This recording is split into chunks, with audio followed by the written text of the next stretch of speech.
Okay, that should work. Let's go live chat. Let's pop out the chat.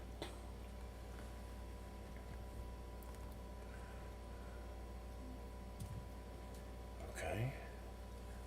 Oh, that's too high resolution.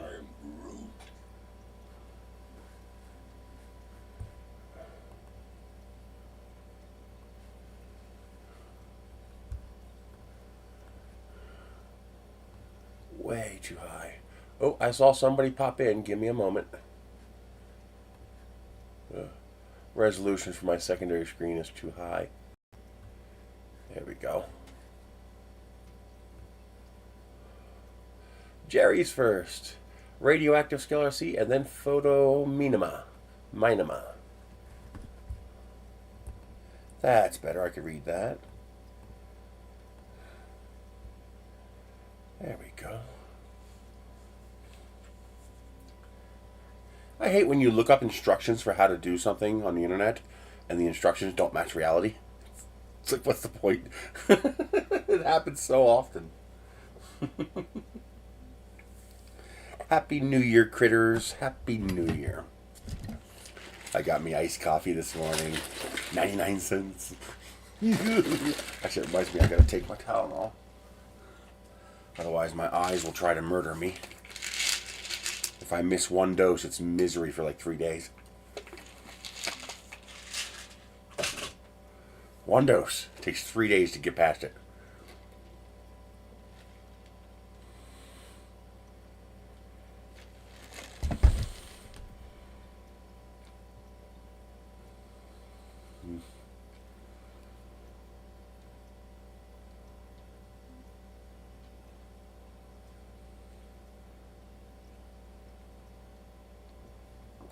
Got it. I have trouble swallowing pills sometimes. Nice. Make sure you use my link each time you go.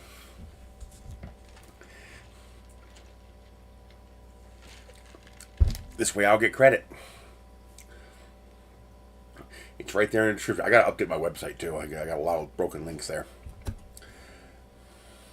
Isn't that addictive though? I just spent another $6 there. I got some things for these projects I'm working on. Let's see, shopping, AliExpress. Yeah. Go away.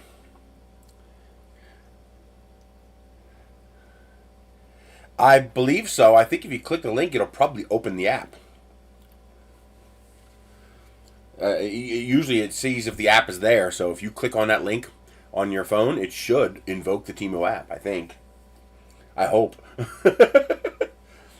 Yeah, I got a Tuya Smart Life compatible RGB cold and warm white smart bulb for $1.79. So that is that one. So that's $1.79 I paid for that. Now it's $3.31, but it was under the Dollar Express part. Oh, the McDonald's. Oh, I don't think they have an affiliate thing. I'll have to find out. But isn't that great? Yeah, I got myself a hey Raymond, how you doing? Happy New Year. I got myself a 99-cent sausage, egg, and cheese biscuit and my 99-cent iced coffee. So $2 I got breakfast. And the biscuits were unusually good this morning. Oh, they were so good. You can't make a sausage, egg, and cheese biscuit at home for 99 cents. You can't do it. You just can't. And then I also got a 3-meter USB-powered, individually addressable RGB IC string. I'm going to try to run one of them inside one of these bulbs. One of these things right here.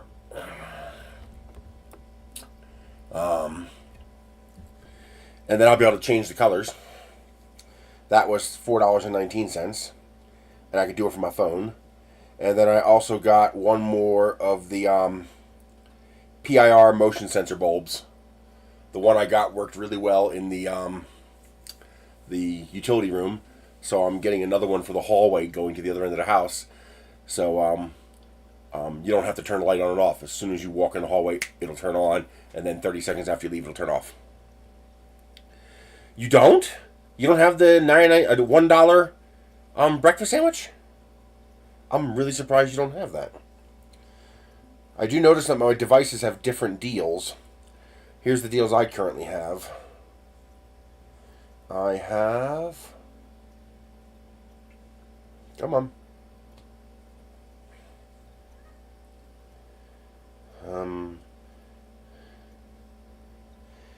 I have the $1 breakfast sandwich, the buy one get one breakfast sandwich, free 10-piece nuggets if you use McDelivery for $15 or more, which is no good.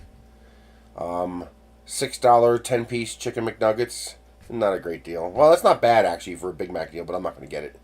And then there's always the free medium fries with the minimum $1 purchase. But the really good one is the free any size fries with any soft drink. So I get a Coke Zero for $1.79 and get a free large fry. So I'm getting a large fry and a Coke Zero for $1.79. That's not bad. And but yeah, they've had the $1 breakfast sandwich for forever. I hope they don't get rid of it because I'll stop going.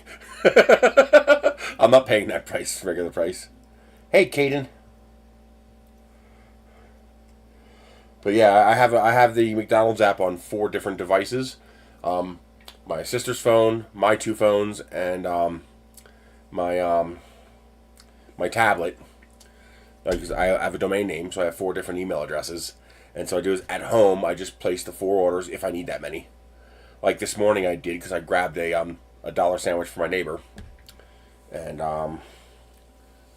so I was just able to place all the orders, and I walk up, and I was like, as soon as I walk up to the drive up to the drive-through, I just, I go, Mwah! And they go, how many orders, Chris? I'm like, 3.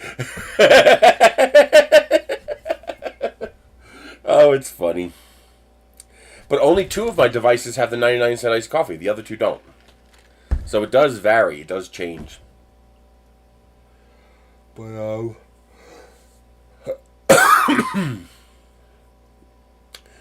so I ordered those lighting things. I need to find a good, bright, warm white LED string, but not the fairy light string. I need the better string that I got for the things here with the bigger bulbs.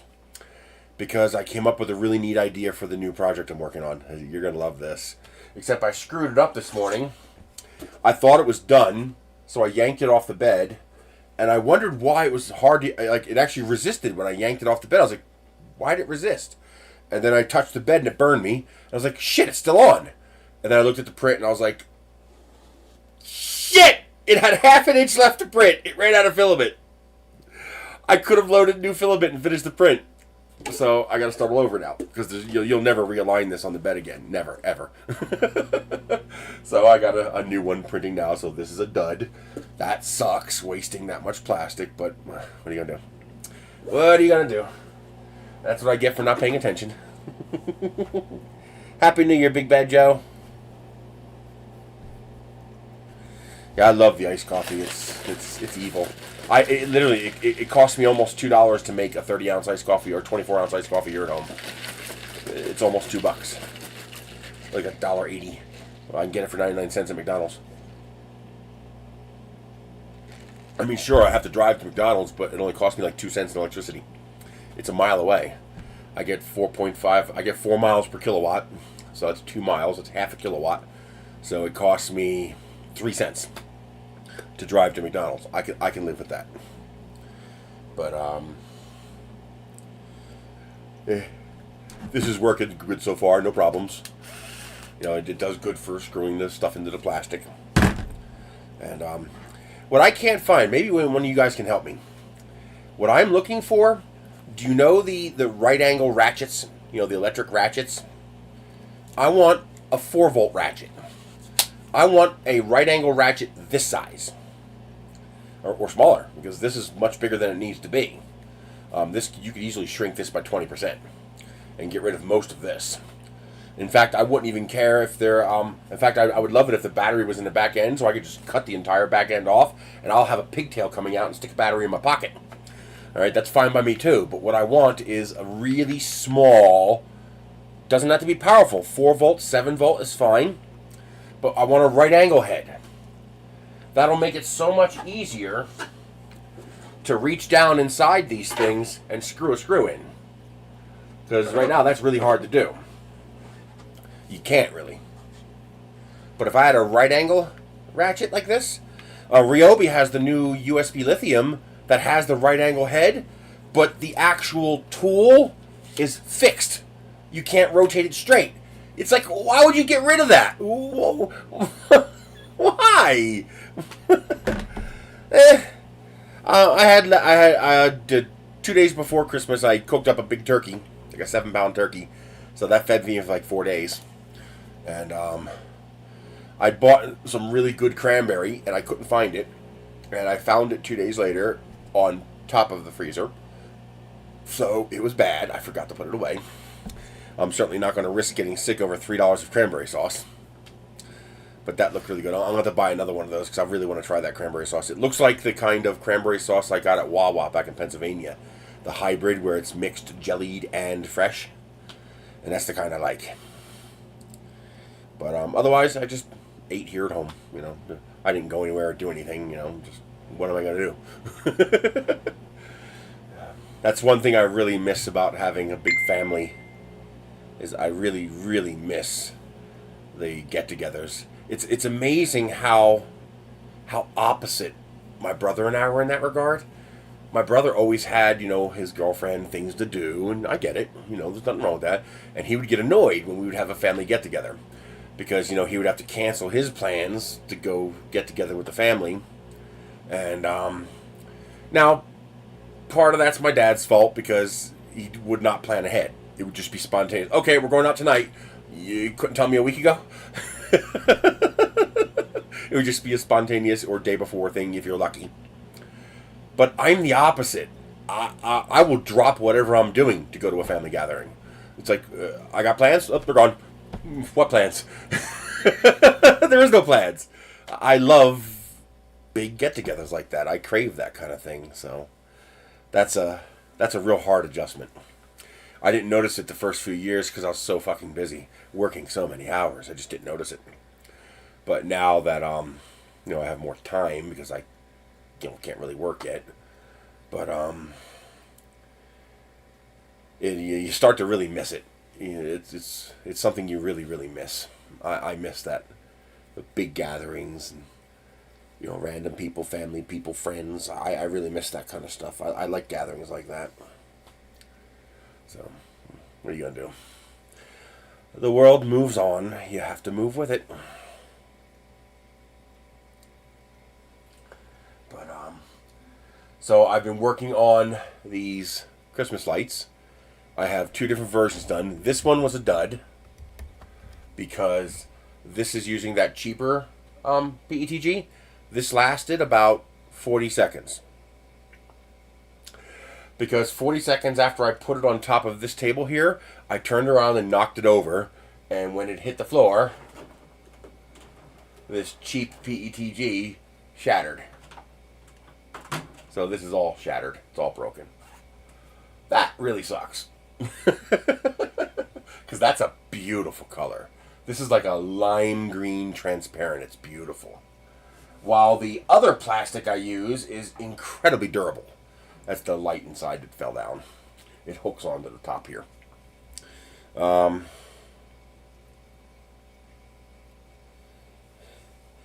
Yeah, I think that's why I gravitate to the internet a bit, because, you know, I can have a group of people to meet and converse with, and I think that's part of why I enjoy this.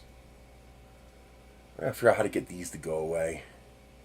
These marks. It's a form of skin psoriasis.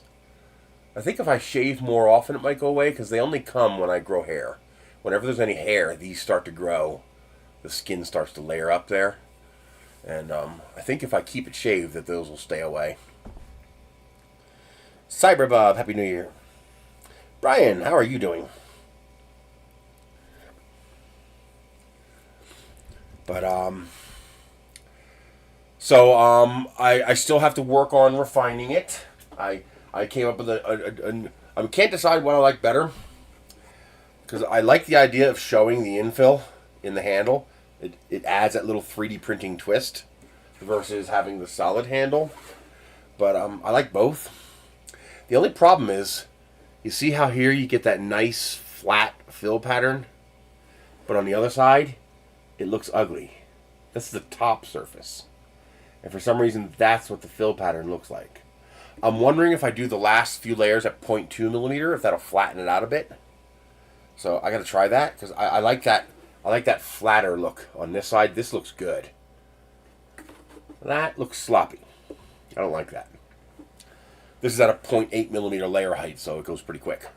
But this is 3 pieces. You print, this is 1 piece, this is 1 piece, this is 1 piece. These 2 are printed in vase mode. This is printed in regular. I could do this in vase mode, but there's not really a point. Then there's 2 screw holes here and 2 screw holes here, so you can hold this by this. And the combination, even though this is just vase mode, it's a 1 millimeter extrusion, and then it's screwed to this piece and this piece, which makes this whole entire thing incredibly rigid. I've dropped this many times and it's never broken yet. So there's dimples built into the print, and you use those dimples as the guide for where to drill your hole. I just got a triangular bit from my little security bit set, and I just wiggle it around and it works its way through the plastic. I did finally order some bits off of Temu. They'll be here in about a week and a half or so. 3-point carpenter bits. So it's got a sharp point in the middle like a spade bit does. Because a regular drill bit does not drill through this. Because it's a 135-degree angle. So that's like, what happens is the plastic gives and conforms to the drill bit. And so the drill bit sits there spinning. It doesn't get any bite into the plastic because the plastic deforms and gives way. So a spade bit would work perfect, but controlling it would be difficult. So I found carpenter bits which have a little tiny point like a spade bit, and the ends of the drill bit, the outer diameter, also have 2 little points. So it'll bite into the, it should bite into the plastic and grab. And so I'll try those. Otherwise, what I use is this little triangular security bit. See that shape? How it's a triangle? That seems to work pretty good. I put it on there and I just tilt it one way, tilt the other way, and you can actually hear the motor wind down a little bit as it's biting the plastic, and that seems to do pretty good. The trick is not to push too hard or you'll just crack the plastic. The dimples really help with that. So you drill through all the dimples, and then this screws right in. So that screws in. So this is super strong and rigid, no problems. Now this is, yes, this is the new design. I actually improved it even more. So I moved this stop point closer to this opening so it doesn't go the wrong way. And what happens now is that this is a bayonet type attachment, and that just slides in like this and then rotates. There we go. Come on. Well, oh, there it goes. Why is it resisting? Is it not in all the way? Am I going the wrong way, or why isn't it turning? Am I too far? I just had this in here. I don't know why it's not turning now. Is it grabbing on something? Oh! I'm going the wrong way. I must have inverted it. Oh, I must have inverted that when I printed it. Yeah, I had it on the wrong side. You gotta go counterclockwise. Okay, I gotta fix that. Because that's going to annoy the hell out of people. People are going to try to turn it clockwise and it's not going to go. So you got to turn it counterclockwise until I fix it. But that just twist locks in like that. You don't have to twist it all the way. Any twist at all. And now that's not going anywhere now. I made an initial adjustment. I was originally going to just glue these together. So this piece sits on top of here, and these will just glue together. Just like that. And so there is your 3-foot Home Depot style Christmas light. I decided I can see the shadows anyway. They don't look that bad, so screw it. I'm making the lip taller, putting dimples in it, and you'll screw this together just like you do all the other parts. This way, no glue is required. The only problem is this surface curves like this. So when I extended this tall enough to give you some meat to put holes in, the top no longer fit. So to make this fit, I had to cut sections out of it to make it fit. So I've corrected that. I just haven't been able to reprint it yet because I've been printing something else. But once I get that update confirmed valid, I'll upload that. and then you'll be able to screw everything together. No glue whatsoever. Everything will screw together. Even the hook on the inside screws in. That hook in there screws in. So it's all screws. You can get either, what you get is number 8 self-tapping or self-drilling screws. You know, they have a nice point like this. These are 3/4, but I'm pretty sure 1/2 inch will also work fine. But what you need to make sure you get is truss head. It's a pan head screw with a built-in washer. So the end looks like this. See how it's a nice big pan head like that? There you go. You're going to search for pan head, or the better one is truss head. You want the truss head screws. They're on Amazon. It's like $7 for a pack of them, $10 for a pack of them. They're dirt cheap. I got these. I think I paid $6.99. And there's either 60 or 100 in here. And these are stainless steel, so they won't rust. These shouldn't rust either, since they're coated, and you're going into plastic, so the coating shouldn't get damaged. But once you can't just drill them into the plastic; it'll crack if it even goes in at all. You've got to pre-drill the hole, 3mm. If it's a pass-through hole, 4 or 5mm hole. But the hole that it actually had, like for example, when you screw this in, these 2 holes in this piece here are pass-through holes. So you can make them 4 or 5mm, so the screw will go right through. But this piece here needs a 3mm hole so that these threads can actually bite onto the plastic and pull together. If you make the hole too big, then it won't bite nothing. There's nothing to bite. Okay? So use a 3mm, just use a 3mm drill bit. Just 3mm holes. And you'll be fine. Now, there's a cross member. This fits inside here, like that. I have modified the design to make this even better. So there's a couple of bottom layers on this now, so that there's an actual shelf for this to sit on in there. And I'm going to extend that to all the other pieces of my design too, because that shelf will not only give you something to bite the screws into, but it'll rigidize the parts more. It'll make the parts stiffer, which is a good thing. But yeah, now that is that part there. So now I got to go clockwise to get it out. And I also made the other style bulb. So now I also have this style bulb. This is the same old way where the 2 parts just sit on top of each other. But now I also have the mini light. So I also have that style bulb. This is the Atomic Filament Starry Night V2. Beautiful plastic. Oh, it's beautiful. This is going to be nice. But yeah, this came out absolutely fantastic. Everything fits together well. All I got to do is finalize my connection method for the 2 halves of the bulb. Make sure that works correctly. Of course, if you have a 600mm printer, you can put the bulb in one piece. Most of us don't have 600mm printers. That was the only green plastic I had, so I made one in the green. So, what's this for? So there's something that I've been wanting to put in my house for a very long time, but it's so expensive. It's so ridiculously expensive. So let me show you one.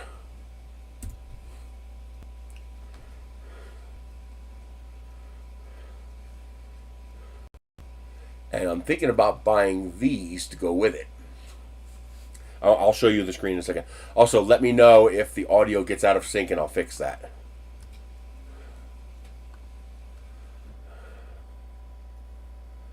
Alright, let me find one of these lights. Oh, that's pretty, whatever that is. I'll come back to it. I'll bring it up myself and then I'll switch screens and show you. Ooh, those are pretty. But they're not going to be my size. They're never size. Never, ever.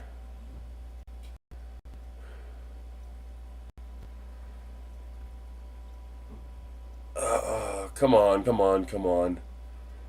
Ooh, that's pretty. I gotta not get distracted. Let's try this. Lamp posts. There it is.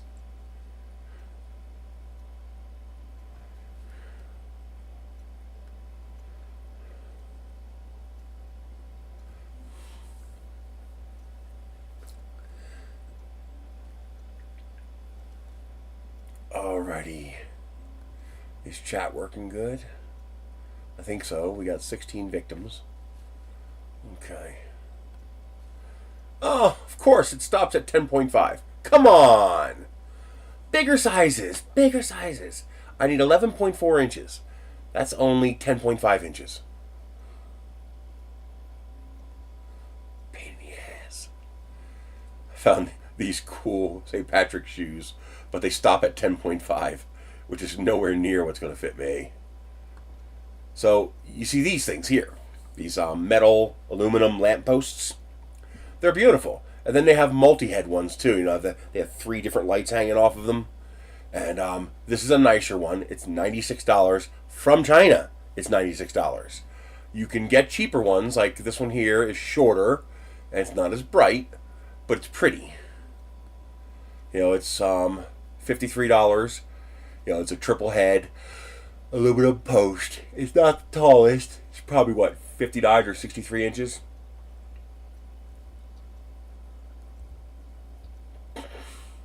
Up to 73 inches. Okay.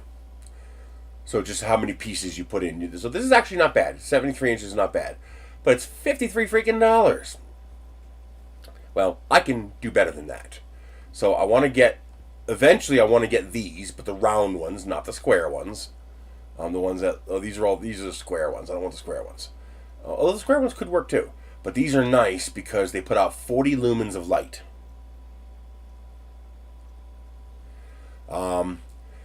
Printing my own shoes is tough because of how heavy I am.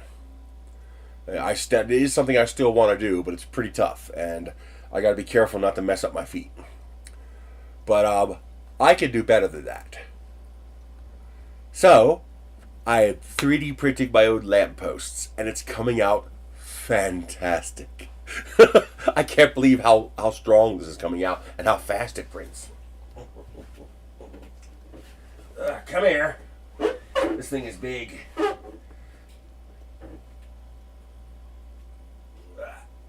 Come on. There we go. There's the base. 20 millimeters of infill. So that has a nice strong base. And the base is 300 millimeters wide, so people with a CR10 can print this. No, I do not. I wish I had a bamboo printer, but I don't. Then each of these, you print 3 of these segments. So you print 1 base. You print 3 center sections. You print 1 top section. 1 top cap. And then you print, you know, as many of these arms as you want. 5 or 10. This is a 10-sided shape for 5 arms. So I've designed it to take the Dollar Tree lights, or you can use this hook and you can hang a really nice lantern like solar light from this. So you could do either kind. In fact, I'd probably feed it right through this infill hole here. You know, pop the arm off, feed it through here, and then put the arm back on. This way it can't fall off. And then there's also a hole in the top here for a light. So you can take one of these lights and stick it in here. But I'm not going to do that.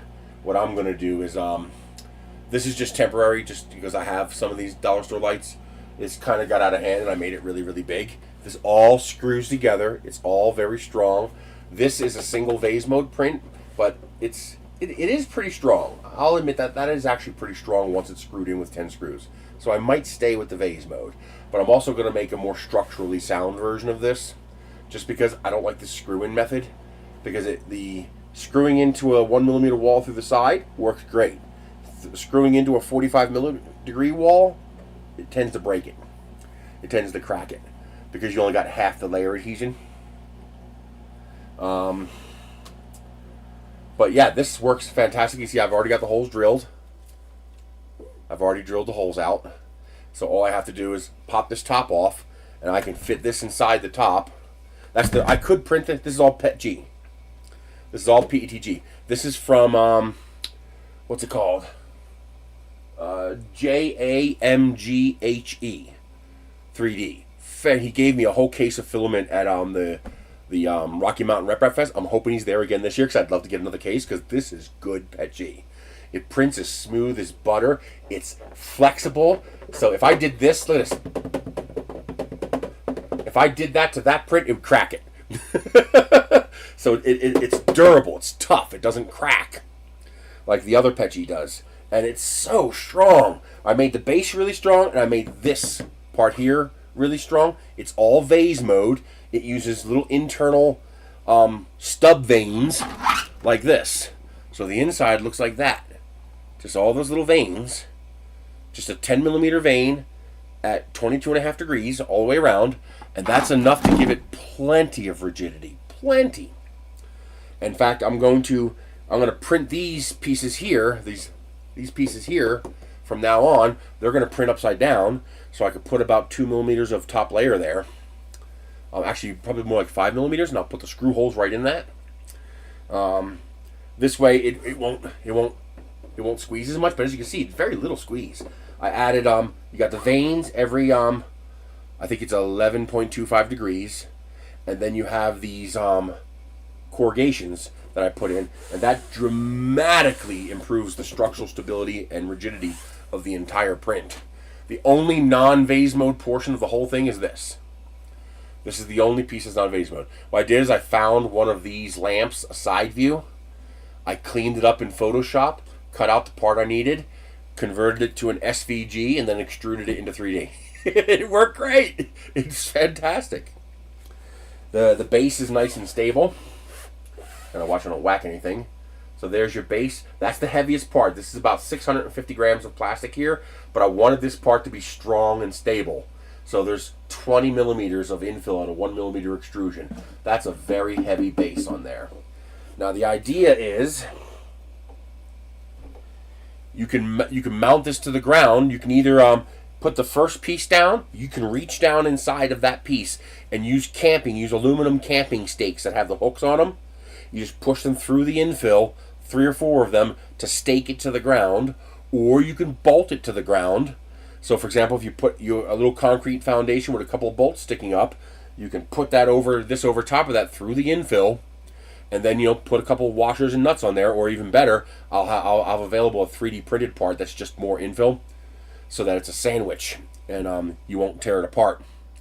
And you can concrete foundation it, or you can just make sandbags and just drop a bunch of sandbags in there until it's filled up. Make it nice and heavy. This way it won't move. That's what I'm going to do. I'm going to fill, I want to get little canvas bags, about that big, say twice as big as the cornhole bags, and just fill that with sand or dirt out of your yard. Fill it with dirt, okay? And just drop them in there until I have like 10 or 15 pounds inside the bottom there, and that'll be more than stable enough. And when I'm done, I got one more piece to put on here. It's printing right now. This will be 7 feet tall. Yeah. And I got such a good idea. Oh my God, it's such a good idea. I'm praying I have some, because I have no money. I got $4 left in my name, so I can't buy any more plastic. But I need white PETG. I've decided these are going to be white. This one's blue and yellow because that's what I have. For the prototype, it's blue and yellow. But this is going to be printed with white PETG. All white. The arms don't matter, but they're going to be white too, just to match. And instead of putting a light on top of here, I'm going to have a square box on top of here and a solar panel.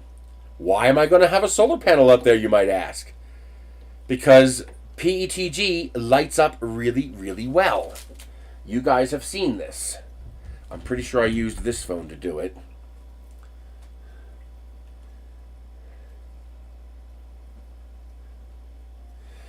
PETG lights up really, really well. Okay? And that's dimmed down. Okay? It just has a nice glow to it. All PETGs are translucent. So there really is no such thing as an opaque PETG. They all glow if you light them up from the inside. So by making the whole thing white, I'm gonna get a 2 meter, light string, a solar powered light string, And I'm going to dangle that string down the whole length of the 7-foot light pole. So the whole entire light pole will softly glow. And I can use the RGB string. And it's individually programmable. I gotta find a solar powered one. There's gotta be a solar powered individual IC RGB string, not just a generic RGB, but one you can actually program each individual bulb to be an individual color. Oh man, because I can make the whole thing light up like a candy cane. And even better, if you're going to plug this into power, would be to buy a broomstick. You know, get a 7-foot stick or a 7-foot piece of PVC. I'll make files to print one, but you know, PVC pipe is cheap. You buy a 7-foot length of PVC pipe, and then you candy cane your light string around it. So you get like a 33-foot light string, and you candy cane it around that 7-foot pole, and then you mount that inside of here. And then you could program this for different colors. I can make it light up red and green for Christmas. I can make it light up pink and red for Valentine's Day, green for St. Patrick's. I could do a candy cane style, red, white, and blue for 4th of July. Oh man!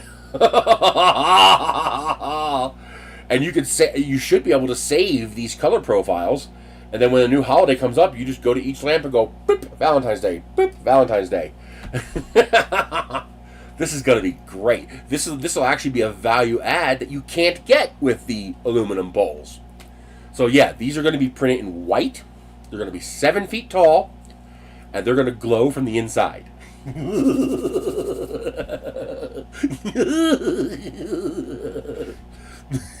I'm really excited about it.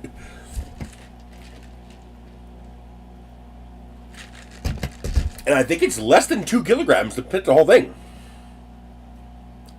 I'm pretty sure I already answered that, Nick, but it's PETG. Now, one thing I don't like is how the plastic is pulling out here a little bit.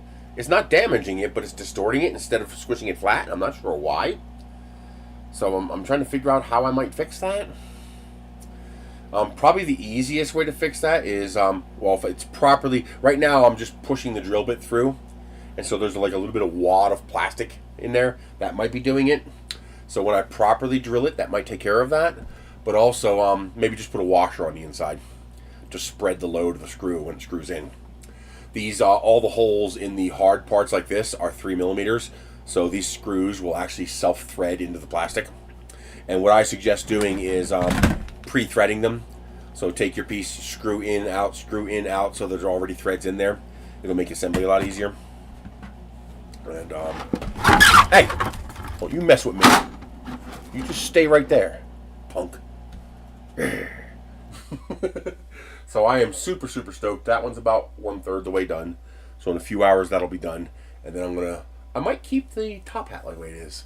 But I want these to be permanent. I want these to be out there forever. So I'm gonna make the reinforced top for the top hat there. And it'll be less prone to print failure because the first one failed. Oh, it's over there. I'm not getting it. Can I get this? No, it's not long enough. By the way, if you need a grabber, you can get these grabbers off of Temu for about $6. And this is probably the nicest grabber I've ever seen. And I can't believe it was that cheap off that site. It's all metal, except for the handle, which is heavy-duty injection molded. So you can see that's not cheap plastic. And then these gripper arms are great. First, they're all metal. There's a metal wire going in here. And then they have the fine flat tips for grabbing stuff. And then they have these teeth with the plasti dip on them for grabbing round things like that. And but they also have the fine tip on them for grabbing things like this. So if you want to grab things like for a cell phone, for example. They're very, very nice. These are actually, and they have them in different lengths. You can usually get a 2-pack for like $12, $13. And this one I paid $5.80 for, but that's great. The only con that I have is that this joint here likes to pinch your finger. See how your finger gets, when you go to squeeze like this, and when you release, it pinches your finger right there. It doesn't hurt, it kind of pushes your finger out, but if you have looser skin, I can see that grabbing you. So what I might do is glue a little piece of plastic on here if I'm going to give this to somebody who's prone to pinching. You know, put a little nub there so the fingers can't go up too far and get into that pinch zone. But beyond that, this is fantastic. It's probably the single greatest grabber I've ever seen, and this is wonderful. It's surprising the good stuff you can find on there. It's really surprising. I hope the tariffs don't hurt it too bad, because all they're going to do is hurt regular people. Those tariffs aren't going to make them more taxes, because they're just going to build it into the price of the products, and the people are going to pay the tariffs. You know, it's a lose-lose situation. Tariffs only work when you have a healthy economy at home. If you don't have a healthy economy at home, the tariffs just punish people. The only reason we're doing this is because the rich people don't like the fact that we can bypass their sources and go and buy direct from China. So they want to make the Chinese sources more expensive, thinking that'll force us to go back to buying the expensive stuff from them after they've imported it. That's exactly what it is. Walmart, Amazon, all of them don't like the fact that we can go on Temu and AliExpress and buy this stuff for a fraction of what they're charging in their stores. They don't like that. So that's why they're paying, you know, Republicans to pass that kind of law. People think it's because, oh, the Chinese are bypassing our taxes. No, they're not. Walmart and Amazon are bypassing our taxes, and they don't like the fact that we figured out that we can go to their sources and get the stuff ourselves. That's what's happening. Hopefully they'll figure out a way around it. Who knows? Because, I don't know. Whatever. Well, I also got this. This is pretty nice. It's a little clip light, except this one's USB-C powered. So where's the damn input? Right there. So this one has a USB-C charging port, which is nice. Yeah, that's a nice light. And it's got 3 modes, and then off. But that's a nice little clip light. I got a solar powered one too. It has a little solar panel on the side to charge up, as well as USB-C, but it was broken. They gave me a refund. I'm going to try to fix it. It looks like the filament separated from the conductor, so I'm going to try to fix it. But yeah, that's nice. That's actually a surprisingly nice light. And that was like $3.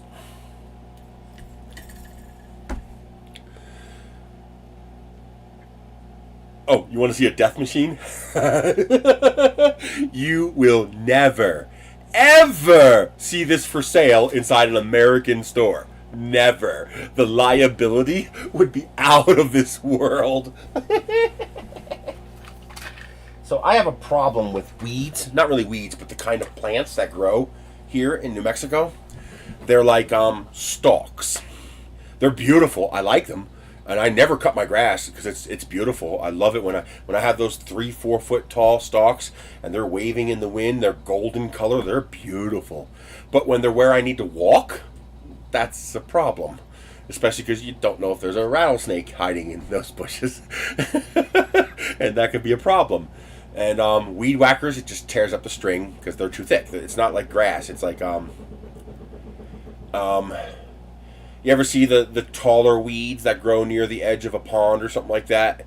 You know, it's like a grass, but it's 3 feet tall, and so the stem it's not wood, but it's also not just grass. It's something in between. It's like weaker than a vine. Well, actually pretty close to a vine strength. And lawnmowers can't cut it because it just folds down, and then the blade doesn't hit it. And then weed whackers work, but you sit there forever, just feed more string, it's just too thick for it. It's too much. So they have these little weed whacker like devices that have circular saw blades.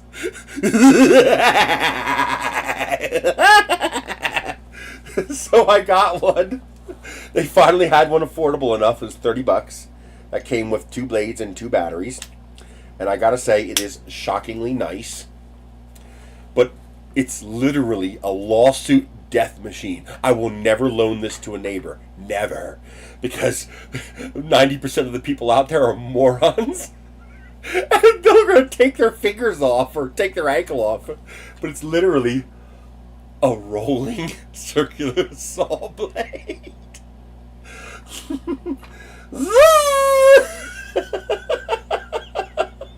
But this is what I need. This will work. I just run this into, I'll lift that up because I don't need that. And I run this across the grass and just blep, blep, blep, blep, cut them all down. That'll chop the shit out of everything.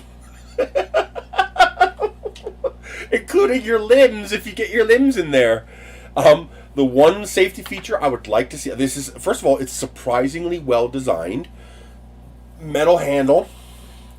It's telescopic, so you can adjust the length for how tall you are. It folds, so this whole thing folds down like that. One thing I'd like to see is a little clip on here. I'm going to design one and 3D print it, but a little clip on here that grabs onto here so that this doesn't do this and tear apart that joint over time. But it folds down nice and flat. The head is adjustable. The wheels are toolless. You put the nut between the two channels in the back and you just spin this and the wheels just sit there. They're not taking much weight, so the plastic is the bushing. You know, it's got a guard on the back. It even comes with safety goggles. Nice touch. It comes with gloves. Obviously not for blade handling, just for picking up the weeds and crap. Or clearing the blade if you have to. But it comes with like a garbage, but at least they're included. Pair of safety goggles. It comes with a handle to attach here, so if you want to use it two-handed, but I got the wheel kit, so I just roll it. But yeah, I turned it on, and this thing just went, well, let me show you.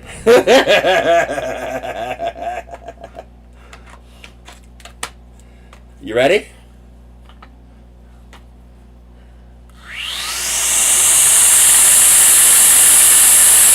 Now, here's the dangerous part. Watch what happens when I let go.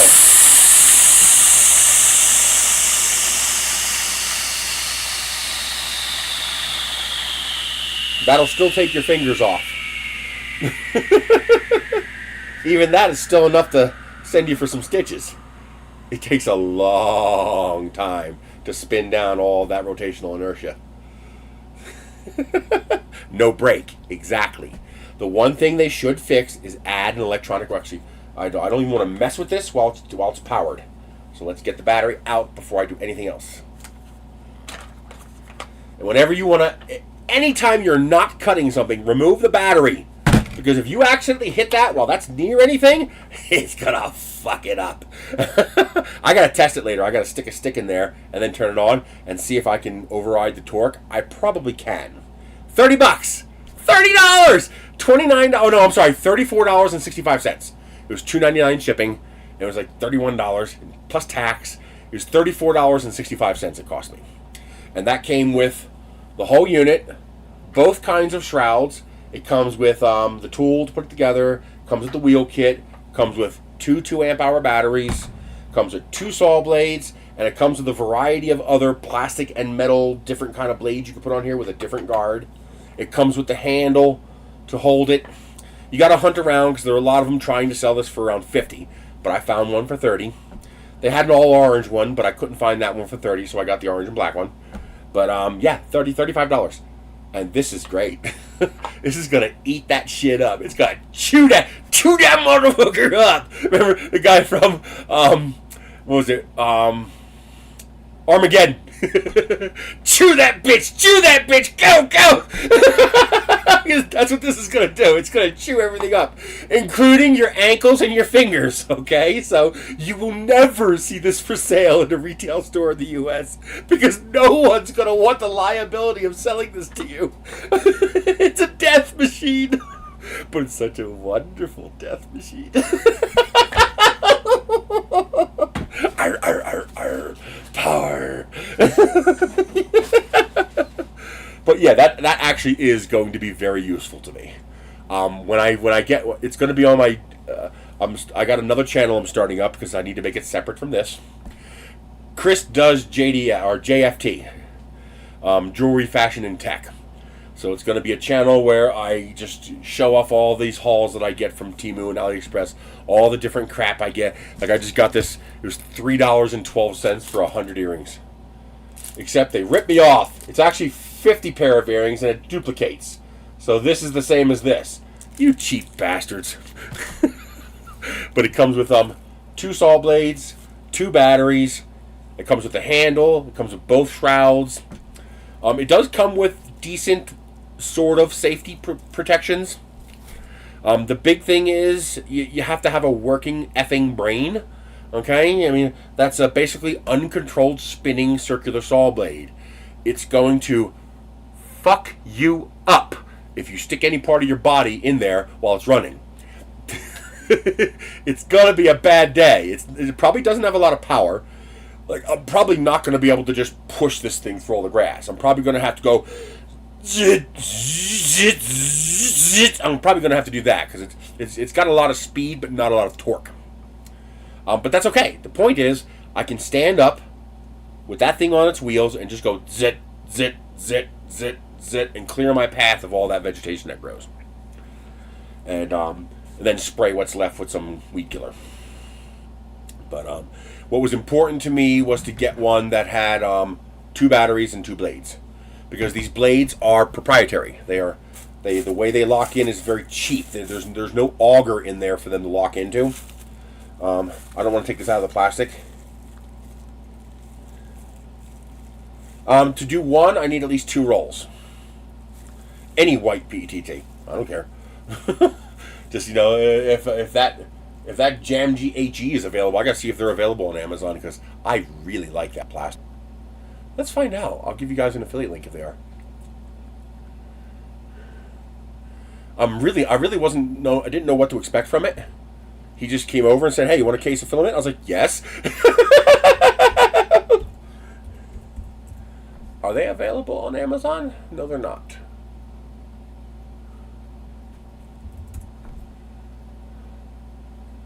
He has... Interesting, they got resin available on Amazon, but not filament. But I'm guessing that, hang on, let me go add some. White PETG. So Elegoo would probably work fine, Creality would probably work fine. Actually, here's a good deal on that. That's only $13.50 a roll. Nice. King Rune would probably work fine. That's $14 with a 10% discount. Sunlu would probably work fine.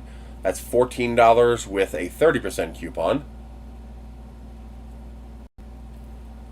I'll add all 3 of those.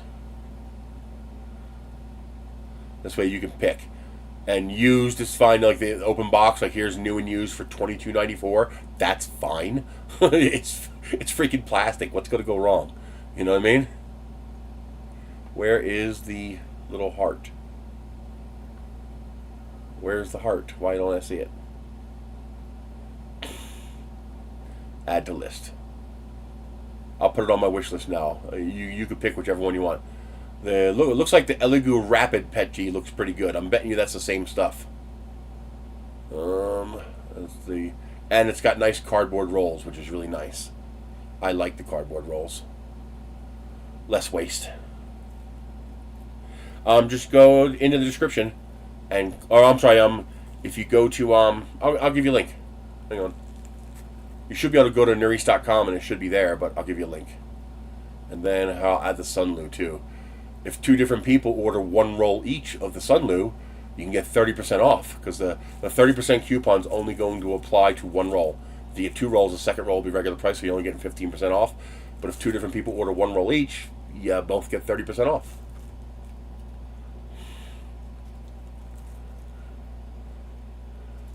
Okay. View your list. Let's see. Public, yes.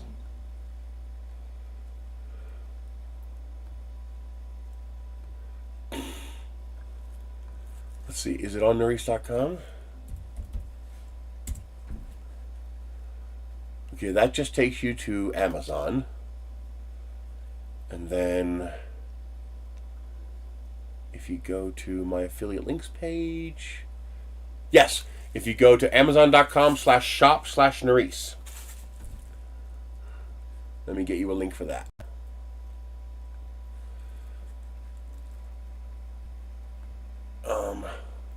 Is that going to actually work? I think so. Let me add this to the filaments page as well. Here, filament. And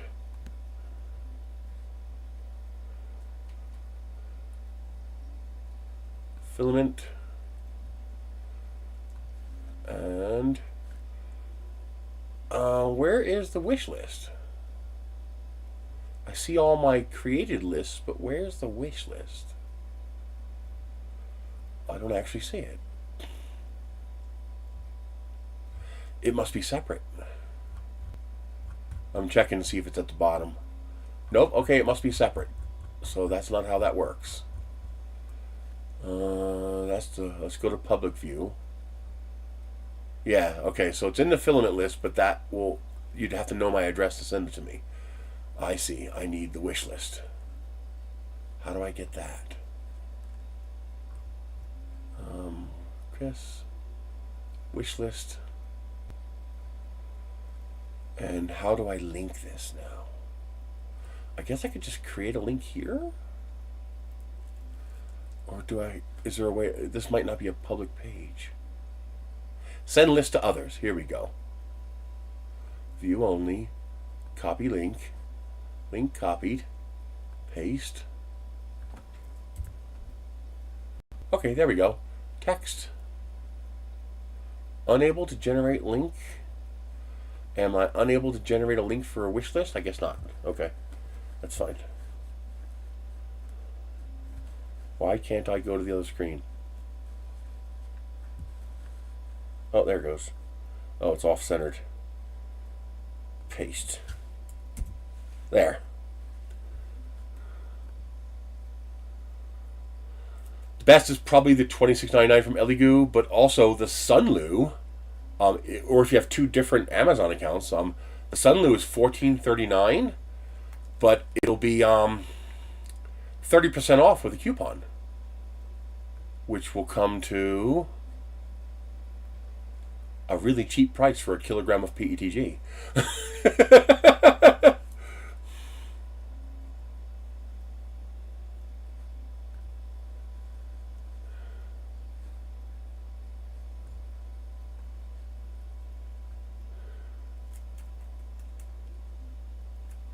What is it doing?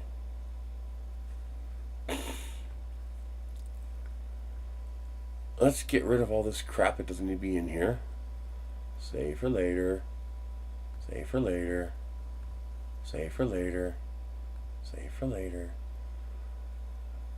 Is that one individually addressable? I don't think so.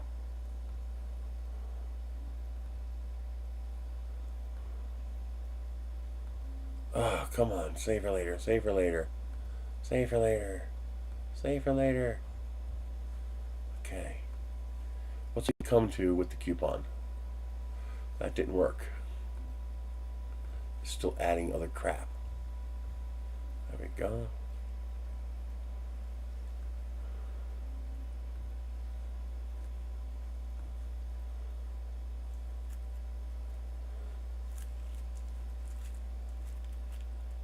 Is that paint on the beautiful tapestry? No, that is a tapestry I bought off Amazon, but I can't find it anymore.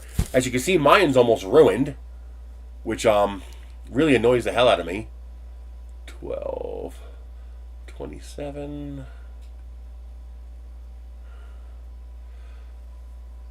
So it comes to $10.12 a kilogram with the I'm sorry, $10 and, because I have a 75-cent gift card in there. 75, 85, 87. $10.87 a kilogram if you order one at a time. But remember, you can only use that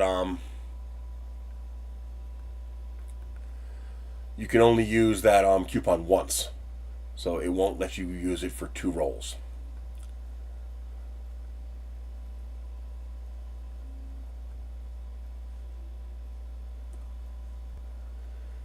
But if multiple people order, or if you have 2 different accounts, then you can do one on each account and get that 30% discount.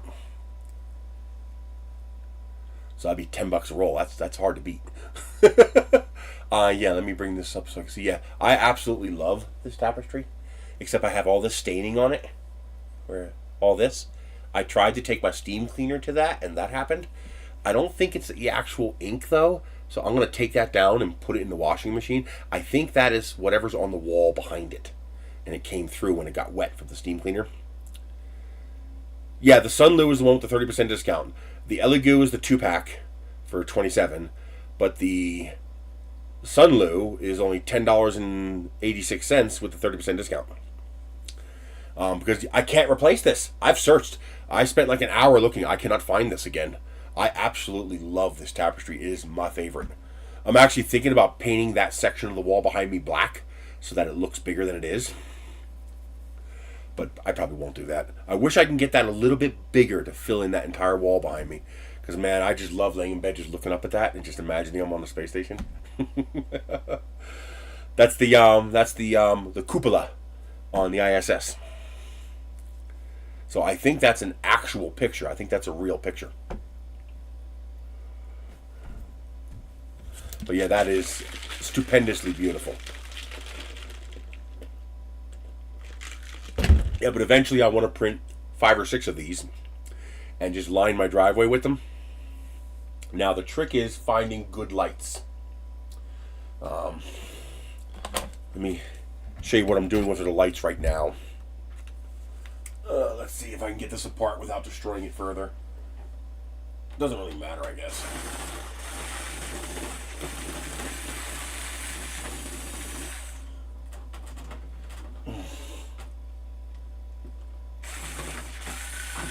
This is not the right bit for these screws. I gotta find the right bit. It works, but you can tell it's not quite right, you know, because it jitters.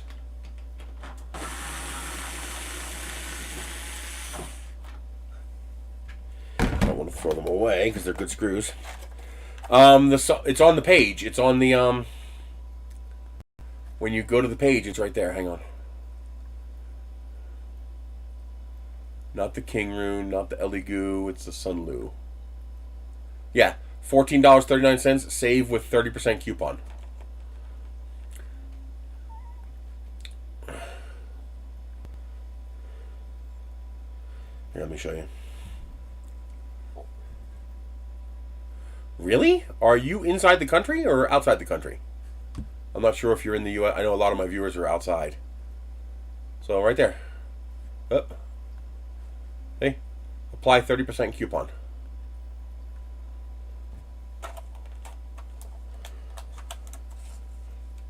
I wonder if it changes because you can't ship this to California. I'm not sure how that works. I know some of these don't file the paperwork that they need to with California. Okay, there we go. Yeah. As beautiful as this plastic is, if you can't get the better deal, you're probably better off getting the Elegoo deal. As beautiful as this plastic is, and it really is a beautiful plastic, it's so brittle. I dropped it one time from 3 feet, and it won't work. Really, you don't see it either. So when you go to this page, you don't see the 30% off coupon? What happens if you go directly to the page, not through the wish list? I wonder if they don't give you coupons if you're using the wish list. Oh, wouldn't that be sneaky as hell? First, let me fix this, because this is not lining up correctly. Oh, God, it got shifted up there. No wonder I couldn't get to it. Try this link and see if you can get to it. I wonder if they don't give you the coupon if you're buying it from a wish list. I could just see Amazon being that sneaky.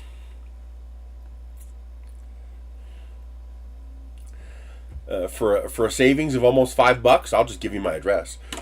You can just enter it manually. I might as well save the hook. Oop, I gotta grab the hook. There we go. And save the screws. So there's the hook that it screws right into. I could just see them doing that. So save that hook for the next print. But you see I have it prints at 0.6 or 0.8 millimeters, then it goes down to 0.4, I think. And then it actually does infill here at 0.2, and it creates a proper little hole right there at the top. And so the screw just slides right into that hole. Just pop. It just pops right into that hole. And then what you do is you index that hole with your fingers there. And you find the screw in here. and then you just screw it in. There we go. There we go. And now the screw is screwed into there. Then all you have to do is reach up inside there and hook your lights onto that hook inside there. Does it work when you click on that link?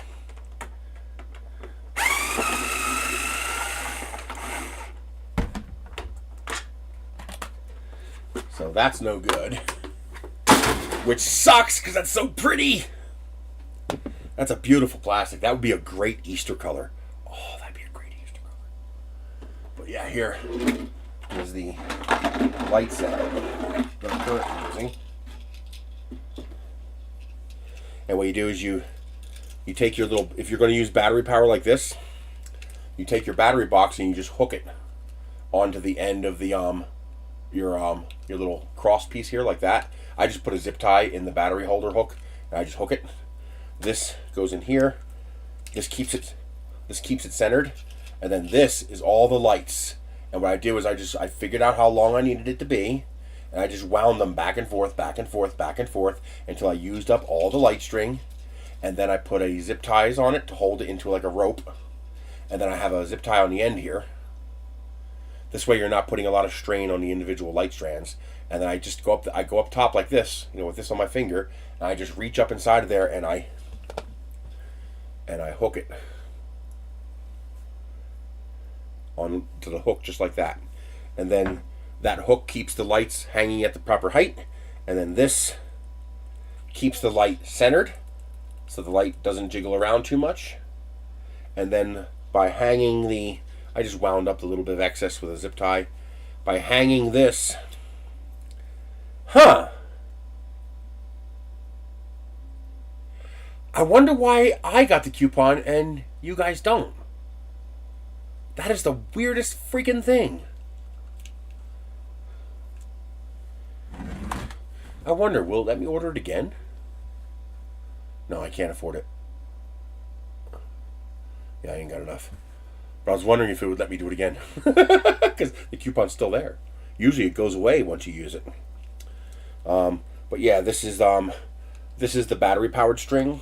So let me show you what this looks like. This one's nice and bright. Where is that remote? Here it is. So that's that. Tab. So that's that string. And it has like this slow fade chaser mode. And because I have it winding up and down, the chaser is out of sync. And so it looks like a flickering flame from inside the print. It looks really sick. It's really cool. But yeah, there you go. That's $5.74 on Amazon. Runs on 3 AA batteries. It has a timer function. So what you do is you wait until you want it to turn on. You turn it on, you hit timer. You set your mode, and then you hit timer. And it'll run for 6 hours, turn off for 18, run for 6, turn off for 18. It's very nice. But it runs on batteries. That's why I want to get solar powered, so I can go 3 or 4 years before I have to replace it. But I haven't found one like that. So it's not the copper wire fairy bulbs. This actually has slightly more substantial epoxy and closed bulbs like that. And it's got nice substantial wires, so it'll last longer. Although this won't be exposed to the elements since it's going to be inside the plastic enclosure. So now, imagine that running down the length of a 7-foot pole and this whole entire thing glowing from the inside. Tell me that wouldn't be shit hot. Oh yeah, I want to do that really badly. Oh boy, I really want to do that. Thank you, Big Bad. I appreciate that. I want to do that so freaking bad. What I really want to do is I found this. Maybe you guys can help me with it. Maybe the hive mind can help me with it. Hang on. Let me bring it up. I know it's not going to cost very much. I just can't find it.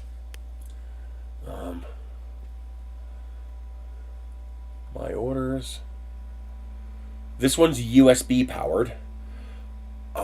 But unless it has a timer mode, that won't help me. I do have a way of converting anything USB powered into solar power. I have these little solar panels that have an 18650 cell inside, and they have a micro USB plug, which I can convert to a full-size USB plug, no problem. And then they'll charge during the day, but it has to have a timer mode. Otherwise it's going to run 24/7, and it's going to always deplete the power. So what I got is this to play around with, because it was only, oh wow, of course it's cheaper now. It's only 50 cents, but I paid $4.19. Now it's $3.70. But this one here is individually addressable. So you can actually create a custom lighting. You can individually address each LED and make it light up any way you want. And at 3 meters, that's 9 feet. So if I make a small coil inside, or just bunch it up a little bit at the top so the head's a little bit brighter than the rest of it, that's big enough to light up a 7-foot light pole. And what I do is I can mount my solar panel to the top, so it'll charge. I don't even know how to show you what I got. How do I show that to you? Hang on. It's actually really handy. I don't know how well it works. I've never used it in this functionality yet, but in theory it should work. Let's see, orders. So let's try searching for solar charger and see if that comes up. Not there. No. No. No. Come on. Nope, that's not it. That's not it.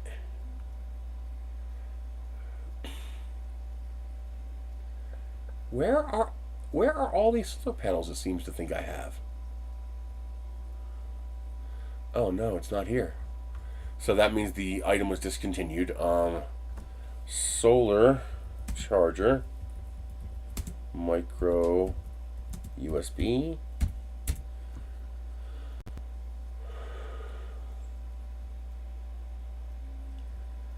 This is not what I want either.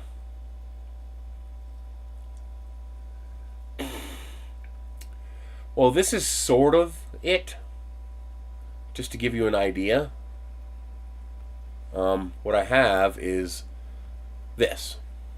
Something like this, similar to this. It's a solar panel, except on the back, it actually has an 18650 cell built into it. So this solar panel, on the one that I have, will charge up the internal battery it has, and then it'll output 5 volts over a micro USB cable, which I can adapt to anything I want. This is designed for plugging into cameras. So like your cameras that have an internal battery, this gives them a boost. It extends their runtime by providing them with 2 amps of power every day. That solar panel recharges the battery and also provides power over the USB.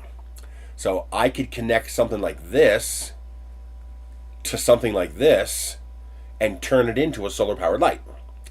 As long as the 2 amp hour lithium battery gets fully charged every day, and as long as that's enough power to run this every day, as long as I can set this into some sort of a timer mode where I can tell it to turn on at this time and turn off at that time, then I should be able to make this solar powered using this kind of a gadget.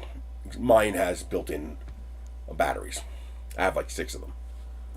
I might have to replace the batteries in them. They're like 4 years old now. But so theoretically I could use something like that. Like I could do that with this white one. I could definitely do that with this because that's 5 volts. So I could just take the micro USB output coming from the solar panel and run it directly to the terminals inside of this battery box. So I can take the AA's out of here and just connect 2 wires to the positive and negative and run that to the solar panel and basically be running off of a single 18650 cell, And because this has a 6-hour timer mode, this would work. I can make this solar powered. And you just gotta what?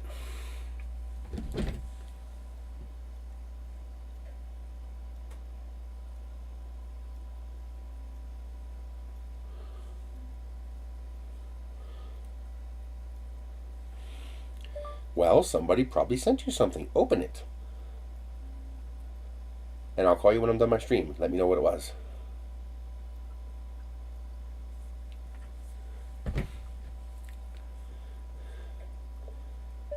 If it's a bomb, don't worry about it. You won't feel a thing. Smell a thing.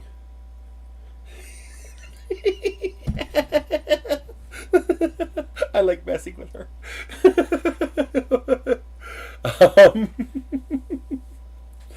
But she just said okay.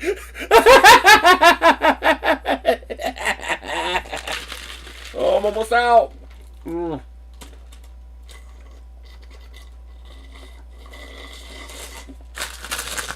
And oh, make sure you check that app all the time for McDonald's, because they relatively regularly, they'll put up 50-cent double cheeseburgers, $1 10-piece nuggets, and sometimes they'll put stuff up straight up free. Like one time, you get this for free.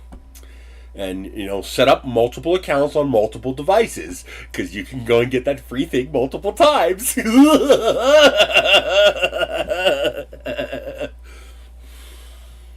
I've had meals many days from McDonald's using those apps. You know, when I see the 50-cent double cheeseburgers, you know, in the morning I'll go and get 2 of them, you know, 11 o'clock. And then for dinner I'll go and get 2 more. So for $2 I ate the whole day.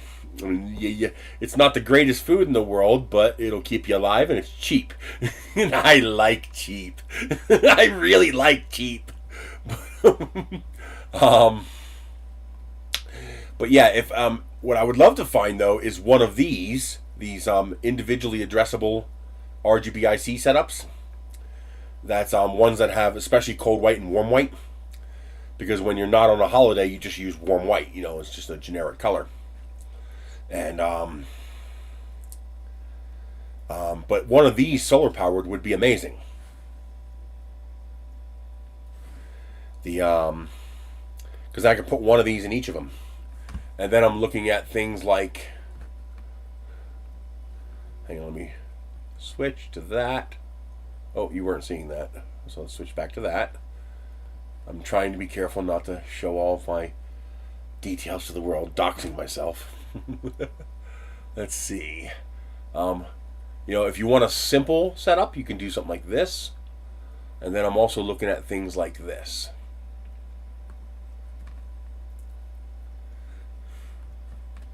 Okay, now let me switch back.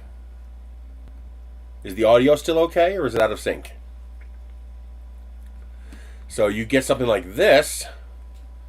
That's 132 feet, 320 LEDs. I'm guessing that's for all 4. So I'm guessing you're not getting 120 on each. I'm guessing it's 132 feet divided by 4. Sync is even? Good. Let's see what to say here. Yeah, 33 feet, 80 LEDs each. So that 33 feet would be 7, 14, 21.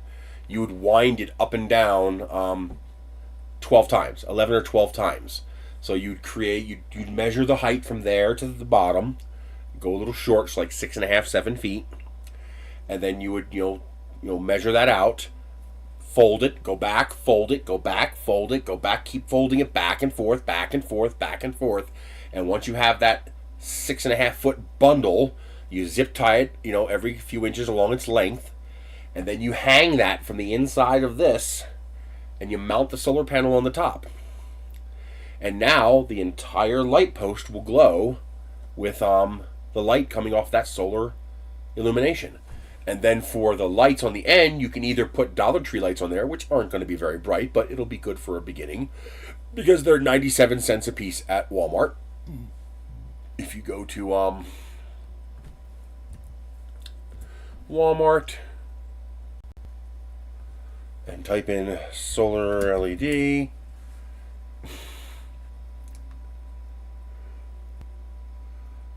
Those are pretty nice. If you want that little cabin window style look, they're a bit more expensive though. You're looking at $2 and change a piece, but you can get these for 97 cents each. Okay, I just bought 6 of them to test this out with. So I went to Walmart and got my little solar LEDs they're cheaper than Dollar Tree now. So it's a you don't need this part. Save that in case you want to use it for something else. That's a little less than 16 millimeters. But all you do is you pull that out, and now when you cover it, there's your LED. Can I put that back in there? Probably not. Yeah, nah, it's not going back in there. You have to unscrew it. The only thing I don't like about these is they use a 2/3 AAA cell inside there, so you can get those cells and replace them, but they're non-standard. The problem is it's cheaper just to buy more of them than to replace the cells. I wish they'd sell the cells for like 25 cents a piece, because you know they can. You know they can. Just to encourage people not to just simply throw it away. It's 2 fucking screws.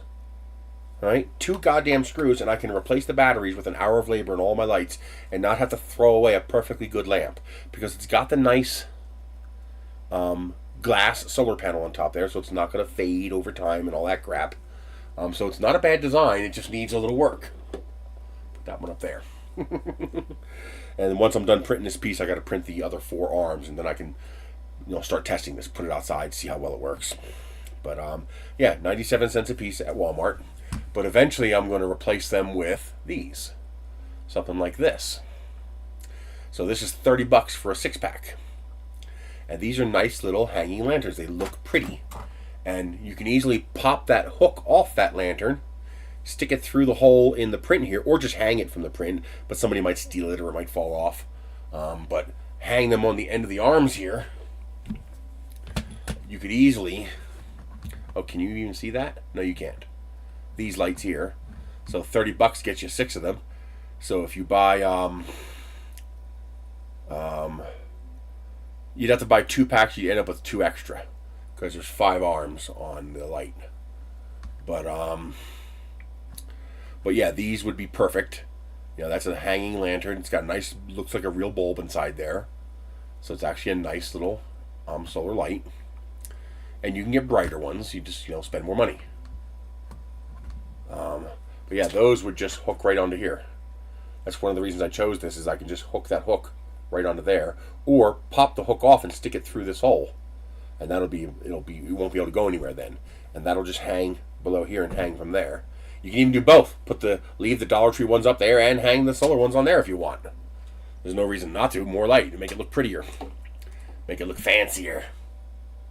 But but this is something that is actually financially equitable to print. You could print this for $20. And if you're just going to use, let's say you use the center solar light and the 5 lights from Walmart, okay?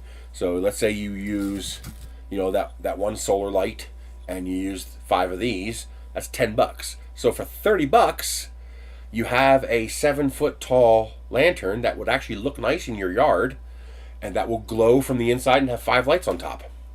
That's not bad, considering these things are, what do these things cost on Amazon? I bet you they're pretty expensive. They're $55 to $100 on AliExpress and Temu. So I imagine they're about double that on Amazon.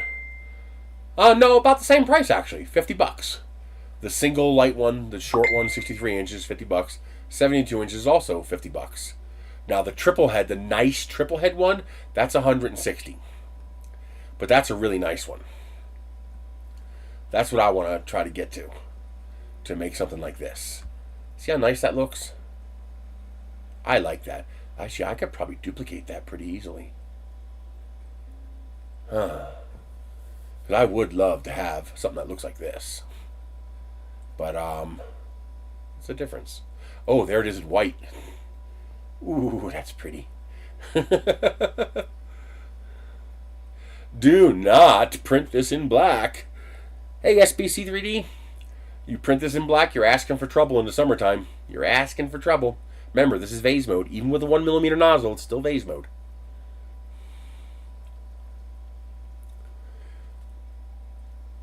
You could, of course, print it with fill, but you'd have to be careful with the joints. But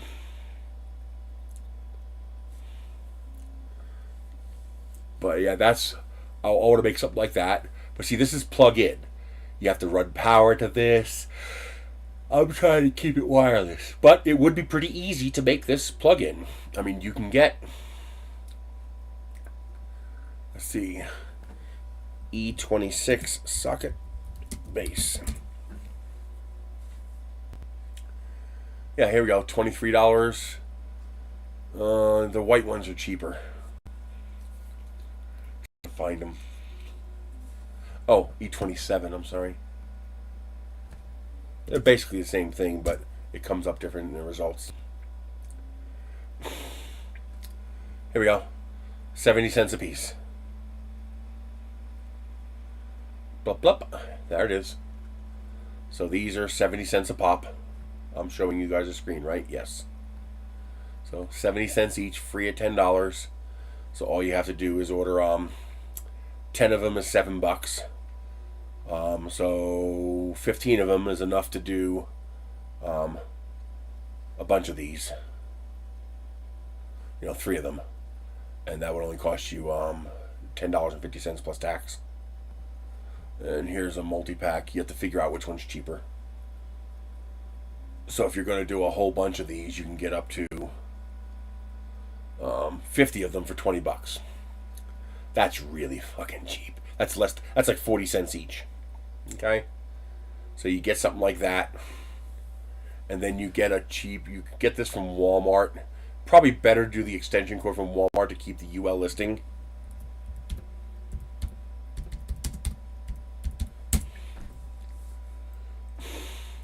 This is better for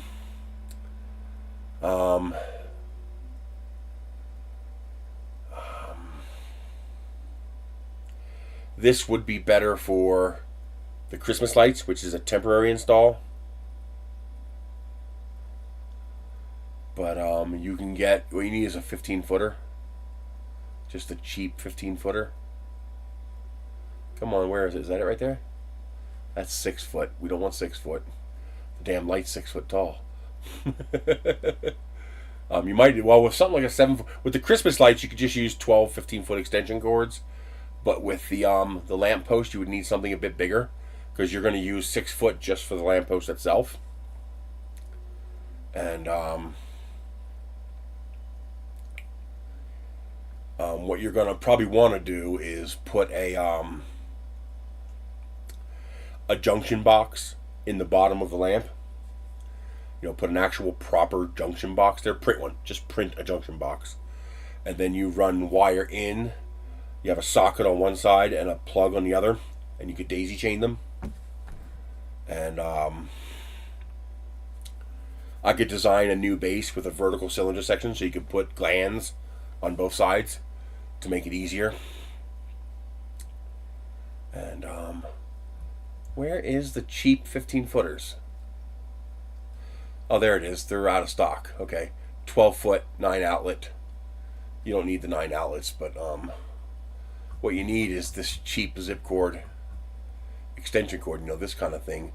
Oh, there you go, $3.88. That's it. Oh, that's an indoor though, but yeah, I have a feeling it'll be just fine. Especially if you put this plug inside the bottom of the base, and then you just put a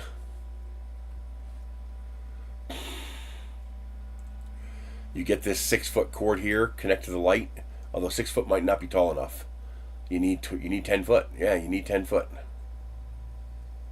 Because the light's 7 foot tall, and you need a little bit of extra.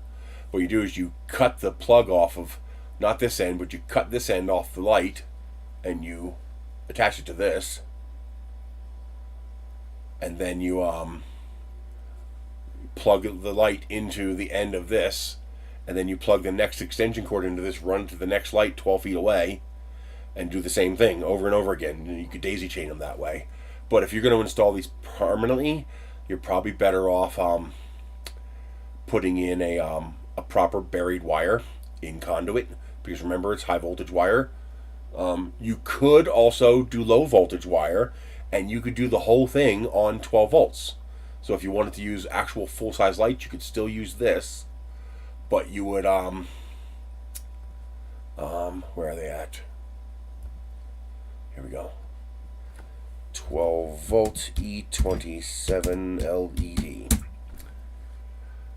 Here we go. These are 12 volt LED bulbs. 6 watt, 12 volts. 18 bucks gets you 4 of them, but you can get them cheaper. I would definitely go with the filament bulbs. If you don't want them as bright, here's 1 watts. And there's 6 of them for 15 bucks. Those are cute. Especially since you're going to have 5 on each light. You don't need them to be super bright. But you can see they're relatively affordable. They're not expensive. And then you could do everything low voltage, 12 volt. Then you could just bury the wire. Because it'll just be 12 volt. And then you just need a 3D printer power supply. A 12 volt or 24 volt. Because these will run, most of these will run off 12 or 24 volts. This one's 11 to 18. These are 12 to 24. These are 12 to 24. So a 24 volt printer power supply, get a good quality 3D printer power supply. What's the kind that we always like to use in the printers? In fact, if you were smart, you'd go with the 1 watt bulbs and figure out the power requirements and get the use more than 1 power supply if you have to. But let's see, 24 volt 3D power supply. I should be able to find it up. Who makes what's the good quality power supply we always like to buy? It's gonna show up. In the early days, we were yelling at Creality for skimping out and not buying the better power supply. But something like this right here. Oh, who makes it? Meanwell, that's it, Meanwell.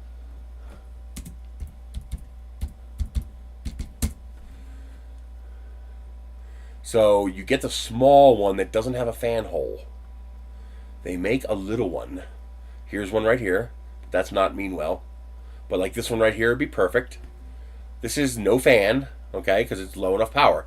It's only dissipating 36 watts. That's enough to run, if you limit yourself to 30 watts, so you have a little bit of overhead, okay, that's enough to run 30 of those 1 watt bulbs. Where is it? I already got rid of it. But that's enough to run 30 1 watt bulbs right there. Or hell, you can even buy a power brick right here. Here's a 60 watt power brick for $15. All right, that'll just run it at 30 watts. Run it at 1/2 its rated capacity. That's enough to run 6 of these lights. If you put 5 bulbs, 6 bulbs in each, 6 times 6 is 36 watts. That's about half of your 60 watt rating. It's below 80%. That's good. And now you have no power supply to worry about. Although I'd rather run something like this. That's a little cheaper and also a bit more open. But you have to, use a proper case for it. I don't see the little Meanwells. That's too bad. But Meanwell also has a small one like that doesn't use a fan. Because you don't want to have to mess with fans. And but yeah, it's very cheap, and then you can use just regular low voltage wire. Now here's what you do for low voltage wire. Here's what I tell people to do. People are blown away when I show them this. They're like, what? Really? Yes, really. Now usually you can get them cheaper if you buy them used.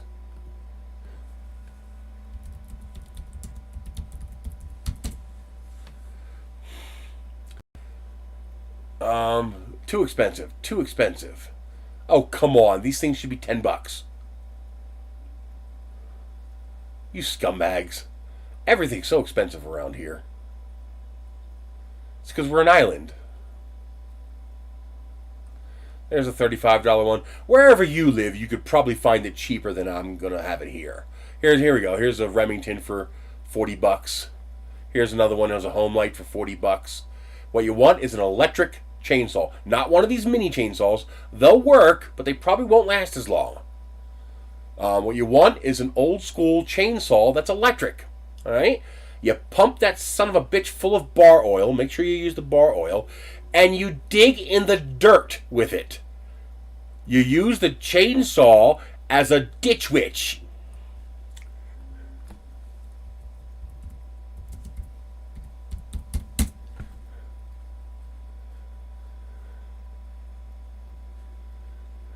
See? Let's see. This is what I want so bad. I want a mounted post hole digger. Oh, I would love to have that. Here we go. Here we go. Okay? You have a machine like this for trenching. This is for running a trench. Well, this is a chainsaw. That's all it is. It's a freaking chainsaw. And you only need to go a couple of inches because you're just running low voltage 12 volt, 24 volt wire. So you get yourself a stupidly cheap. Did I actually leave that page? Really? Where's that page at?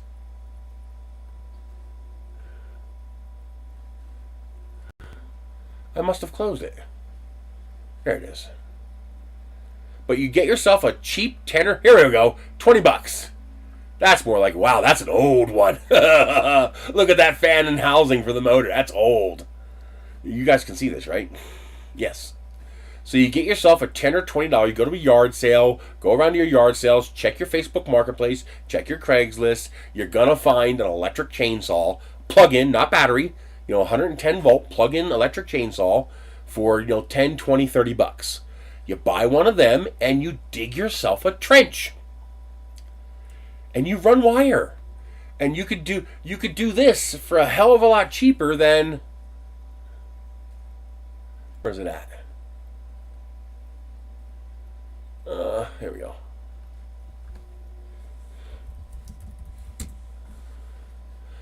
You could do this for a lot better than 150 bucks. Okay? This would be pretty easy to 3D print. And you can also reuse. So here's a neat little trick that I like doing. Amazon would be perfect for this. Let's see, what do we type? Wall sconce. Look for stuff like this. Wall sconces. These would be beautiful. Wow, that would actually be really nice. Ooh.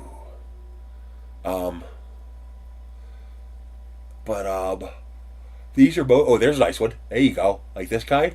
Let me just add the word outdoor.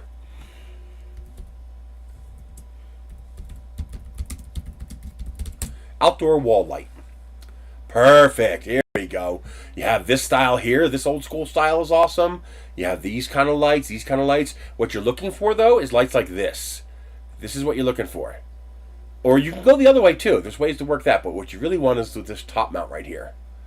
Because then you can separate the light right here, and you can mount that to any damn thing you want. But what you're also looking for is the cheap ones.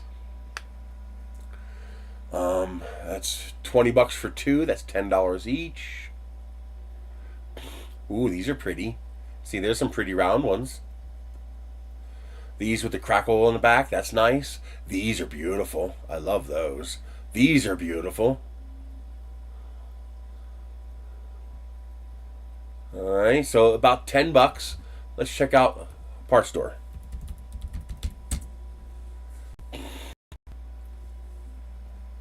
And also, if you go to yard sales, the only problem with yard sales is that you got to make sure you can get enough of the same kind. So if you're only doing one, then you just need to find 3 or 4 of the same kind. But if you're going to do, like I'm going to do 5 or 6 of them on my 200-foot driveway, well, then you need to find a whole bunch of the same. Ooh, I like that. I bet you those are expensive.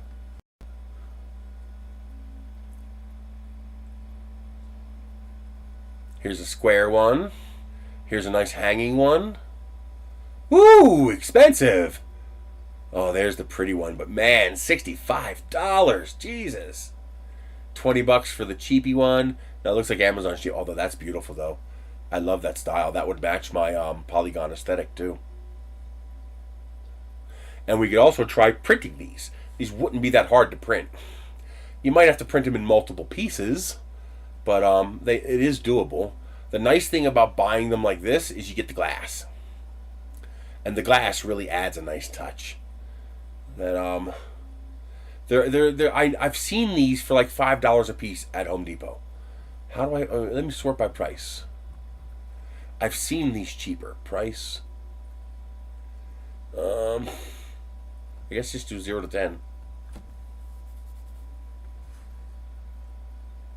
There we go. No, we don't want that, but that's not bad. $10. That's that nice style right there.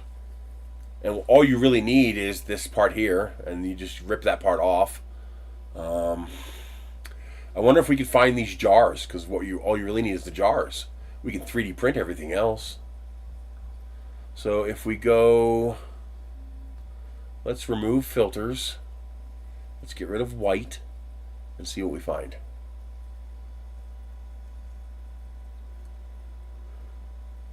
$10, $10, $10. So you can get white, silver, or black for $10.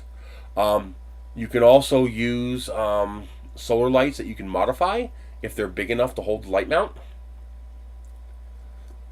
So you need to see if there's enough room inside of here to fit this.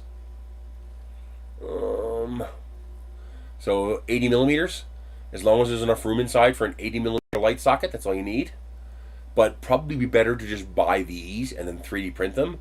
But if you don't want to, they are available. You can buy them. Anything else cheap? These are nice, actually. I really like these. I wonder eBay. Actually, I never checked AliExpress.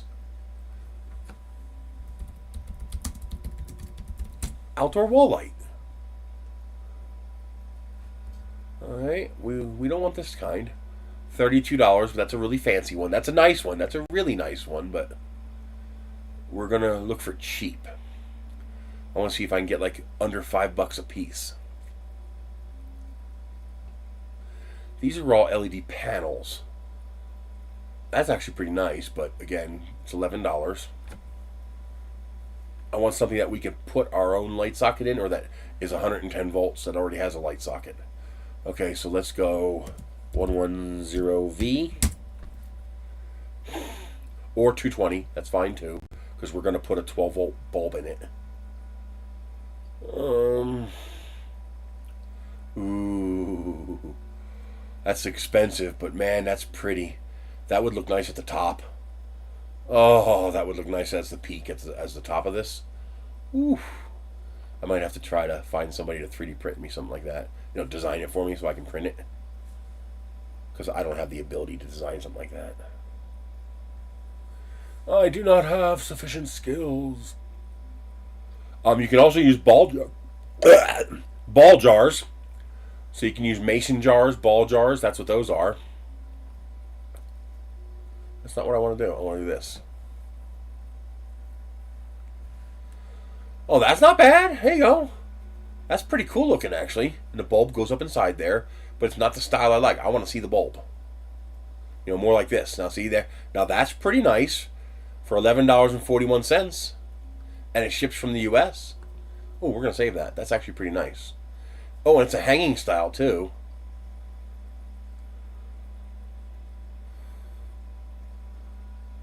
Now, the only way I can effectively 3D print this is if I make them a lot bigger. If I really blow them up in size, I can make that easier to 3D print.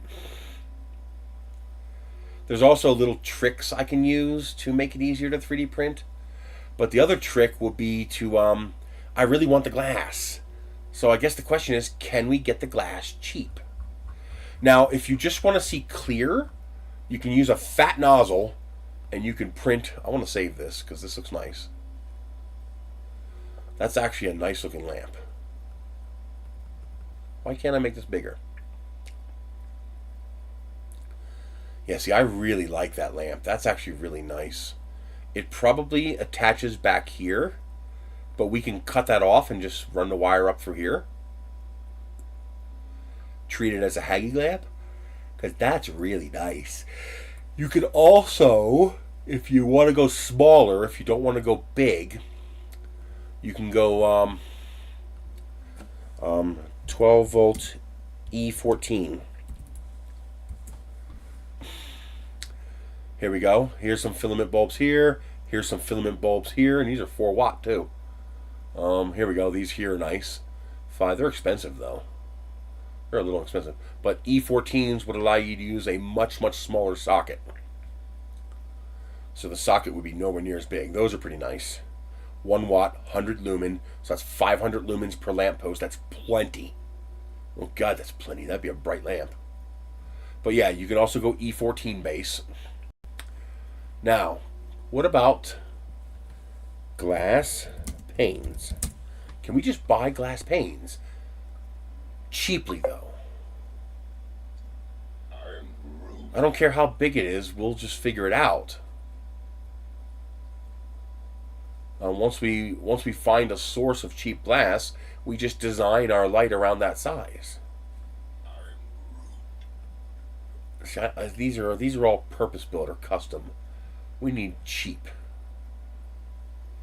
Dirt cheap. Alright, let's check here. Glass panes. All we need is a random sized piece of glass. We could use plexiglass too. Plexiglass would work. As long as you don't scratch it up, you're never going to tell the difference looking at your lamp. So that would work as well.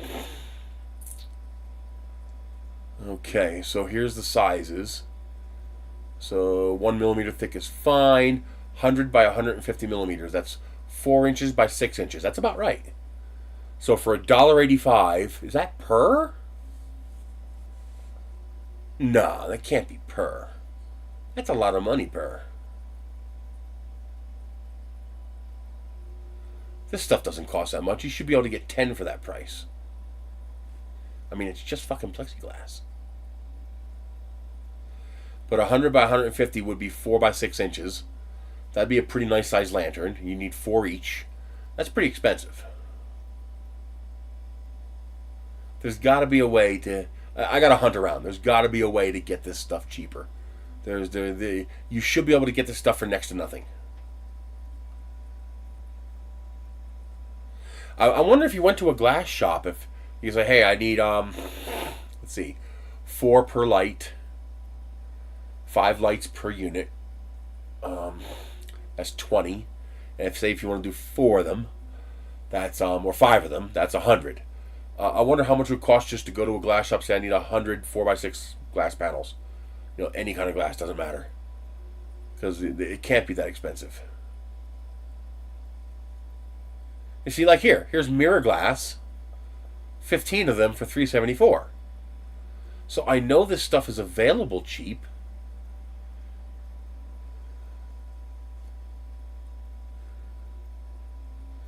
I need it without the mirroring, so it should be even less. It's just going to be a matter of finding it. What were they called?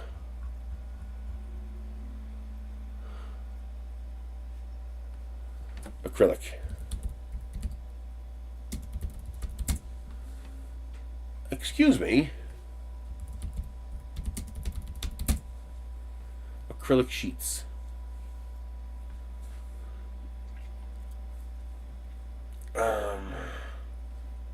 Let's just do acrylic clear.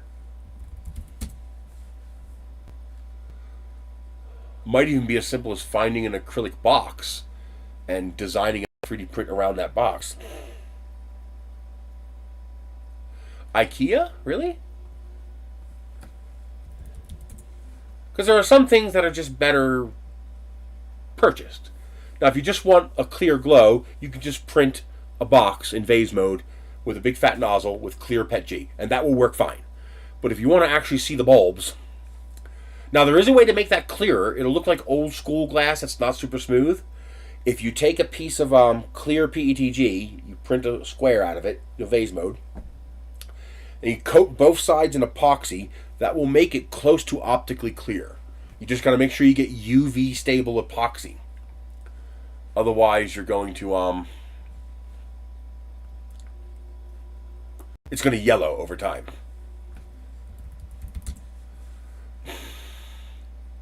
But at that point, I'd rather just buy glass. Actually, at that point, just let it yellow.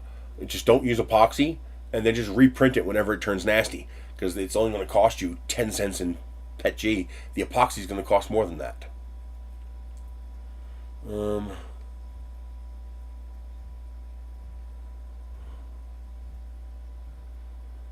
What do I search for? I don't want glasses. Block, go away. Glass sheet.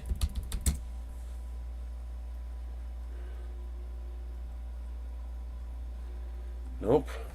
Pane. Nope. Looks like IKEA doesn't have anything like it.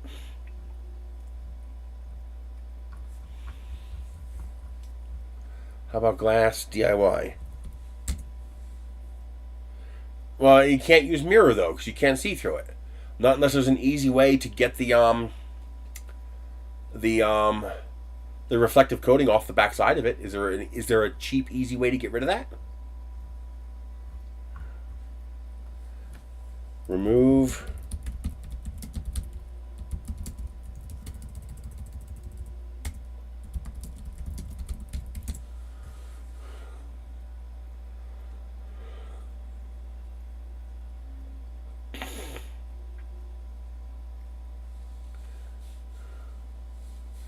Using multi-strip. Here we go.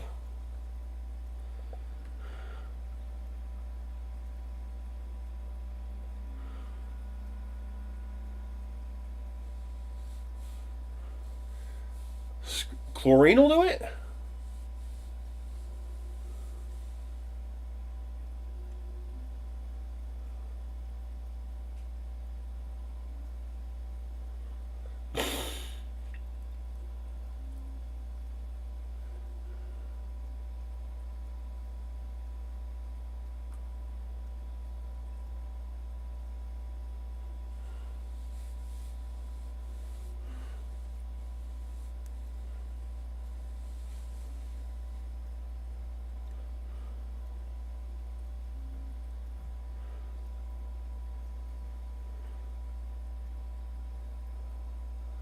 This is archived, so I can't answer him. The answer to his problem is to not try to remove the reflective surface from the glass, but instead start with a piece of clear glass. Picture frame! That's usually acrylic, but yes. Hell, Dollar Tree has that. That's still expensive, though. It's $1.25 for each pane of glass. What about Walmart?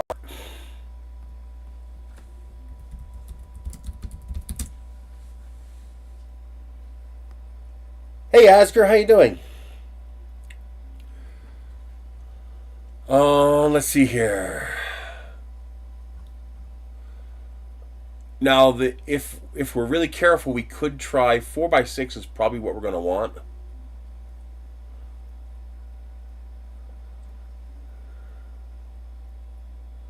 So $1.46. That's probably acrylic. Let's see.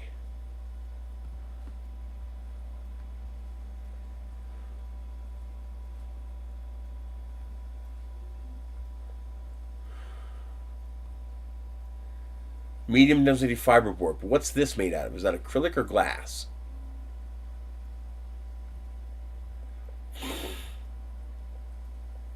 You know something? I didn't think of searching for that. 4x6 glass.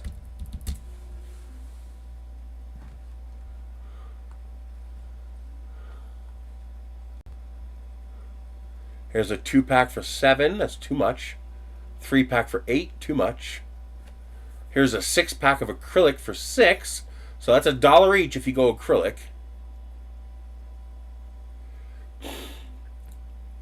Here's a 12-pack for $7. Okay, so we can get acrylic cheaper.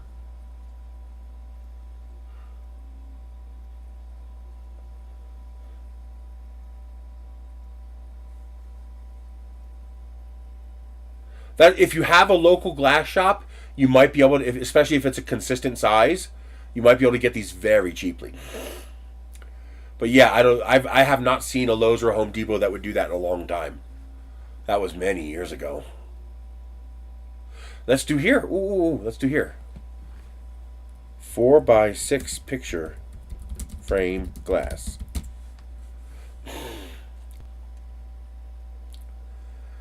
Alrighty. That's actually not too bad. That's 8 of them. If it's actually glass, you can just yank the 8 out of it and then still reuse the picture thingy for something else. Hey, you could probably sell it. You know, put it online for $3 or $4, no glass, and people might buy that. But I'd rather just get the glass. Here we go. Okay, so we're starting to get a little more affordable. That's $8 for 12. But there really is no reason why this should be more than 25 cents a piece. It's just a piece of goddamn glass.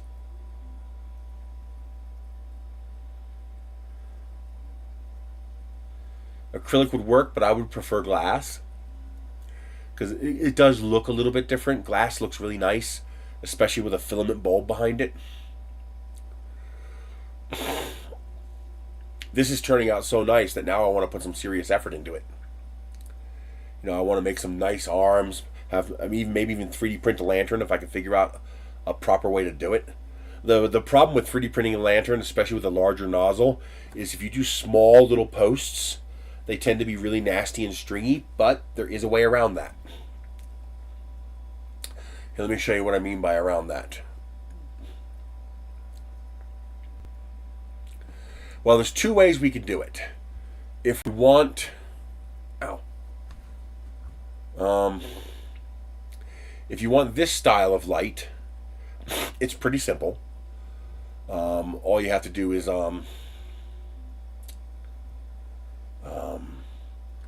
add cheaters. Okay, here, I'll show you what I mean by that. Can you see my screen? Yes. And I actually have a full screen button now. So the way I would do that, let's say I wanted to make a so if it's 4x6, that would be a 6x6, which would be 150 by 150. 150 by 150. And then we will make this 10 millimeters. And let's put a 60. What is the dimensions of the sockets? I really like that light. I want to see if I can design that.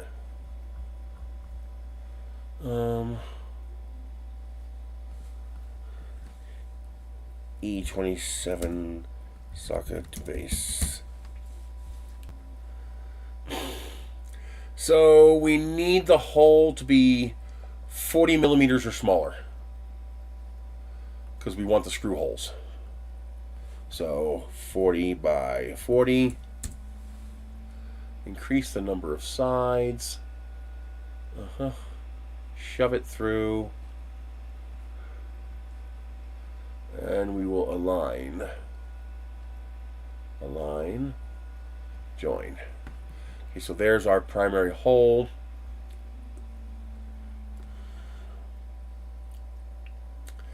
And then I need 2 more holes.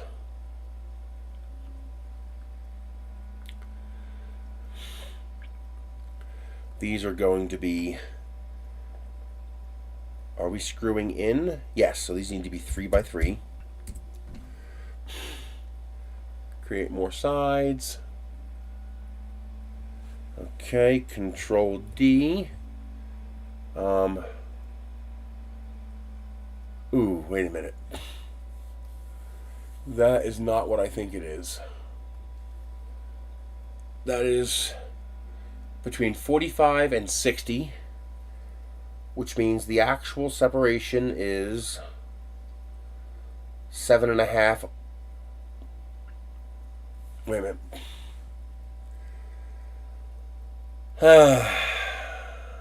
Come on, Chris, think about this. How does it define the separation? From where? Okay, it's from there to there. Okay, it's from the outside of this one to the outside of this one. So that's 45. Wait a minute. What the fuck is the on center?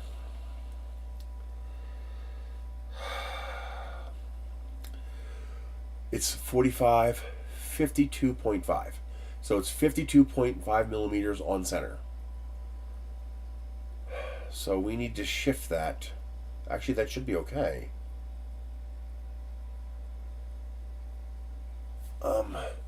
Minus 52.5. Okay. Let's join these. Let's do this. 52.5. Let's see what happens when I do this.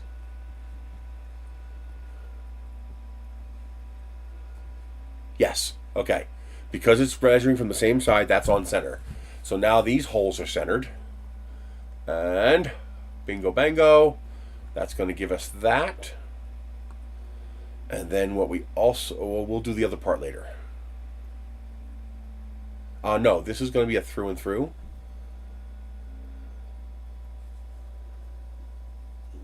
So we want to put the holes in now. So we do this. 0.02. We do from here 52.5 to there. Control D. Rotate 90 degrees. And then we do this. Let's just go 75 so that we are outside. Okay, we take this and we center. Then we take these two, anchor this, center, and bam. Okay, there is a very clean cut top, and your light bulb socket would screw right into this. These cuts here are designed to make the outside and inside perimeter the same, so that when you print your first layer, it's one continuous extrusion. And it also makes sure that there's walls around these parts that need strength. But now, instead of going print, retract, move, print, retract, move, print, retract, move, print, now all this gets printed as one piece. And that means, because you ever try to print a tiny little circle on your first layer, it doesn't work too well, does it? No, it don't. It don't work well at all. But if you print it all as one continuous extrusion, so instead of lift, retract, come here and print this, instead you're printing this, and you just come in here and you print this. It prints every time. It works every time. So that would create that. Now we need to, what exactly is the dimensions? Where's my phone? Here it is. The exact dimensions, or what did Michelle say?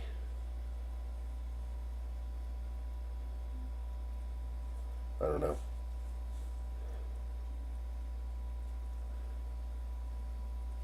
It was from Squirrel. Okay. So 4 times 25.4 is 101.6. So we're going to make 105 millimeters. So let's take a block. 105. And let's assume 1 millimeter thick, 1.5. And let's make it white and transparent. And then tall is 6 times 25.4, or 153 millimeters. So 154, 155. Okay, so that is going to be our glass.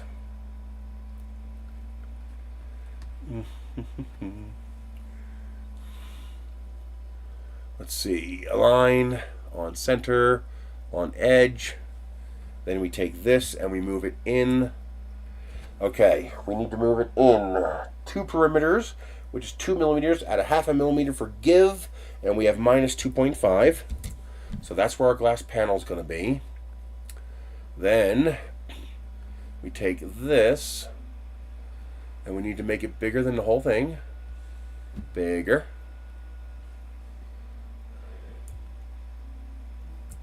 Okay. We take that and this, align on center, here and here. Then we take this and this, Control D, rotate 90 degrees. Control D, Control D. We get rid of the master ring. Then we take the 4 panels and we join them together. Join. So these 4 panels are not going to be part of the print. They are just markers for what we have to build around. So that's going to be the 4 panels.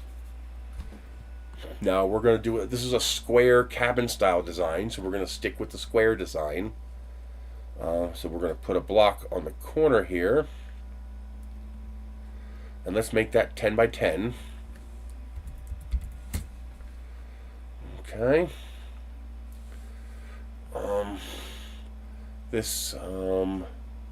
We're going to have to print a bottom for this to hold it all together as well. So how tall are these? 155. 155. Okay. We take this, we align it, but first we fix this as an anchor. We align it here and here. And I need to bring back my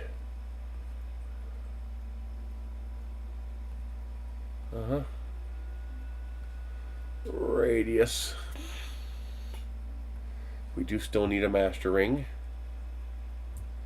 Okay, take this and this, align, anchor, here and here. Okay, so when we're ready to duplicate this, we can have our master ring ready.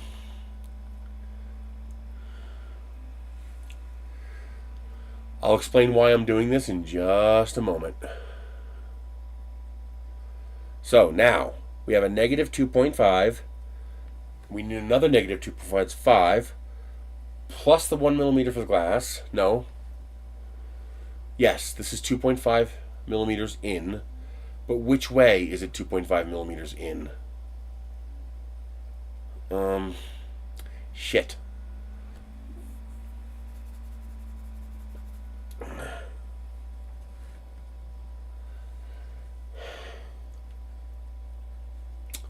I gotta figure that out. Actually, it'd be better just to make this bigger. The bigger I make this, the better it is. So let's go 30 by 30. Yes, that overlaps. How much of an overlap? Too much. Let's go 25 by 25.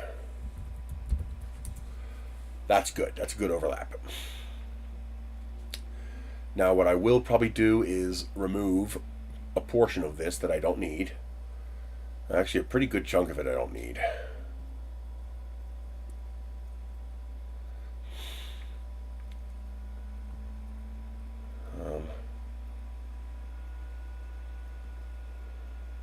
Not what I wanted. That is not what I grabbed. Come on, you're not going to let me grab it? There we go. Don't be a punk. Punk. Okay. Let's make this 25 by 25. Let's align this with this.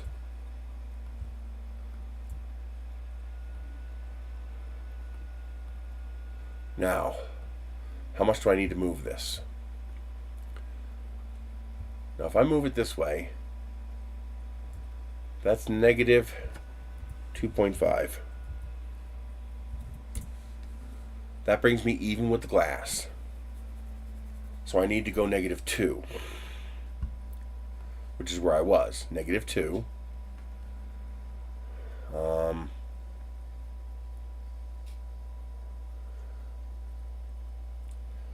And then I need to come this way, negative 2.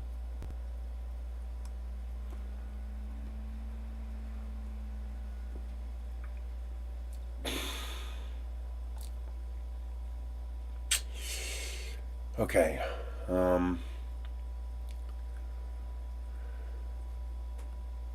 Control D. So how thick is this? This was 1 millimeter. Yes. So that means I need to make this 2 millimeters thick. Too thick. And this one needs to be too thick. Okay.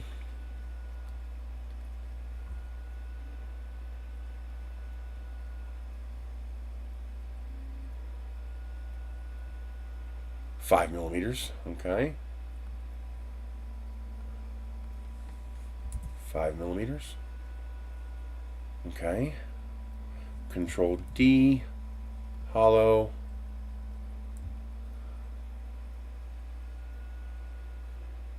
Five millimeters by 5 millimeters. That looks good. But is it proper? I think I need to go a little further. Because that needs to be, let's see, 27. Yeah, it overlaps.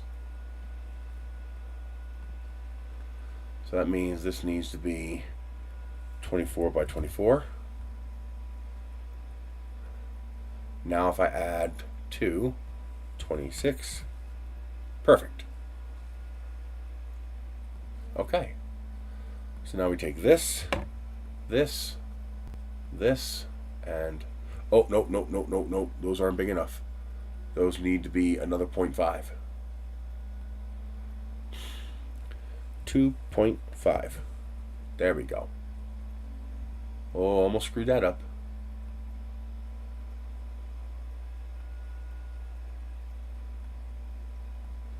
.5. There we go. Now we take that, this, and this. We join them together. And then we join them to this. That creates our channel. Then we take this and this, Control D, rotate 90 degrees, Control D, and there is the base for our lamp. And that will allow us to slide our 1 millimeter glass right into there with enough tolerance to hold it.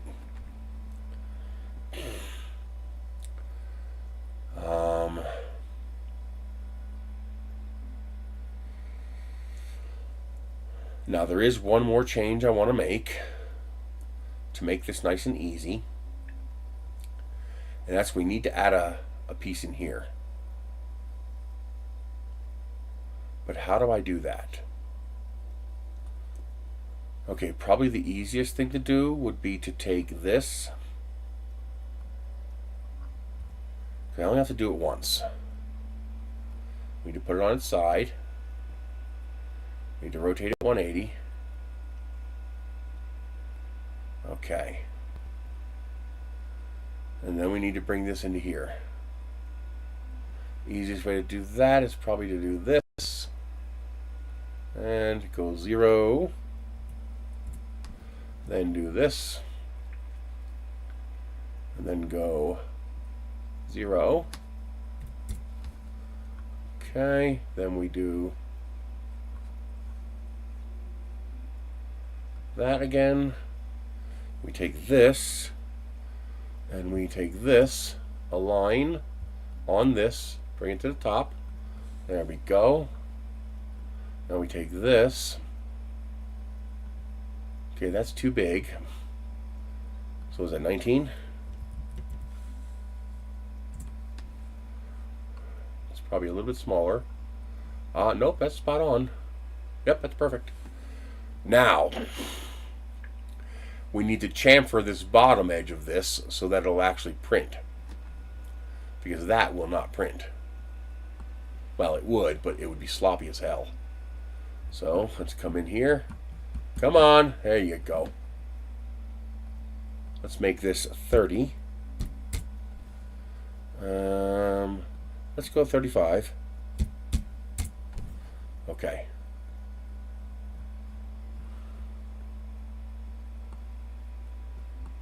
Okay, so we're going to do another 45, except we're going to go this way. Oh no, let's make it bigger first. There we go. Now we need to scale it. Rotate it 45 degrees.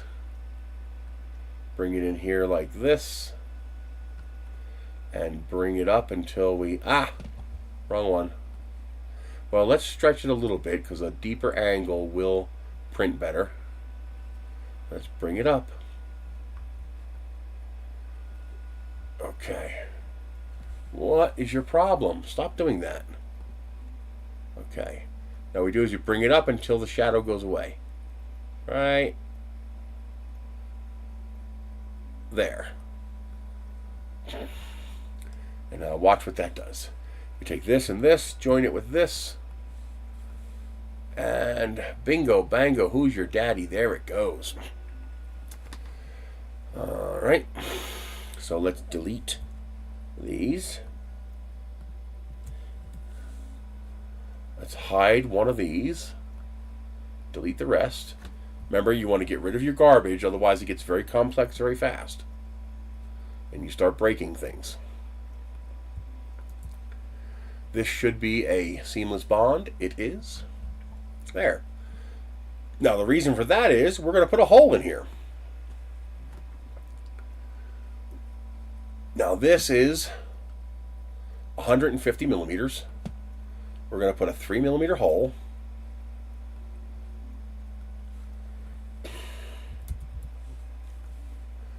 And we're going to align this with the end here, there, and there. And then we're going to come in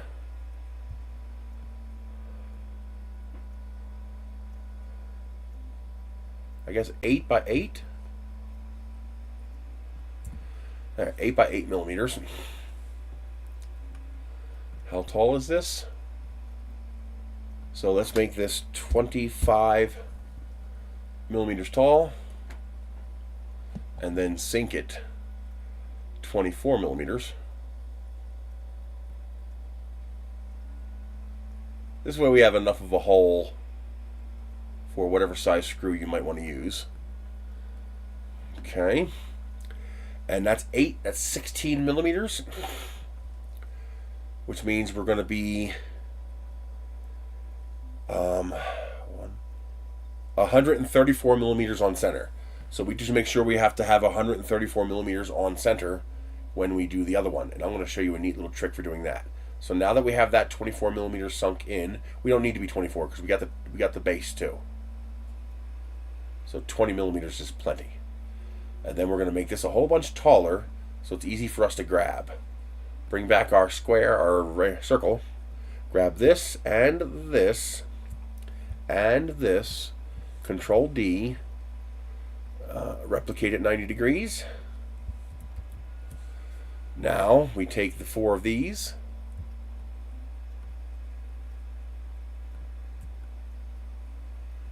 Join them together. We take the 4 of these.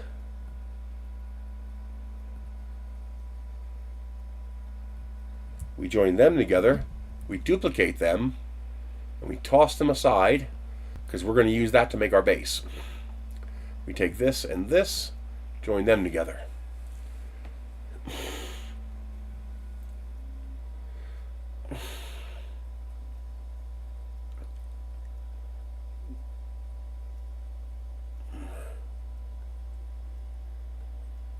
Is it still working? Did I do something wrong? I got that? Oh, I unjoined them. I must have hit the unjoin button accidentally. I can just undo. Undo. What the hell? I know it worked because I just did it. Why are they separate again?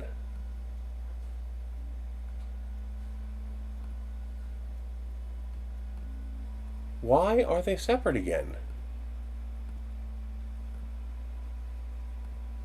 Why aren't they connected anymore? It's just gone. It's like I never did it. That's annoying. Join. Punk? Oh, it duplicated because I did have them all 4 selected. Okay. this and this join. There, now we have our holes. Alright, now we need to make a base.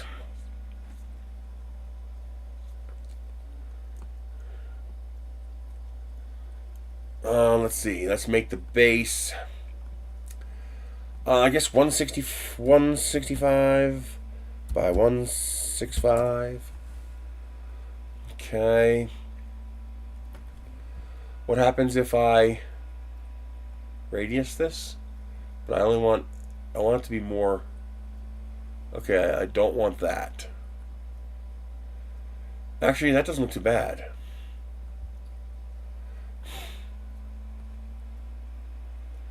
That don't look too bad at all, actually. But it's too big. There we go. I can make it smaller.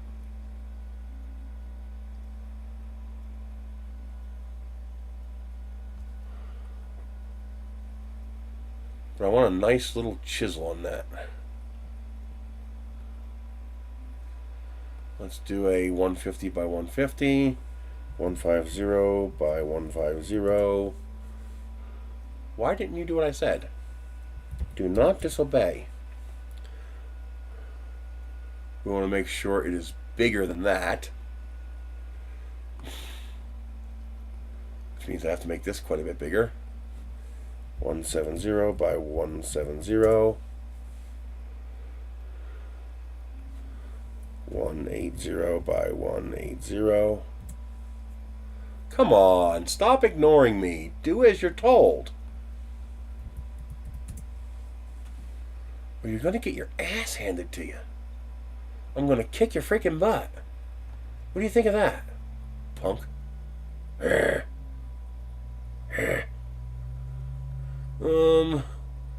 I'm thinking bigger.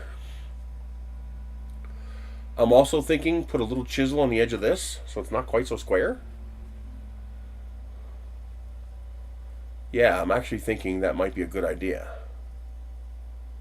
I've got room in the design for it. A little bit, not much. I'd have to work this a little bit. Nah, let's leave it square. Let's just make this bigger.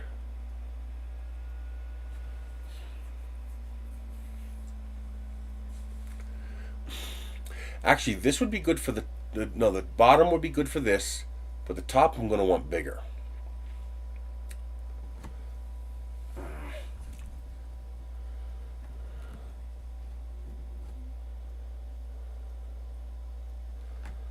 Or do no, the top I'm going to want different, totally different.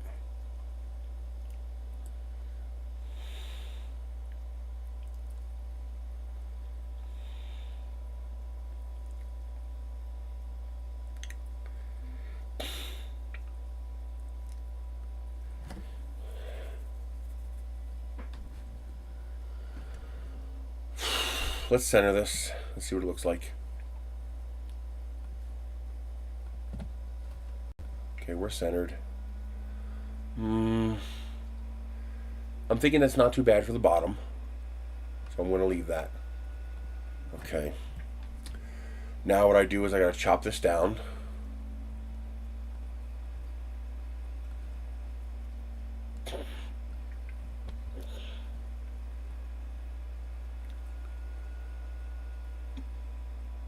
That looks about right.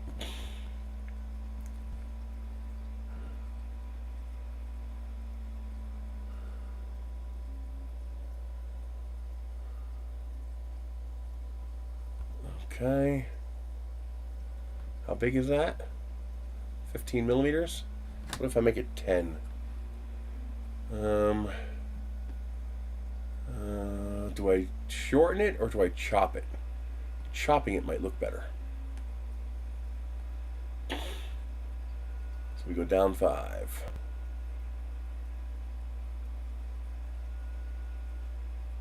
Yeah, chopping it. Yeah, I like that bevel, nice. That's nice.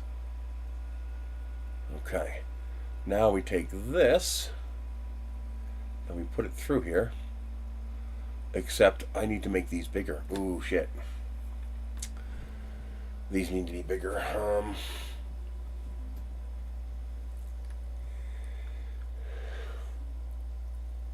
They are through and through. I guess I can do that this way. So we take this and we make a 5x5, 5x5.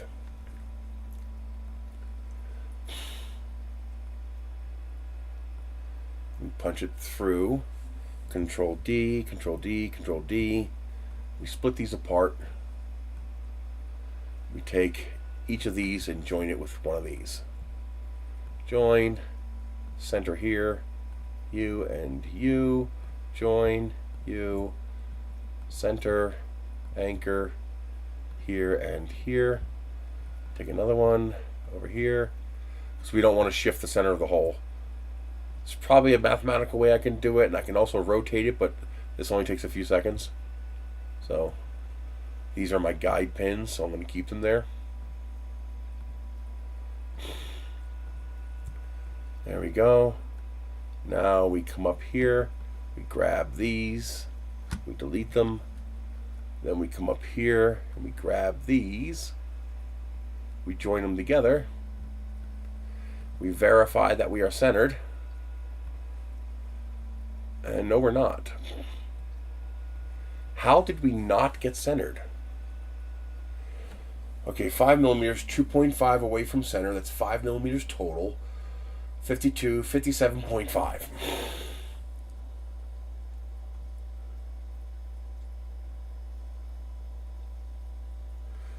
No, that's from the end. That's for the center thing.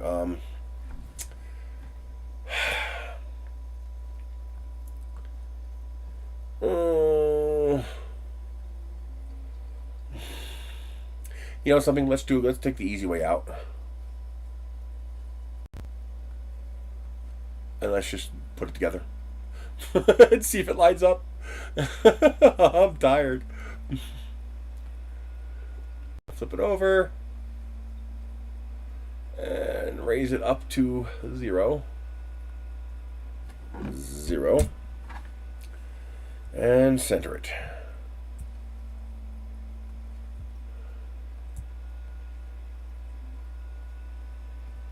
All right. Now, do I see the holes? Yes, I do. We're good. See? The holes line up.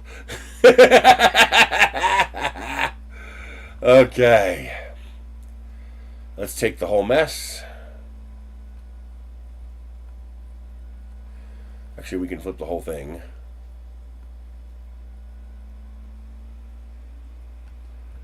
Okay. Control D. We're going to raise you up to here.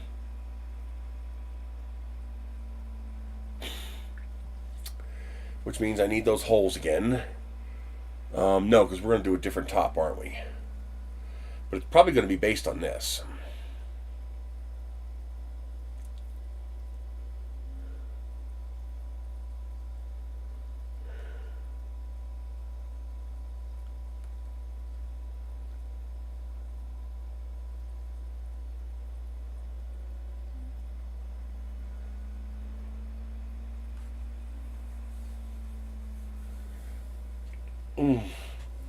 How do I want to do this?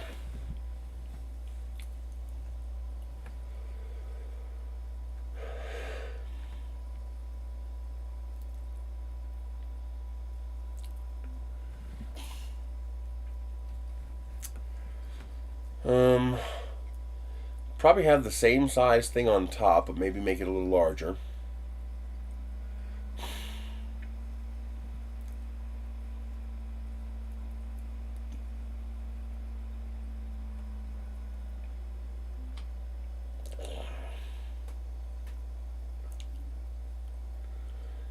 Think. How do I want to do this?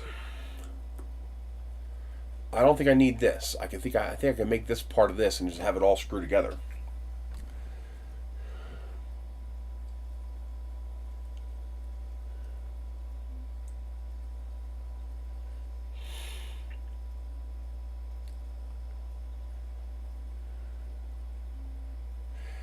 Meaning I can make this the light socket.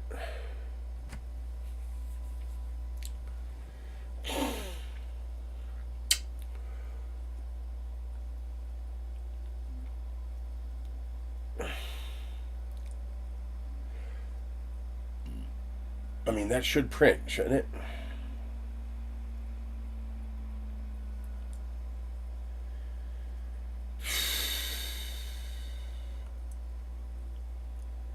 Think. Think.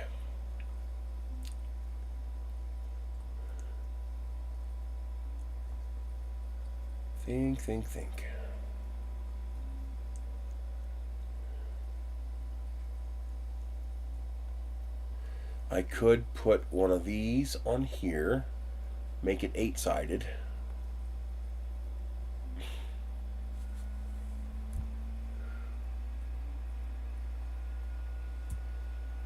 That's not lining up though. Why isn't it? I gotta go half, don't I? Yes. 22.5. There we go.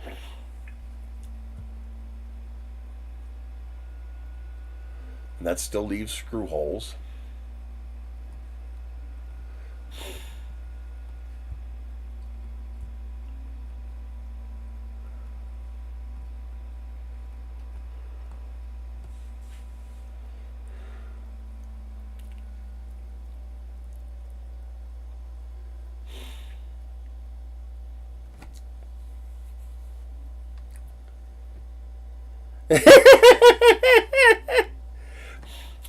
Well, I'm inventing something. I'm trying to figure out how to do it.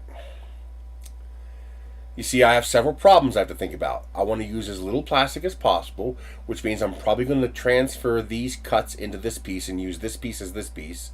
And instead of printing this and this together, what I'm probably going to do is print these 4 pillars separately, print the top and bottom plate separately, and then just use 8 screws to put it all together. That's why I'm using an octagon here, so that the screw holes remain exposed. And then this will screw into these pillars. This will screw into these pillars. You'll screw the bottom in. I'm probably going to... I don't have to recess the holes. This is going to be hanging up. Once you have that... Actually, I don't need those bevels there, but I'm going to keep those bevels anyway. I am probably going to have to invert this, so I have these bevels on both ends. Because... we're going to cut this on both ends. Which means I need to take this and Control D and then flip it vertically.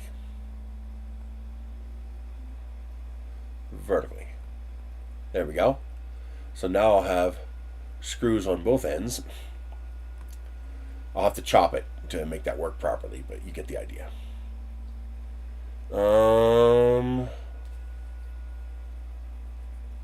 Actually, I shouldn't have to.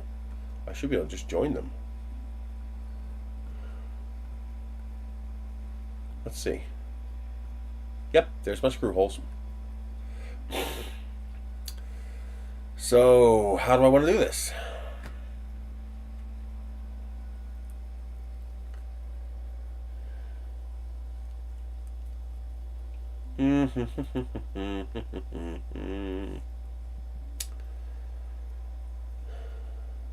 Well, I'm definitely going to chop the top off of this. Let's do that real quick.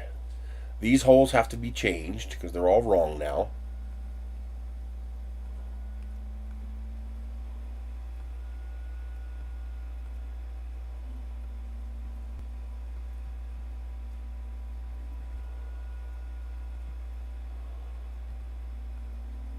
So at a minimum, I'm going to take at least that much off, probably more.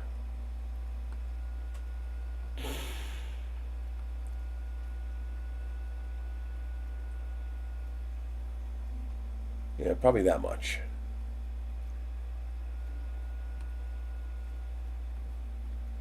There we go. 95 is fine. Let's see. Now, the other problem I have to think about is that I have to run a wire through here. But I have to run the wire in a way that the water that runs down that wire doesn't end up inside here. Otherwise, this is just going to short out and rust out. So I have to shield this from the wire.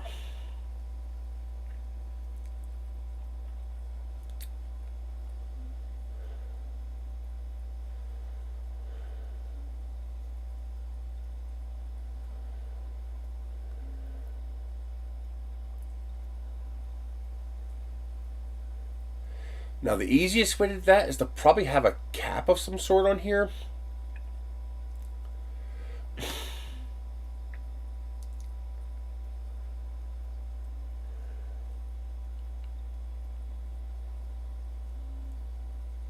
Because I want it to be a hanging lantern. I don't want it to be affixed to this. I like the look of a hanging lantern. But that creates the problem of how do you keep the water out. Now the one way I could do it is once you run the wire in, you could pack the hole with hot glue. That would do it. That would seal it from water.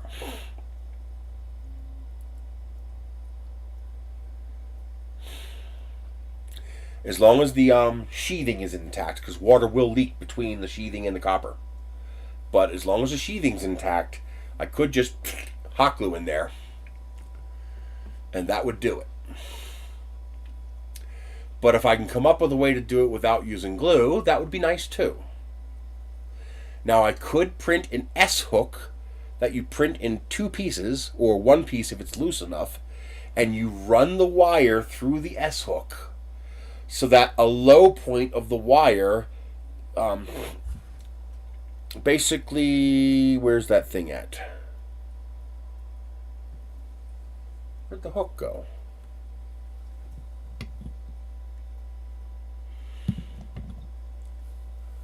Did I leave it on here? No. What did I do with the hook? It's just gone? I mean, just like that, it's just gone? Well, here's another one. Where'd that other hook go?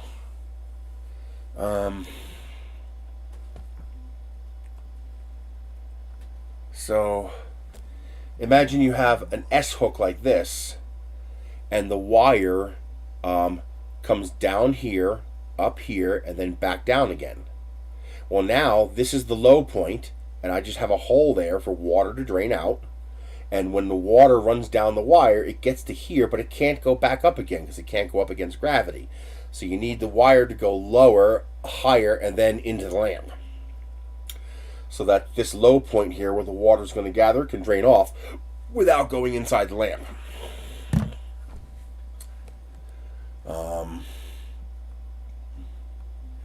That gets really complicated, but it's doable. Because the wire is going to have to come out and run inside of this somehow.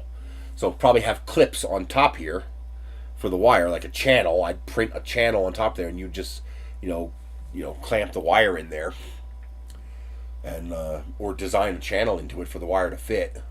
But the wire is going to have to run inside of this arm of the light to get to the center, to run down the center, to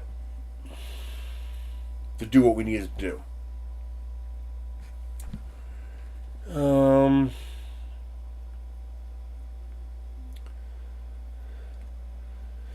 Okay, definitely. Okay, we're definitely going to print this in separate pieces. That's going to work the best. So we need to transfer these cuts to the other piece. So we delete all that. Nope, I need one more. I need that one too.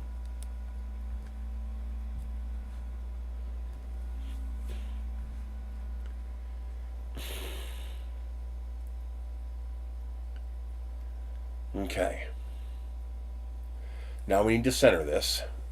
So take this, this, and this. Align, anchor, here and here. We are centered. Okay. This is 10 millimeters thick. I don't want that 9.99 shit. Don't do that shit to me. I hate when Tinkercad does that. It takes away or adds a 0.01. And that can really mess things up sometimes. Okay, so this needs big holes, that needs big holes. They both have big holes. The small holes is in the legs, so the screw will slide through here into here. So our threading is correct. Let's see if it lines up. Nah, that's not what I wanted, you dumb shit. Right there. Good boy. Good boy. Take this and this. and lower you down to 0. Okay. Now let's see if it lines up. Yes, it does. The holes line up. Okay. Let's hide this for now. Actually, just make it transparent for now. Okay. This does not need to go through the whole thing, so we can stop this early. That just needs to be the first couple of layers. So we want to stop that before we get to our chamfer. This way our chamfer is nice and clean and our top layer is nice and clean.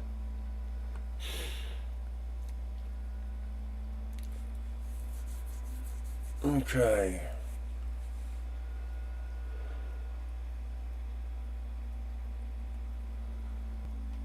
So let's hide this and let's join all of this together. Yeah. So first let's join all of these things together to make our life easier in the future. Can I get to that? No. I have to hide this. I need this. I need to make you taller. I need this. Make you taller. This. Make you taller. Just to make it easier to play with. Hide you again. There. Take this. This. This. And this. Can I reach that? Yeah. And join them together. And then join them with this. So I also want to join these holes. Let's go back one. So we take this, we unjoin it. What we want to do is we want to join these together. I told you to unjoin. Why don't you listen to me when I tell you to do something? We want you, and you join together. And then join you with this. Okay. So now what we're going to do is we're going to use this to dick around with. I'm grabbing the wrong piece. Come on. See, this is the problem. You can't grab the transparent piece easily because it keeps trying to grab the one behind it. And it won't let me grab this. Son of a bitch.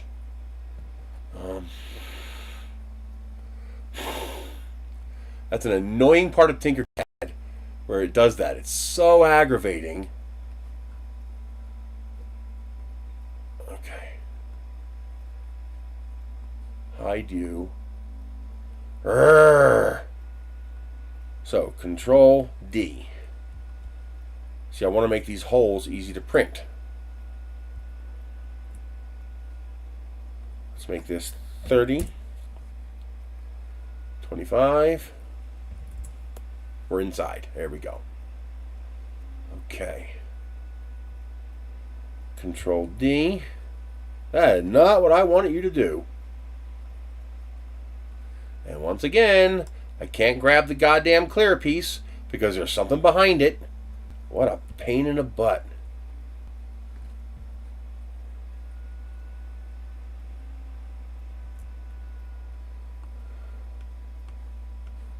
Why won't you move? Jesus. Come on. Play nice. You. Join. Okay. Now, we want to center you. There. Good. Now can I grab you? Yes. Control D. Rotate 180 degrees. There. Okay. Now we take this, and this. We join them together, and now we shorten them down there. And then we join them with this. There. Now it's easy to print. All the holes are guaranteed to print cleanly.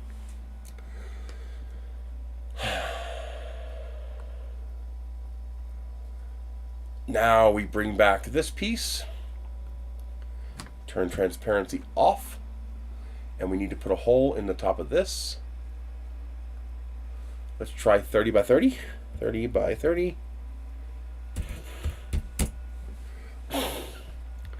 Take you. Center. Freeze. Anchor, anchor. I think I can go a little larger, but I think that's actually enough. I don't need to go larger.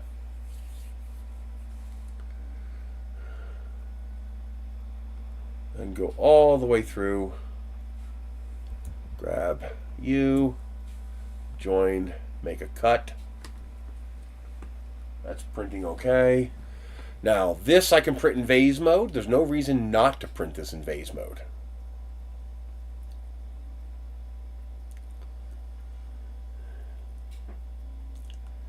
Because I want this to be, let's make that a little cleaner. I forgot to increase the sides. So let's see, make that a cleaner circle. There we go. Okay, now I want to make this vase mode. I don't think I need the vase to be on the crease. I think I just need the vase to be on the face.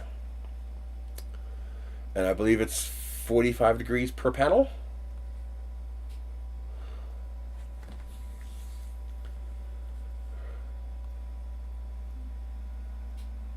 That will do it.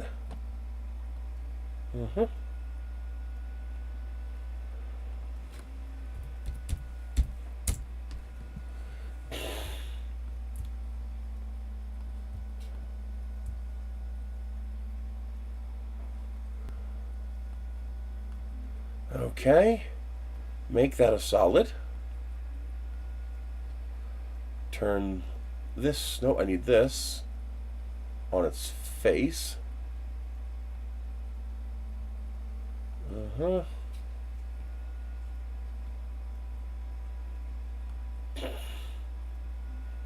no, I gotta do this first.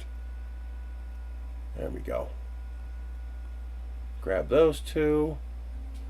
Now we take this and we shift it this way. 1.9 minus 1.9. Turn it back into a hollow. Control D. Grab you. And we rotate. I believe. Perfect. Oh, now we have to do it again. Control D. No, that's not what I want. It's selecting the wrong one again. Why does it keep messing with me? First of all, we need you to go all the way through, so get out of my face. Hide. Go away. Let me take you and delete you. Now what are you going to do? You're going to give me that one. That's what you're going to do. Now I need to go 2 ticks. 1, 2. There we go. And then we bring back, turn you into a hollow, because you're going to be a through and through. Okay. No, I don't want you to be a through and through because you're on the middle of the face. We need to pick one of these to make a through and through. Unjoin. There we go. I need to lengthen that a little bit just to make sure. Okay. Okay. One goes all the way through, one does not. This should be exactly 10 millimeters. Yes. Now I take my cuts and I join them. And then I join them into this. There. Now this will print with infill. This will print in vase mode. We should see our hole. Yes, there it is. Our hole goes all the way. Oh, that's a problem. But it's an easy to fix problem. How big did I make this hole? 40 millimeters? I believe it was 40 millimeters. You're not going to let me do that, are you? There it goes. Okay. Sides. Base radius.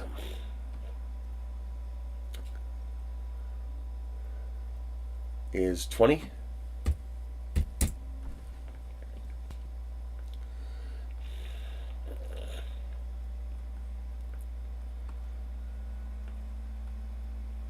Yes, that's right. Okay. Let's hide this temporarily. We want you to invert. You'll see why in just a moment. And then we want you to be at the 0 mark.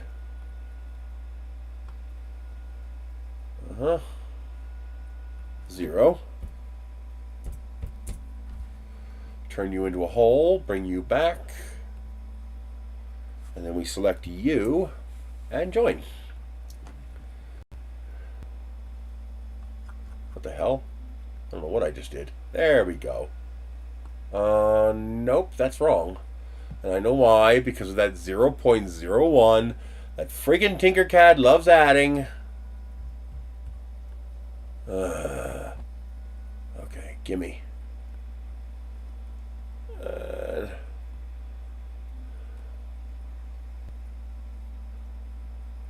Let's go 32.1. There. See how it's fully accepting it now? It's that little bit. It does that every now and then. It's like a skin. It's really annoying. It's easy to fix though once you're aware of it. There. Now this will print correctly. Although I probably should make that angle a little less severe. Go inside, damn it. Yeah, let's make that a little less severe.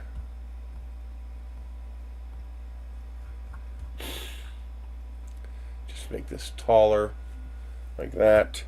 Select this, print. Or slice. There we go. Better angle. Okay. That is strong enough. Okay. What's the next step?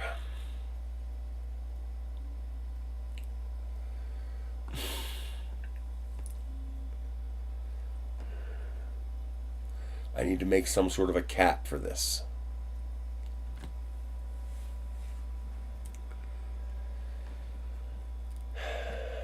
I gotta figure that out, but for now the lantern's looking good.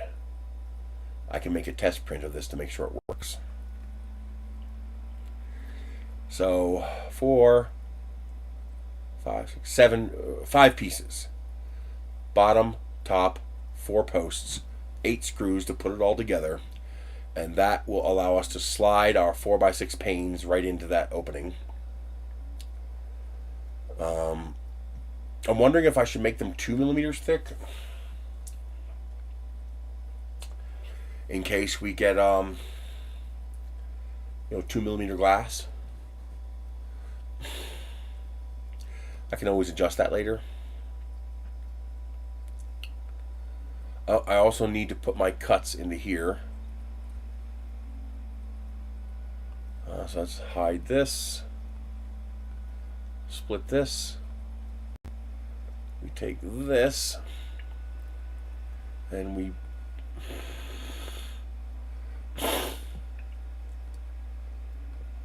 Come on, let me pick it. Okay, Control D. And we bring that down to 0. Why? Why? Stop being a little bitch. 0. I should actually probably put a hole in the center too for drainage, but the water should drain out from underneath this glass. It's not going to seal. So that means I don't need this piece. That one there can go away. Now what we do is we take this one and this one, join them together, and then we shorten it. And that's enough, because it only needs to be the first couple layers.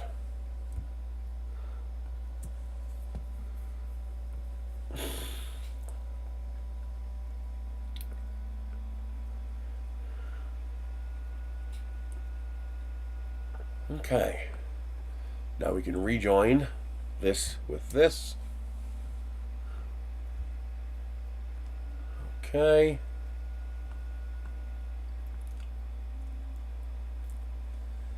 And then we can bring our top back, change that to red to match everything else. Let's get rid of these master rings. I don't think we need them anymore. What do you think? Ooh. There is one thing I really don't like about this. Dagnabbit, I would really like to have this sit up high enough so that you don't see the socket. I mean, it's not a big deal to see the socket, but I would rather not see the socket. Although it's going to be white. And this is going to be printed white, so it's all going to be white. So that's okay. Okay, that's fine. So the way this will work, 4 screws will screw this into these 4 pillars. 4 screws will screw this into these 4 pillars. But before you screw one of these in, you slide your 4 pieces of glass or acrylic in. And because they're in slots that are fitted, they will just slide right in there. And they'll just be captured when you screw it down. There's enough tolerance, top, bottom, left, and right, that it shouldn't be a problem.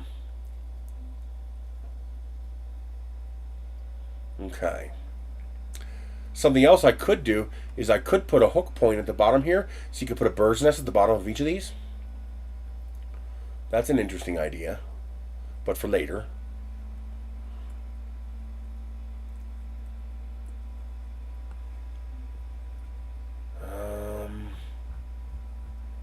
Did I make, this is a 30 millimeter or 35 millimeter hole. I think I made this. I think I made a 35 millimeters. Is that what I did?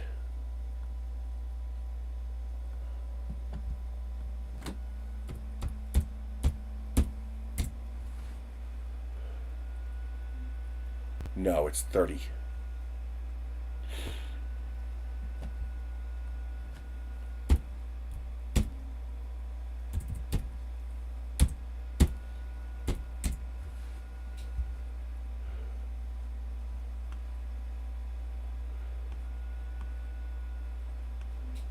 Yeah, that's a 30 millimeter hole. Okay. So I need to design a crown to fit on this. That will be a snug fit in a 30 millimeter hole.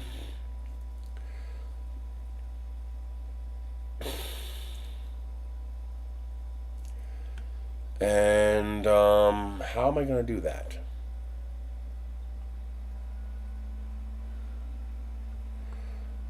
I might bet. What is that? Oh, cat.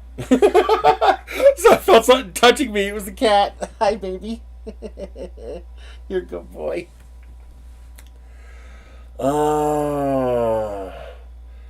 The easiest thing to do would be to put a screw through here. But will that print? It might.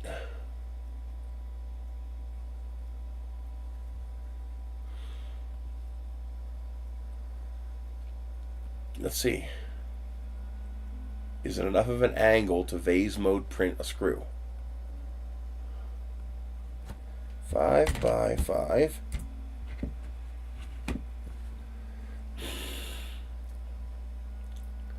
Because that would be the easiest solution, is just to shove a screw hole through there like this.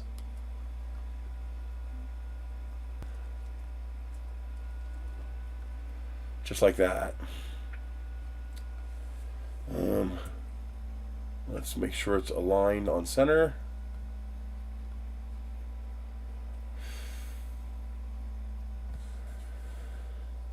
So 2 screw holes going through there to hold whatever I print to fit in here. Yeah, don't claw me, baby. Yeah, I know. You want attention. I'll give you attention. Yeah, I know. He wants to be scratched. He's a good boy. Yes, you are. He's a good boy. Yes, he is.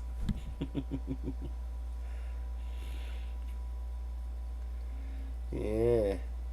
You love getting your scratches, right? You're a good boy. Yes, you are.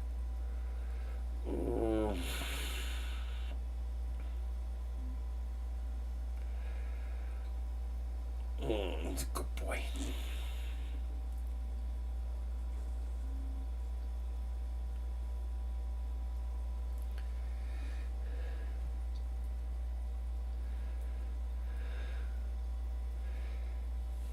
And also, the whole point of me showing you all this is so you can do it yourself. You can see how easy it is. Most of the time, the work is involved is in adding the little bits. Figuring out how it's going to go together, figuring out how the pieces are going to screw together, figuring out how to make it print as cleanly as possible. So, for example, when I print this, I'll probably print these 4 pillars all together, and I'll make sure my start point is here in the middle, and I'll enforce it. What's that going to do? It's going to make sure my zipper line is inside here where you're never freaking going to see it. Okay? And that means these lanterns will look nice.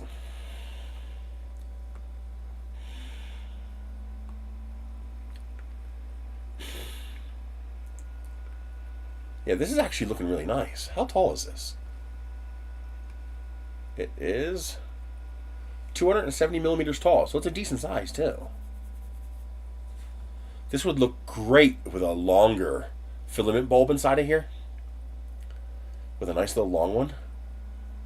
That had multiple filaments, or even shaped filaments. They make filament bulbs that have like twirly designs inside and stuff like that. And I could also use these as regular lanterns. I can make my own lanterns to put outside. You can also do solar with this. For example, you could take a fairy light string, you could put a post in the middle here, like just a post, and wrap fairy lights around it, and just fill this with fairy lights. Let me show you. There's plenty that do that. Let's see. Fairy light kit. That actually look really nice. The question is, do you like here, see? Like they do here? Why are you doing that? Oh, because they got a whole bunch of different examples. Doing something like this. So doing something like that, where you just jumble up the fairy lights inside the lantern, that actually looks really nice. It's a very elegant look. The trick is having enough fairy lights to produce enough light. To give you a real tangible amount of light. Now, in that case, it might be worth having the lantern on top instead of on the bottom. This way you can just mount the solar panel to the top. But I could also just run the wire outside and mount the solar panel to the arm. That will work just fine as well. In fact, I might do exactly that. Because that's really nice looking. I like that look.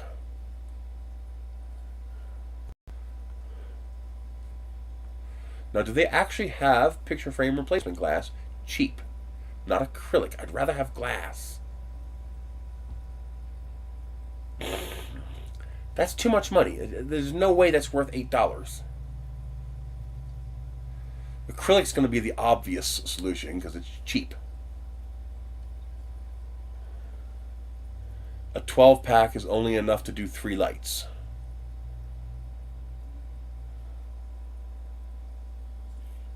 .04 inches? That's thin shit, man. That's like nothing.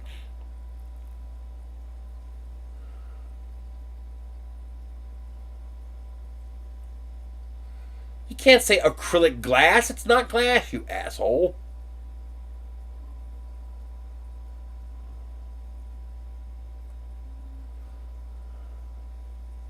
Here's a 20-pack. That's enough to do 5 lights.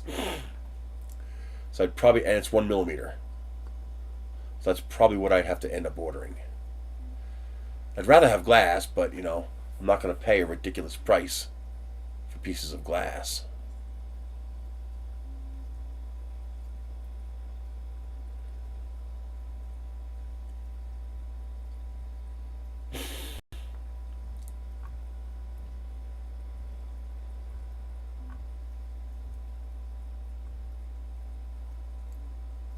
And fairy lights with a slight twinkle would be really nice. So, solar fairy. This kind of thing here. You're getting 80 LEDs per. Here's 3300 LED, and that's multi-mode. Here's 200 LEDs, 72 foot. It's only $1 more. Because we're just going to bundle it all up inside of there. But too much would look like a mess, too. You don't want it to be too much. But either way, the idea is simple. You just fill the lantern with this. And here's $10 for 2 of them. And there's 4. So it's 100 LEDs each. That's 100 LEDs is probably about the right amount.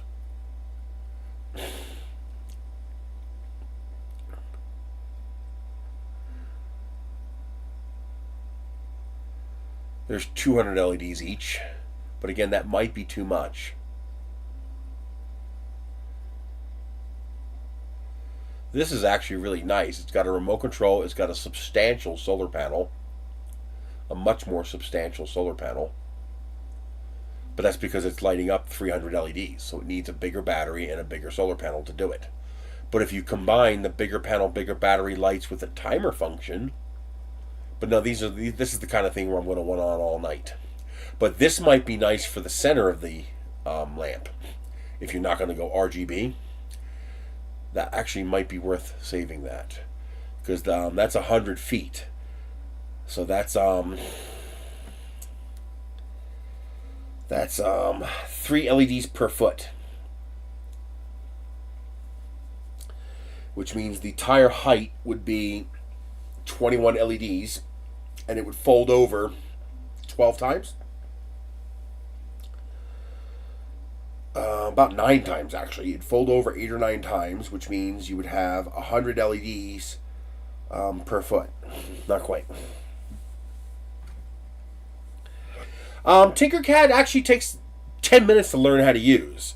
It's figuring out how to do complex stuff and being able to edit it later. That's where the complexity comes in.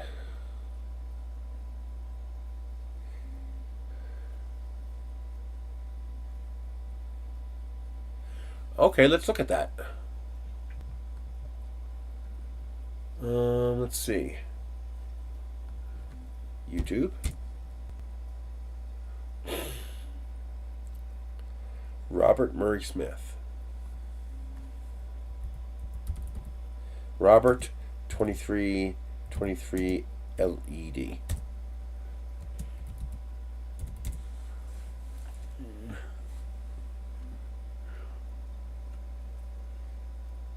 Ow.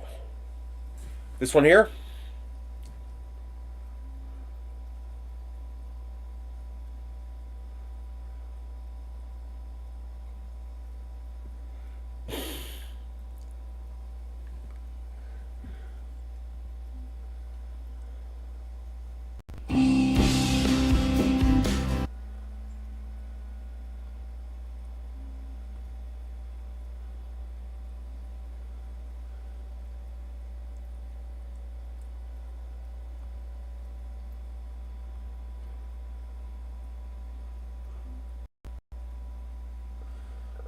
Okay.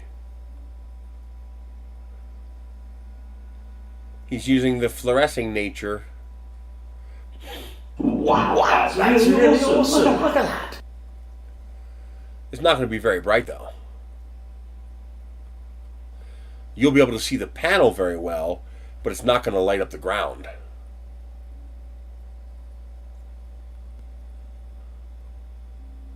That is pretty cool, though, if you want to create an illuminated display. I'll definitely come back to that. I'll probably get a copyright violation if I play while we're doing it here, so I can't do that. Okay. I'm always looking for new guys to watch. He's in my list now.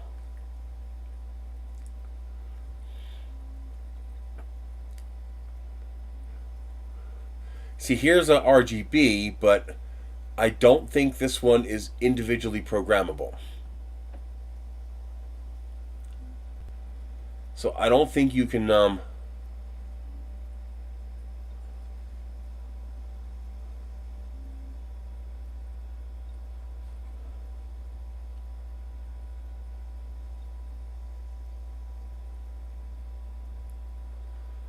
can you control the individual LEDs? Because that's what I want. I want the ability to be able to set up color themes. This has preset color themes, but can I make my own?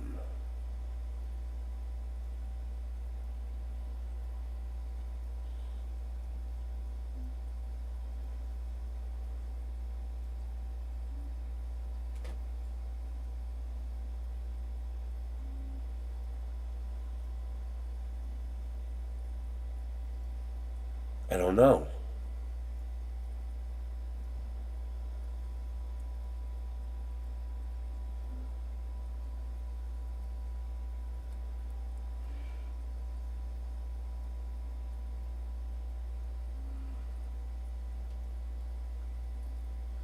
Oh, these aren't automatic?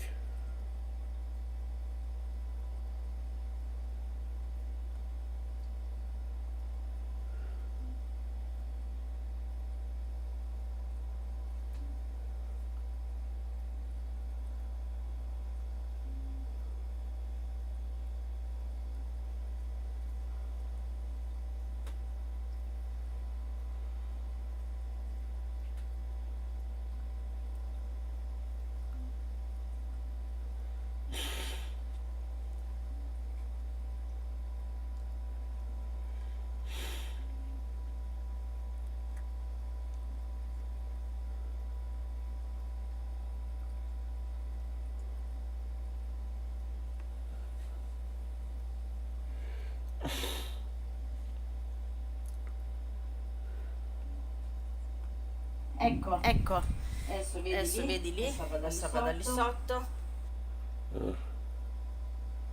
Do you have individual control or not? Because that's what I need. I need individual control. I need to be able to set up my own light profile. It looks like maybe I see buttons for adding colors. Does that mean I can control what colors it lights up with? I don't know.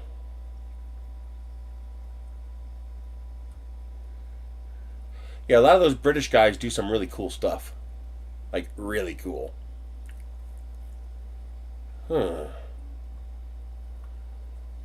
Multicolor timing plus 99 modes. But can I do custom modes? Or is it only the modes they pick? Now, I mean, granted, if it has enough modes, you'll eventually find the colors you want, but... I mean, it might be worth the gamble for $13, so I'll save it. I'll just hang on to it into my cart until later, and I'll look at it. I'm looking for something that uses a different app, because I've seen other apps where you can control the individual lights, like this one here. I'll show you what I mean. Like here, you see in this app, you're actually defining the segments and how big they are and what they're lighting up as. Some of them even have a little dot for each individual bulb, and you pick, what light each bulb is. I guess I'll wait till I get this to see what it says. I just don't know.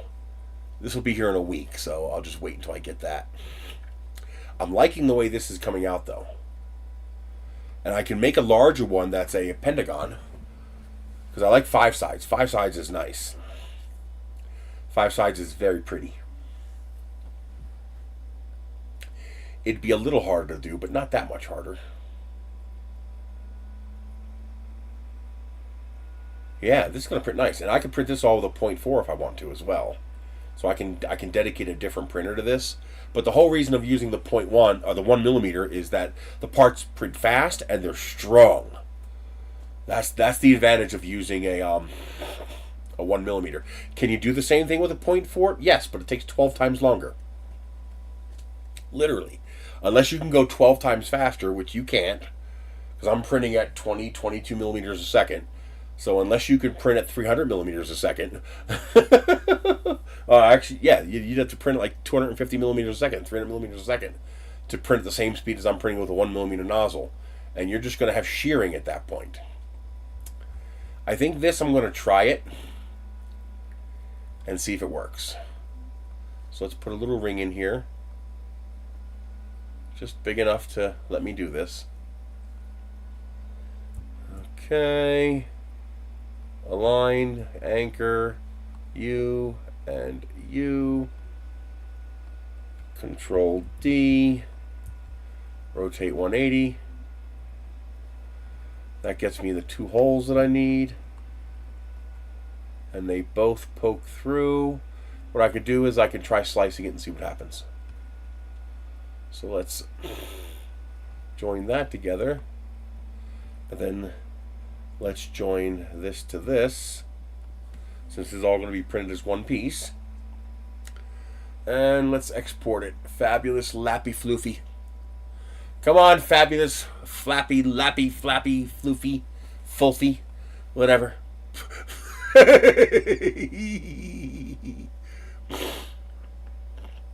And I should be able to do this whole thing at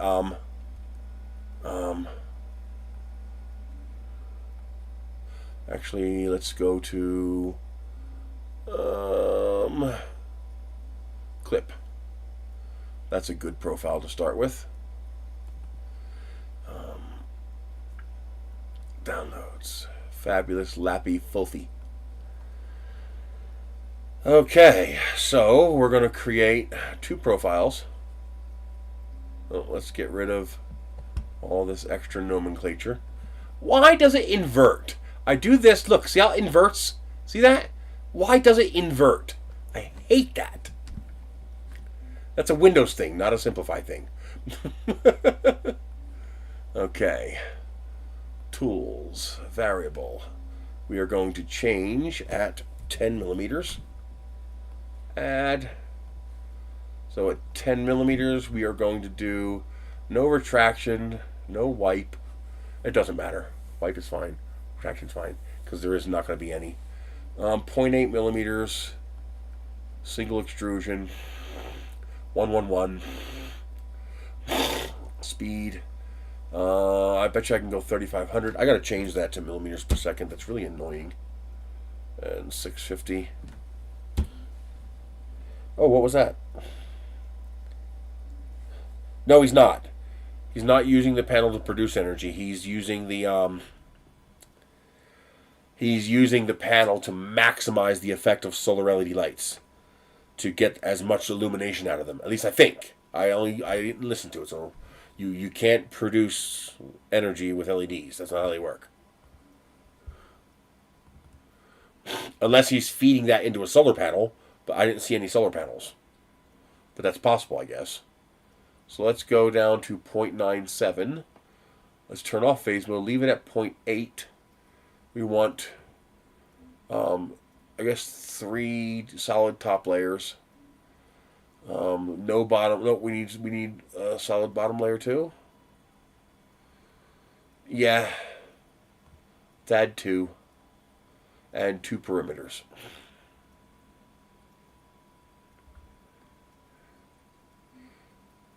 Is using the fluorescing effect of the yellow plexiglass and the yellow optimized LEDs to maximize the illumination you get from the panel, which is a pretty neat idea. If you're trying to create like self-illuminated sun catchers, that's pretty cool because they'll light up at night. There'll be a pretty sun catcher in the day and also light up at night. That's actually a pretty cool idea. I can see a lot of interesting uses for that. Now I'm probably going to have to lower the layer height when I get to the top part. Okay, that's a no-no. We do not want that.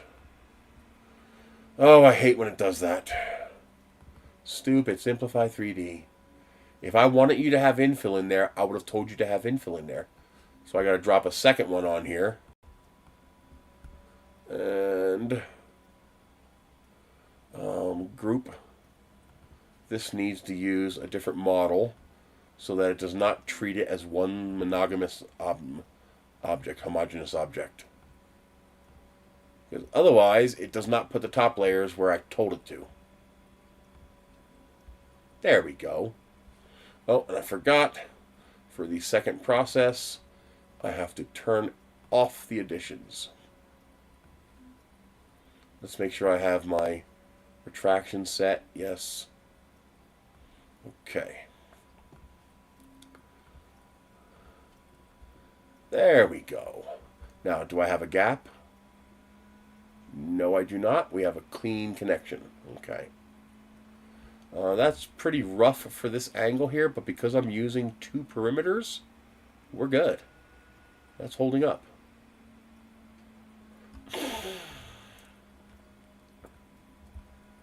Okay. Now you see what happens here.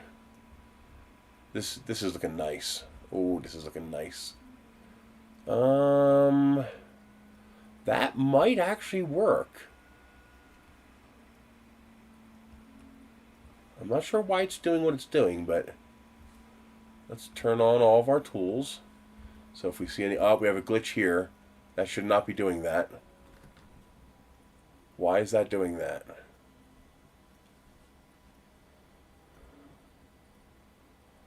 Why is it doing that?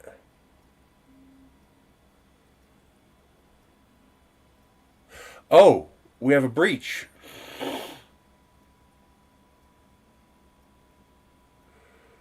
Oh, I forgot about that. That's technically a breach. We have two breaks, which breaks phase mode. But why the hell is it going from over here to over here? Why not go from here to here? Let's see if I can optimize that. Optimize start point for fastest. We do not want to restrict. So why is it traveling across the whole thing? It's probably okay.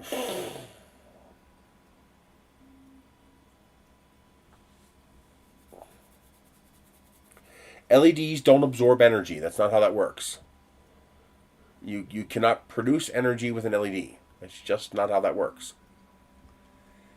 Okay, I have to think about this on how to fix this. But for several layers here, see, we're good, we're good, we're good. But now we break through to the outside. And once we do that, we create two completely separate islands. I mean, this would work if I only had one hole. And I got rid of this after that one hole, so that this became our opening. But that would be complicated as hell. It's easier just to let it do this and see what it does. But it looks like it'll print it. I'm going to have to lower the layer height. Where are we at? We are at 116 layers. Which means... I'll look at it, but you can't produce energy from LEDs. That's not how that works. Something else has to be producing energy.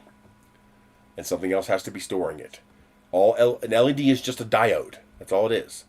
116 times 0.8. That's too high, maybe? That's 92.8. Is that too high a layer height for this? No, I think that'll work. Yeah, that should be enough overlap. So what we can do is create a variable at, what was that, 98.5? 98? Let's go 98. Add. And then we will lower the layer height of this section down to 0.2.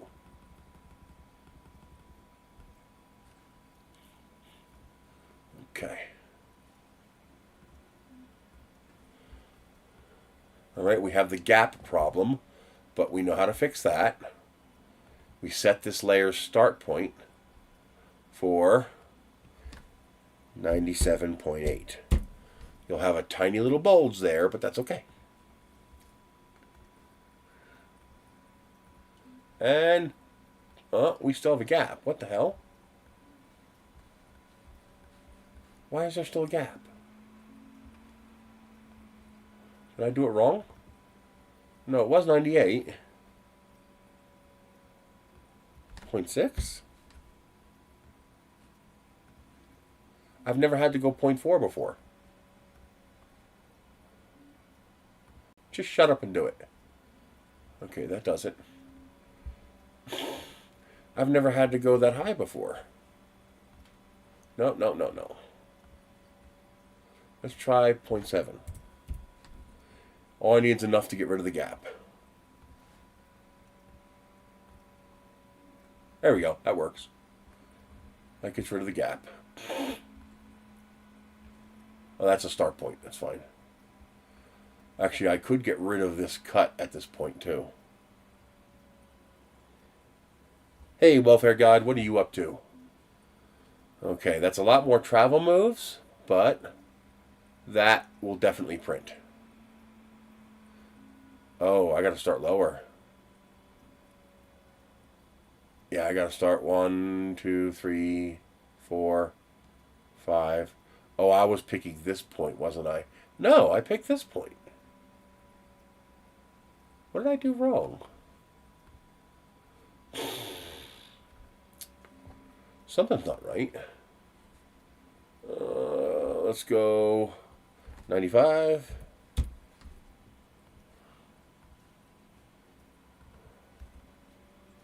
Oh, that'll show me right there.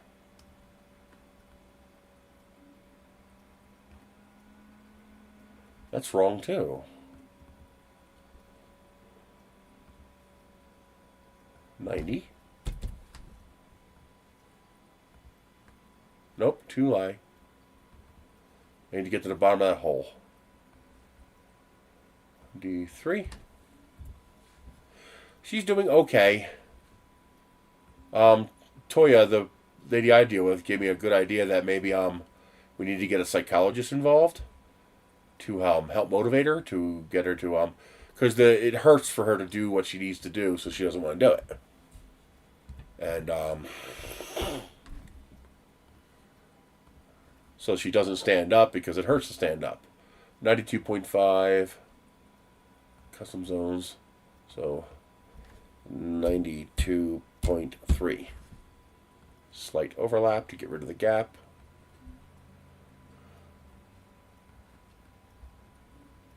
There we go. And is our gap gone? Yes, our gap is gone.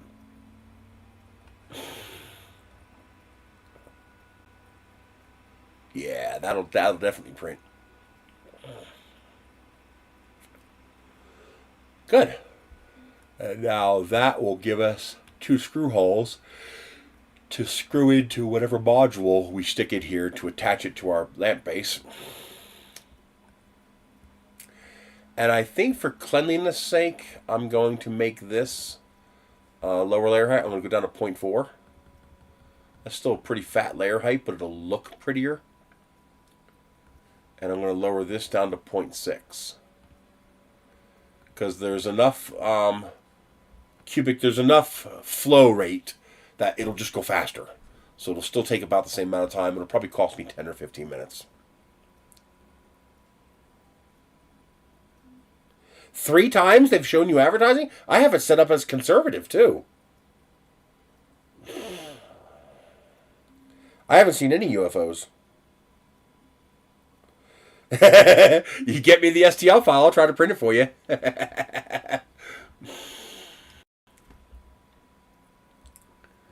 Yeah, that's cleaner. That's much cleaner. The bevel looks nicer. The top layers are going to be nicer. Yeah. Now here's why I do that with the first layer. Look at this. See? Now, normally, if you were to normally print this, you'd have this perimeter, 1, 2, 3, 4, 5, 6, 7, 8. You'd have 8 perimeters to print. 7 of them will be islands.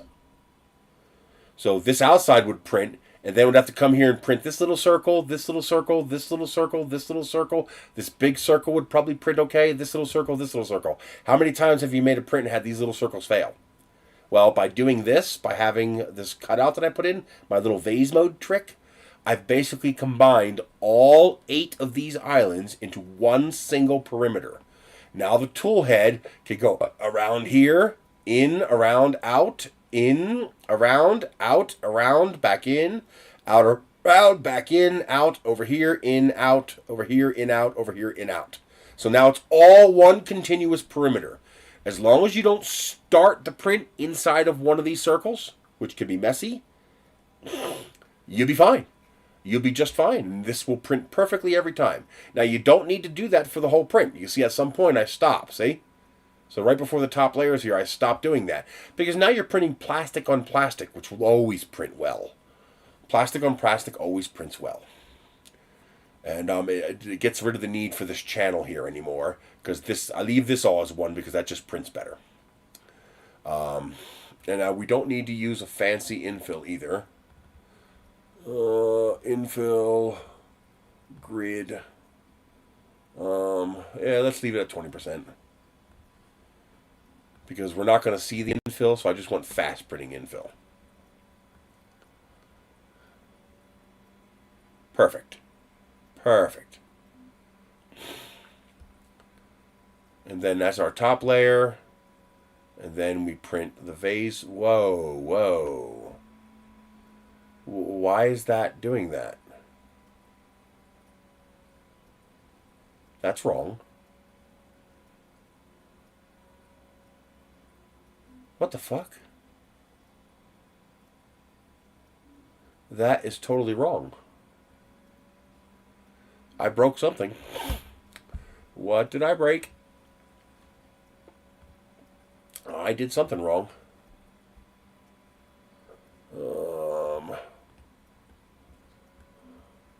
I did something big time wrong. Come on, the mouse keeps look, the fucking mouse keeps stopping before it gets to that button. It's like, what the hell are you doing? Okay, what did I do wrong?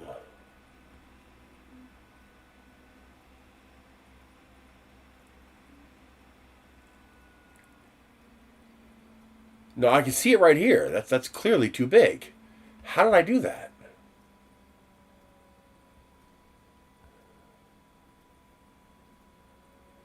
I don't know how I did that. This one's fine. Okay, what I need is to... I need to delete all these. I did something big time wrong here. Come on, just let me select them, damn you.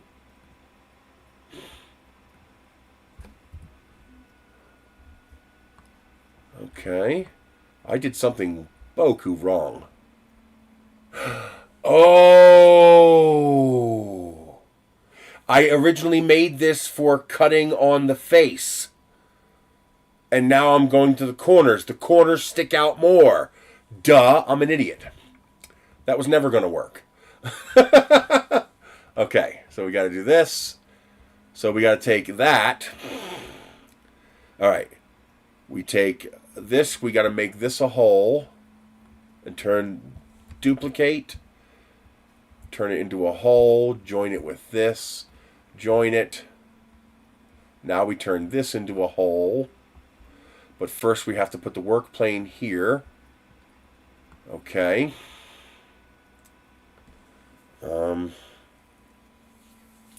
Nope, that's still not going to work.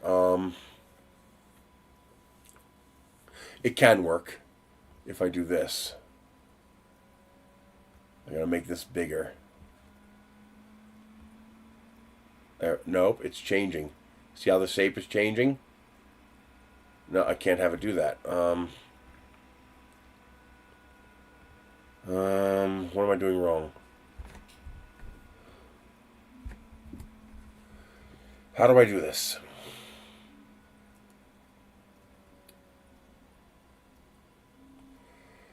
Let's see here. Let's do this. Let's make you much bigger. And then let's make you... Come on, stop messing with me. 95 millimeters tall. 95. Did you just ignore what I told you to do? Punk ass little bitch. Let's make this 95 millimeters tall. Now it's exactly as tall as that. Now we rotate this 22. And then we bring it into here. Like that. That's what I need to do.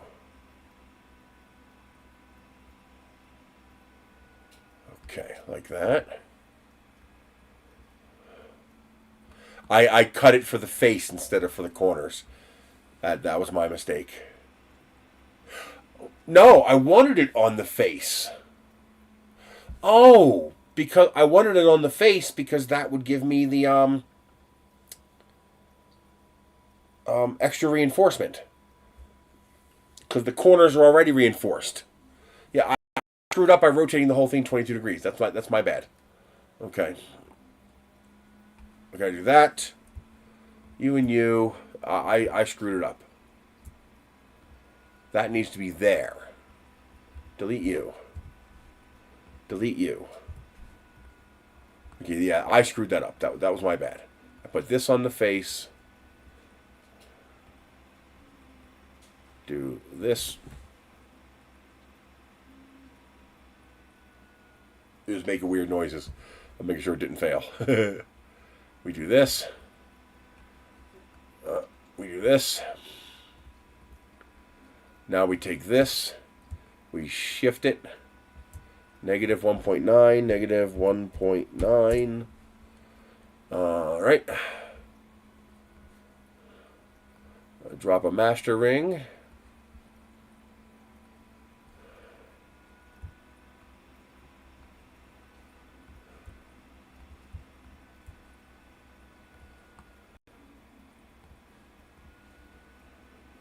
Okay, make this a hole. I also heard pops. I'm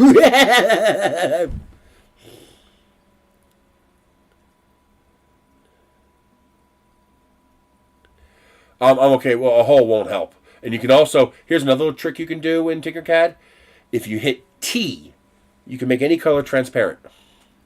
So it's still a color. It's not a hole, but it's transparent now. That's a neat little trick you can do. Oh, I got to get rid of this too.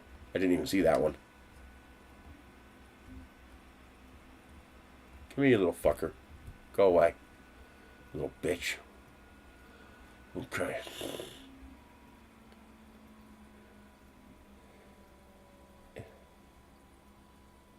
No, it's the filament spool on this printer doesn't exactly line up with the filament feeder. So the filament tends to ride the one edge of the spool, and you're hearing the filament go over itself as it unspools because it's unspooling so fast. I'm extruding so much plastic that you can actually see the filament rolling like this. It moves that fast because I'm flowing so much plastic, and so you're hearing the filament jump as the filament moves across itself. Just every now and then it's a little louder. But yeah, just hit T and you can make any color you want transparent. Anything you want. Take this, hit T, and it becomes transparent. T again, it goes back to solid. Really nice little feature. That's how I made these glass panels. They're white and I just made them transparent. And so now we have little simulated glass panels for our little model here.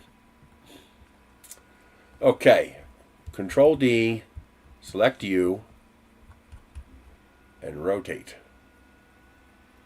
2 points. That's what confused me. Okay. Now, one of them needs to be a through and through. Oh, that's why I did that. I wanted to put the seam on an existing seam. But no, I don't like that. I don't want to do that. Now I take this one off because we want this one to be a through and through. And we just make that transparent. There. I don't know what this is going to do to these holes. It might not do anything to them. Make them a little stiffer, but otherwise I don't care.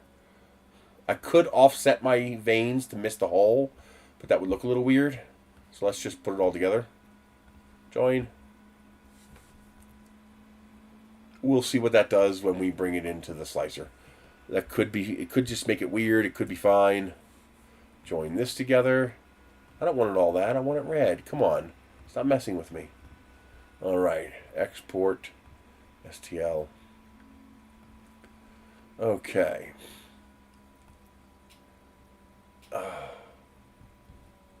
Stop it. Why do you gotta be such a pain in the ass?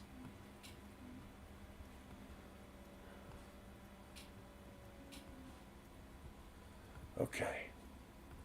So now what we do is we just remove these and we drop the model in twice and we group it together. You get model 1. You get model 2. And you are not a big deal, so you can have model 2 as well.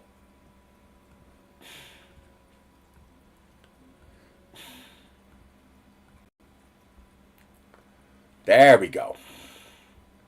That's what it's supposed to be. Now, why are you jumping here instead of jumping here? I don't get that. Why is it putting the zit line here instead of putting the zit line here? You know, I do know how to tell you to go fuck yourself. Do you know how to go fuck yourself? We do this. Now what are you going to do? Bitch. Yeah, it's going to move the zit line now. Did it move the zit? It did! The fucking thing moved the zit line. It wants it there for some reason. It said, fuck you, Chris. You little bastard. Oh, at least it's not jumping as far now. Yeah, it's not jumping as far. Technically, this right here, that section right there, breaks vase mode. Because I have 2 islands. This half and this half. That's actually, this has got 3 islands. 1, 2, 3. Because this hole breaks it open. The only way I could fix that would be to angle the hole enough so that the openings don't line up. So you when you make a, the only way to make that really truly work properly. Oh, why is that down? Oh, because of the cap before. The only way to truly make that work properly is I have a hole in this face and a hole in this face. And wherever those holes overlap, you're breaking vase mode. So the only way to fix that would be to angle the hole enough so that the top of the first hole is below the bottom of the second hole. You know, so I would have to take that hole going through the face, and I would have to keep angling it like this until the 2 holes don't line up. And even then, I would have to move my cut line to different locations in order to make it work properly. No, it would work. It would work fine. But that's the only way to do that properly. The only way to have a through hole like this that doesn't break vase mode is to you'd have to align it. So think of it this way: you're putting a hole through a face, and now these 2 holes line up, which breaks vase mode. Now there's actually a physical separation between the holes. If you keep rotating the holes, eventually you're going to get to a point where the top of this hole is below the bottom of that hole. That won't break vase mode. You can do that with vase mode. But if any 2 parts of those 2 circles line up, like they do here, you can see it right here. You can see here, there's a break. See, it's broken here and it's broken here. You can't have a break in 2 places. It breaks vase mode. However, it's handling it pretty eloquently. It's just jumping where it needs to. And because it's a 1mm extrusion, and I'm only moving about 1 inch, 2 inches, it's fine. It'll print just fine.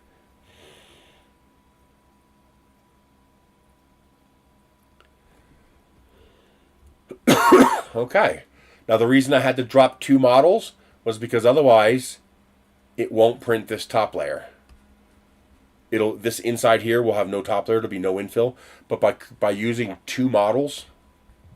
See, 2 models here? They're the same model overlapping each other. And this process uses model 1. This process uses model 2. And when I come in here, I tell it to do sequential. And what that's telling it to do is print that process first. Treat it as its own exclusive model. Then print the other process as its own exclusive model. When you do it that way, you get the closed top layer, which I need because that closed top layer is something for all this plastic here to stick to. Otherwise, this plastic won't have a firm attachment. Let's make sure that actually works. Yes. So, top layer, next layer is that. Perfect. That is wrong. Why is this doing this? I corrected this already.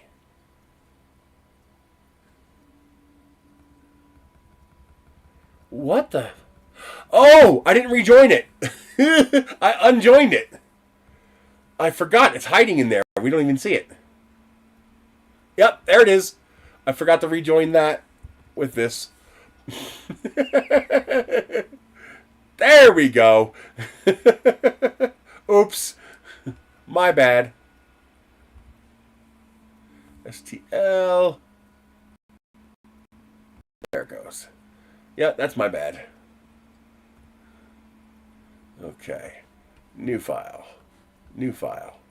Now you got to make sure you cannot drop in two files and you cannot copy paste. You have to drop it in, drop it in. When you do that, they overlap perfectly and are centered.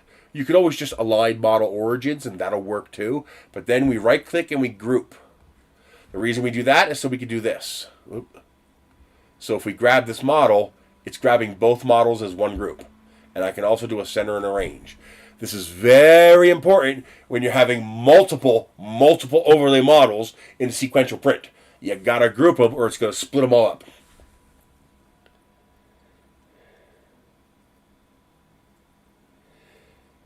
I know, but Fusion keeps taking away from the free thing every freaking year.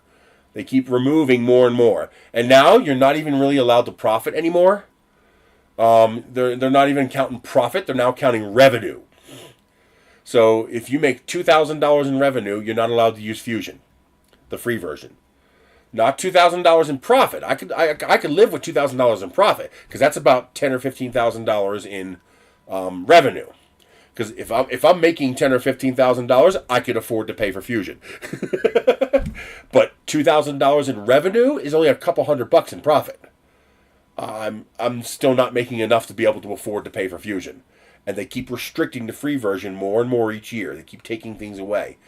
And, I mean, just look at how many workspaces I have open in Tinkercad. I have hundreds.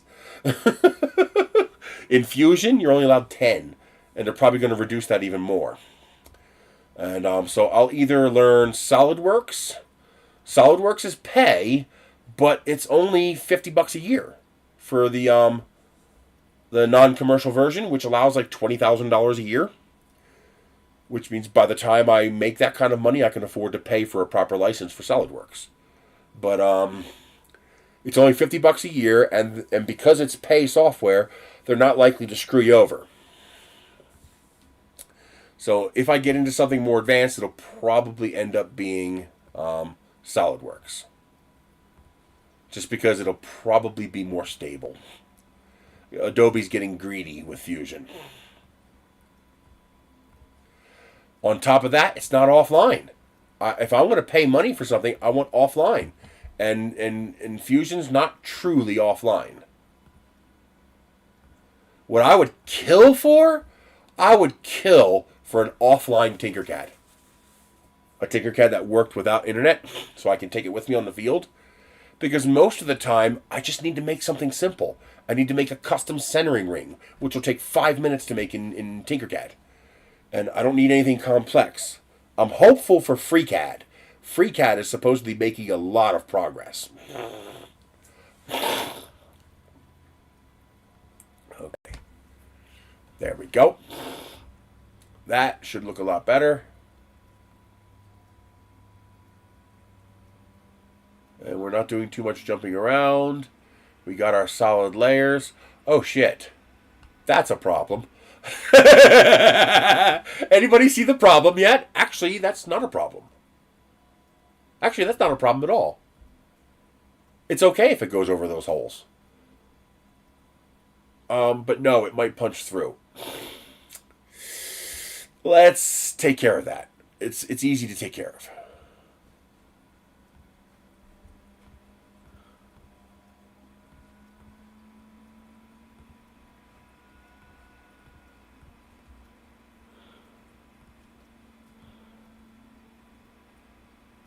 Let's bring that back. Let's get that merged so we stop having this problem in the future.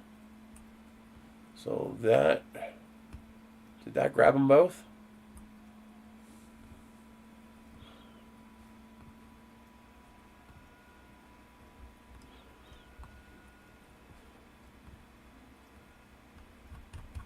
So I stop having this problem. So let's join that together. Okay. Now we take this, hide it. It's not what I wanted to do. I can undo it. There we go. What I wanted to do was hide it. Okay, what I need to do is rotate this. Bring that apart. Bring that apart.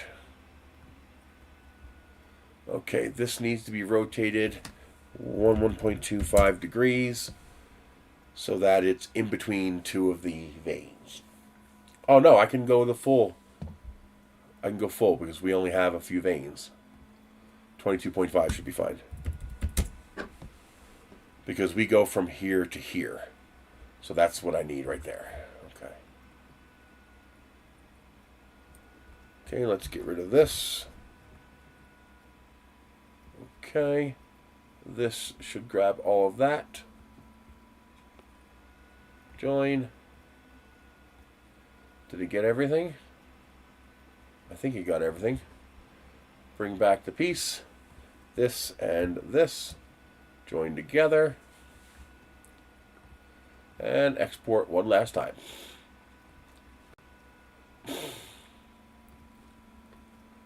And that should do it.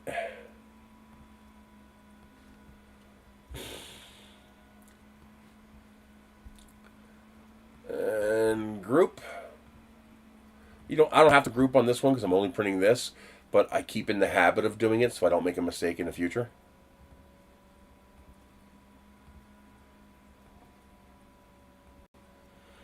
And this I could probably leave as model 1, but I don't think it matters. And select all. There we go.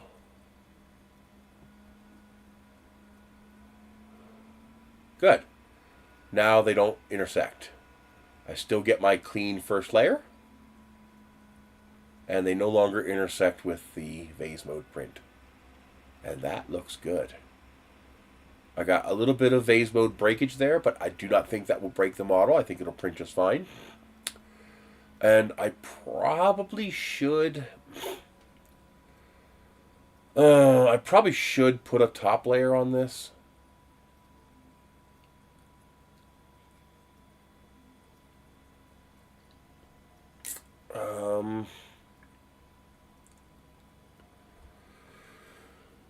What do I want to do? I mean,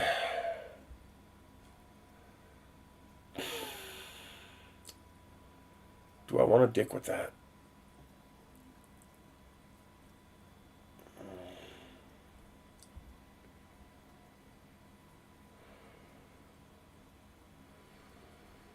I can just make sure whatever plug I make for this is big enough to cover that, but I could come back later and close this if I need to. It's easy enough to do. I don't want to do it. The bevel looks good. Overlap looks good. No gap on the top layer. That looks good. My cutouts are good. The only reason I'm putting infill here, or for a bottom layer here, is because you can see it when you look at it, and I want it to look nice. Even though it's going to be all white, I still want it to look nice. So I'm going to have a bottom layer there. Even though I could probably save a whole lot of time printing this. It's a 7-hour print. Although, with these layer heights, I could probably boost it to 130%. Since I'm providing G-code, I'm very conservative on the speed. But so far, on every print, I've been able to go to 130% and knock an hour off of it.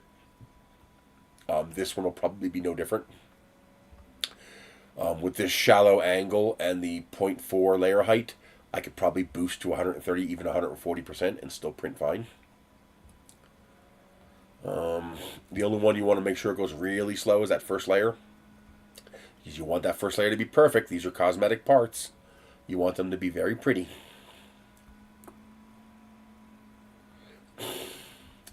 I like that. And I still can't get used to using Prusa to do this, because Prusa just won't let me do this. I can't do this in Prusa. At least I haven't figured out an easy way to do it. There's a very convoluted way using boxes that you can add to define print areas, but it's so much more difficult than just 3 processes and done.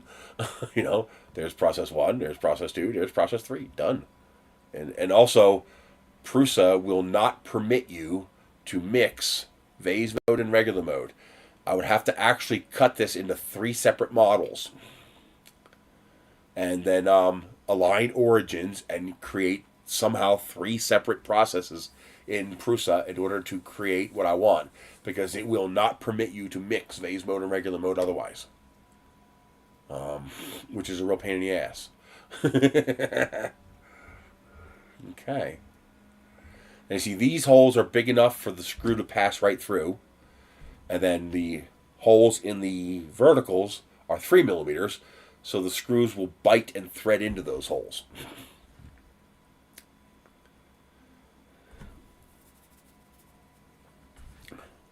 I can make a standard lantern out of these too.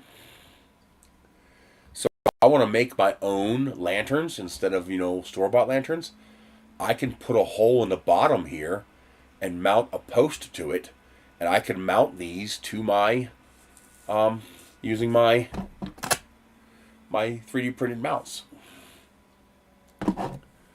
That would also be very easy to do.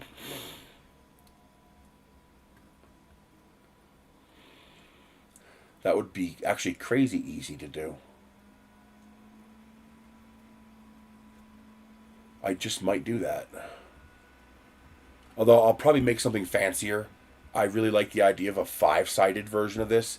While it would be a little bit harder to do, I like the idea of a 5-sided shape better than a simple square shape like this. And then what I would probably do is make this 10-sided like these, like this one is. So 5-sided to 10-sided. Because I like 5-sided shapes. These would be a lot bigger, and I'd be okay with that.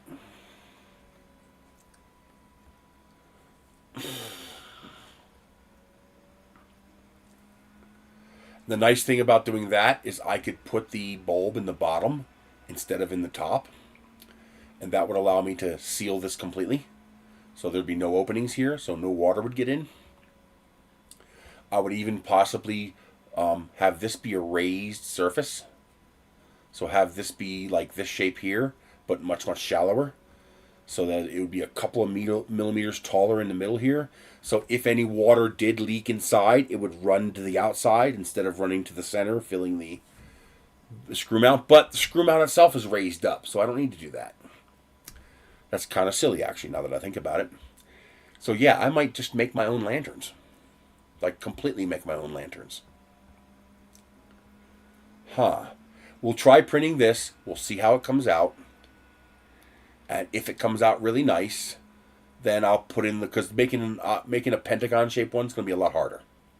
That's not going to be anywhere near as easy. Yeah, water always gets in. Always. You never keep water out. You're right. You are 100% right when water gets in.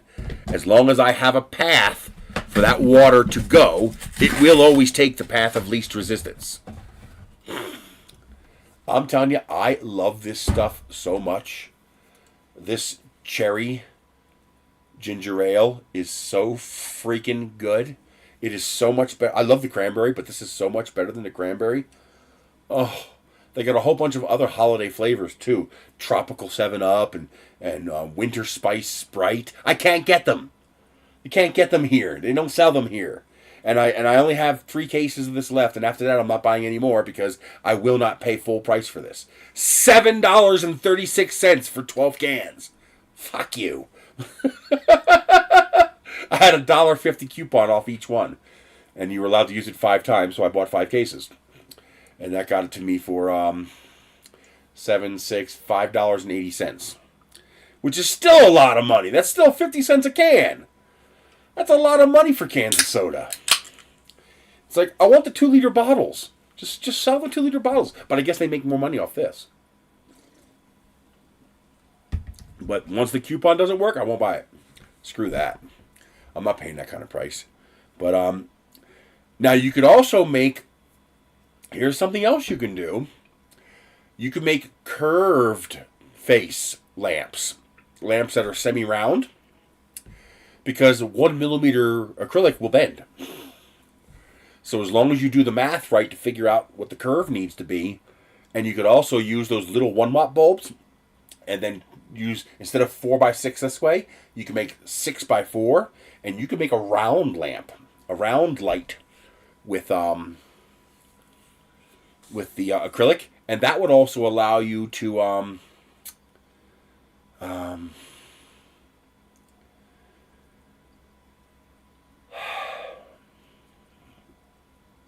that would allow you to use 3 posts instead of 4, and theoretically you could use 2 posts if you got a longer piece, but you could use 3 posts and then just have a curved channel in your top and bottom for that acrylic to fit into. You could also do that. That would work very well, and I might try that. It might also be possible to just buy them. I wonder.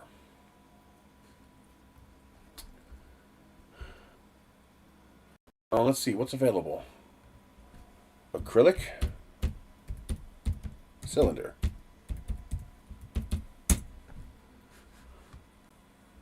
Yeah, there you go. You can buy clear acrylic cylinders.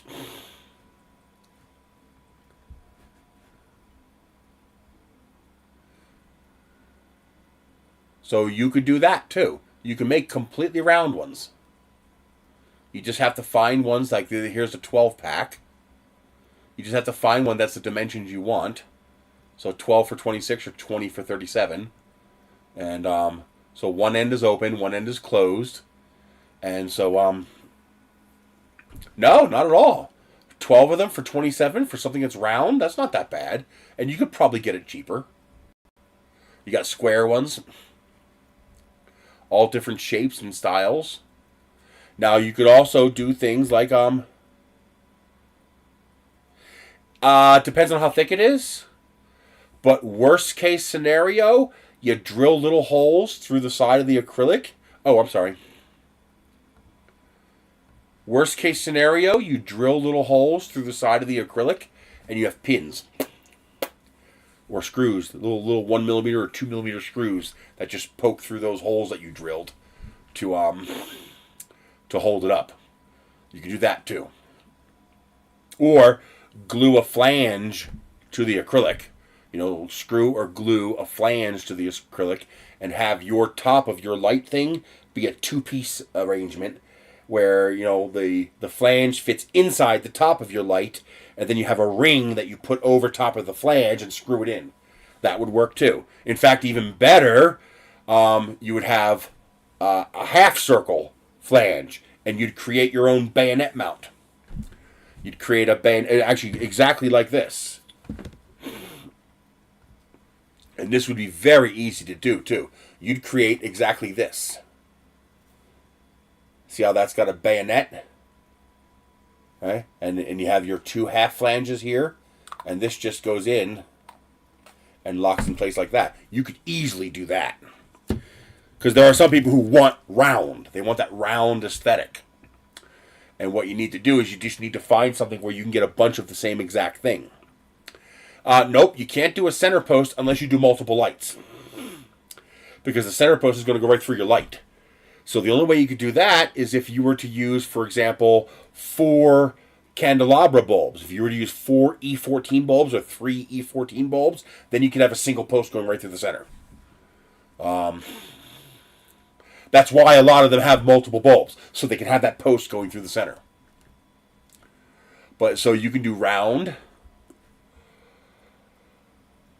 You can do long if you want.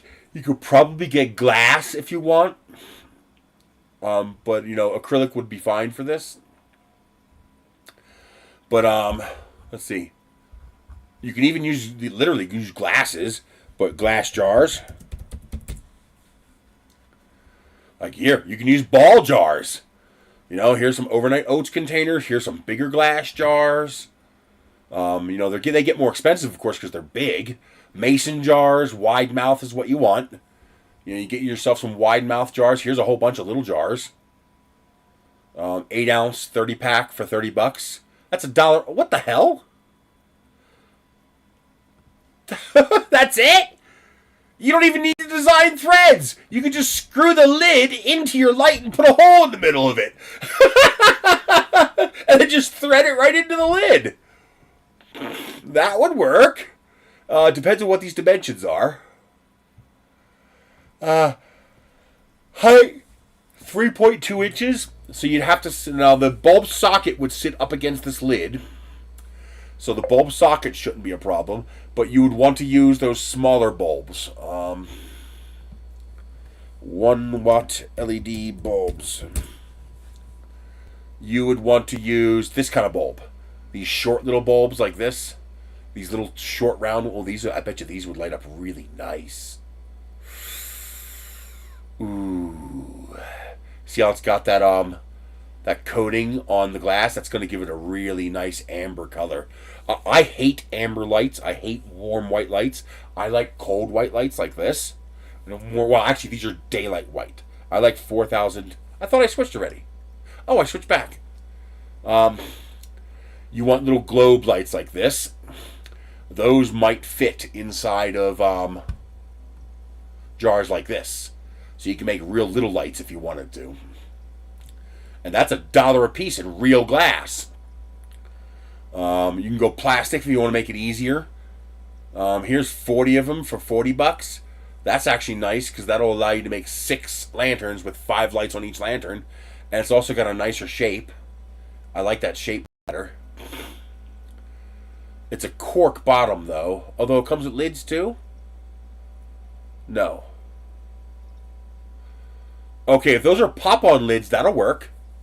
If those lids snap on, that'll work. What you do is you screw that lid into your 3D print. I'm still showing, right? Yeah. You screw that lid into your 3D print. So that would screw into here, okay? And then you screw your light mount straight through the lid. And then when you're then that's all you need. All you need to do is print it. I can make that easy. Oh, I'll definitely make that. Just because that'll be so easy to do.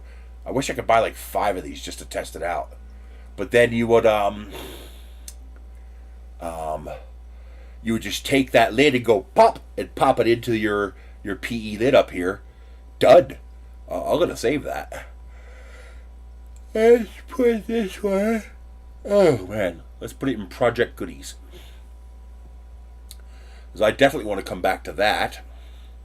These are slightly larger jars, and they're not that much more expensive. Oh yeah. Oh, that's 50 milliliters. That's tiny. Wait a minute, how big is that? Oh my god, that's tiny. 2 inches. I thought that was like 4 or 5 inches tall. No. Check your dimensions, folks. Check your dimensions. How big are these? 5 ounces. That should be substantially bigger. Yes, 2 inches across there, which is 50 millimeters. We'll have to double check and see if it'll fit. But I think that'll fit. And then it's 2.8 inches tall. So you'd have to verify the whole shebang fits. And oh, you can do that too. You can print lithophanes. You can do I think some of the lithophane converters will allow you to do cylinder lithophanes. So you could do lithophanes, and lithophanes will also work with this. No, because all you gotta do is print a 4x6 lithophane and drop it in there. That's it. This would work perfect for lithophanes. That's where the square ones would actually work better. But yeah, so you can. So this is one way we can make glass very cheap, very, very cheap. If you want something more decorative, you have this. Here's a 24 pack for $32, and now you have that faceted glass.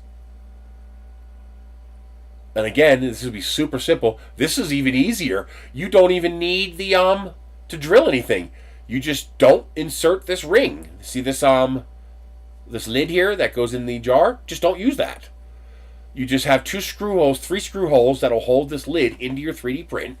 You just measure the diameter, and you want to put the center hole right on the diameter so that the head of the screw holds the lid on. And you just screw your screws in. Your lid would be held onto your 3D print. And then you would just take your jar and go, eep, eep, eep, done. I got to find out if there's a way I can get like singles of these. Probably go to Dollar Tree and get them. And just so I can test it out, because I don't want to make 40 of them. I don't need to spend that kind of money. Here's another regular style jar, 16 ounces. If you want something bigger. If you want different colors, you can get colored jars. Oh yeah, the jars are the way to go. Shit. If you want to make round, if you want to do round shapes, jars are definitely the way to go. You just got to make sure they're big enough. That's the only thing. And ideally, you want a lid, because you could use the lid to attach the jar. Now, water fill might be a problem. You could attempt to drill using a masonry or glass bit. You could attempt to drill a hole in the glass jar for drainage, but there's a chance you might crack it. What you need is a diamond bit, like a burr head diamond bit, so you can grind through it slowly, because if a regular drill bit will grab and then shatter, and you're done. These would also be good for fairy lights. These would be perfect. They actually make mason jar fairy lights that screw right onto a mason jar. Oh, let me show you. You're going to love this. Not that. Fairy light mason. Here you go. They sell them as whole kits. These actually come with it? No. Okay, so these are just the lids. There's 4 of them for $11. I've seen them cheaper. Here's another one, $2.63 a piece. That's a little bit cheaper. $3.39, $3.69. I've seen them cheaper. $2.57. That's not bad. We're getting there. I bet you they're in Dollar Express. Let's go to Dollar Express.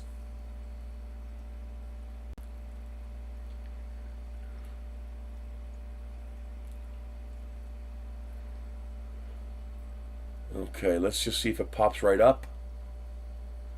Here's one of those RGB IC ones, 20 meters for $6.79. That's not bad. Here's fairy lights, but we want the ones that come with the lid and the solar panel. Now, if this would turn on and off automatically, I would do this. See, here's what I was talking about. See how it's individually programmable? You can just change the color of whatever dots you want. You can assign colors. That's what I want. I want this solar powered. I would love it if I could find that solar powered. LED fairy lights. We want fairy lights, but what we want is the mason jar ones. Because if it shows up in here, it'll probably be $1.99. And that's not bad. You're talking dollar store prices now. Okay, if you need cheap extension cords for LEDs only, I wouldn't trust these for anything heavy duty, but they have these cords. I got them for $1.59 a piece, so I grabbed 5 of them.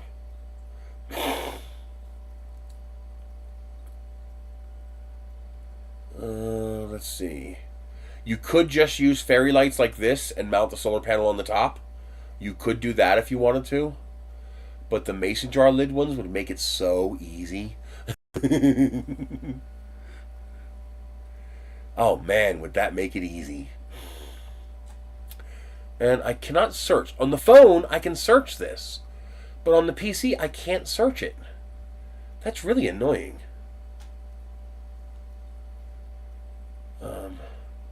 If you hunt long enough, you'll find it, but just look for it. Let's check Temu as well. Usually for electronic stuff, AliExpress is the better deal, especially if you only need a couple, because if you can find it under the Dollar Express, you only have to order 3 items. Fairy Mason. Oh, hey, here we go. 6-pack, $8. That's the deal. That's cheaper. You got white, warm white, and multicolor, and you're getting 6 of them for $8. That's well under $2 each. And did I see a better deal? Nope, that's $9.75. Oh, wait a minute, that's local, which means they're shipping. Yep, $3.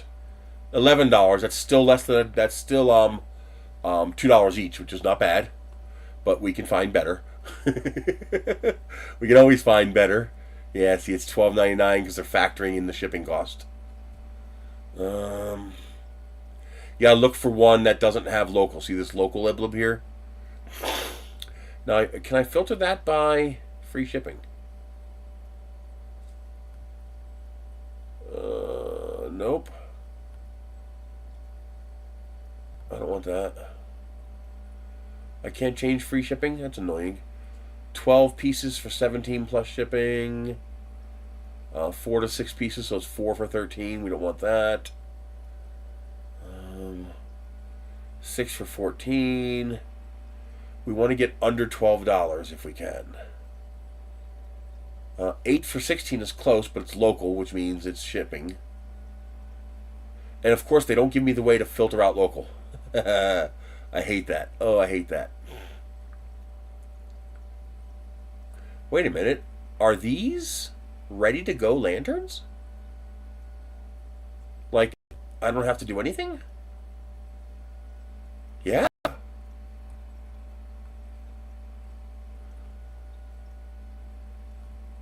$20. So $23, you get 4 lanterns with solar panels. Well, that ain't bad. That's only $5 a piece. You see how nice that looks? With just a bundle of fairy lights in there? But I don't know how bright they are. I'm going to save that, though. $23? That ain't bad. How do I save it? Can I just add it to my cart? Yes. I'll come back and look at that later. See if I can find a better deal. But still, that's pretty good. Now, see, these, you can get a ton of them. But they don't have... they run on batteries. So don't make a mistake and buy those. Unless that's what you want. You can get those dirt cheap. Those are great for single-use events. These are also nice. They got the little glow-in-the-dark fairy thing in there, the little silhouette fairy. And you can do that too, just by using a frosted jar and then putting a silhouette print inside.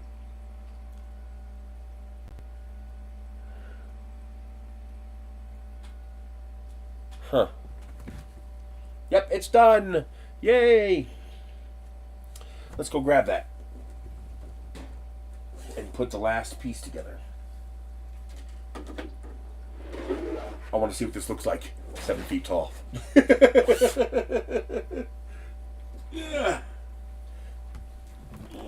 Oh, my butt feels that, and so do my knees. And they're not happy. Oh, I didn't knock over my soda, did I? Nope. Woo!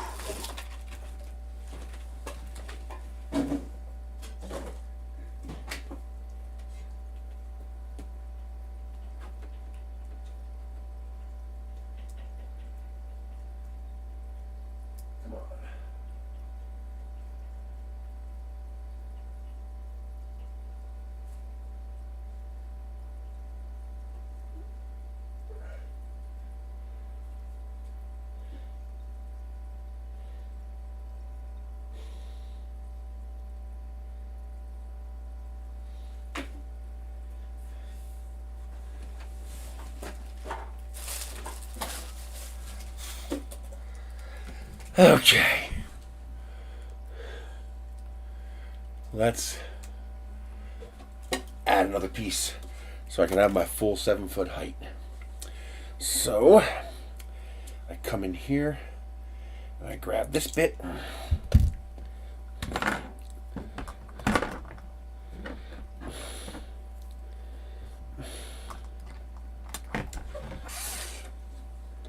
I do is I take this little triangle bit and I just angle it a little bit so it bites.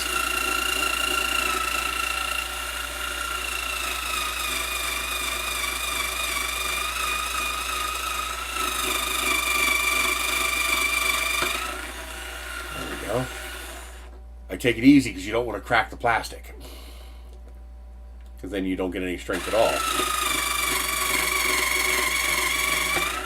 There we go. And you want to hear the motor groan. You push sideways, and then you know the motor is it's getting resistance, and it punches through the plastic. It melts through it. It chews it up.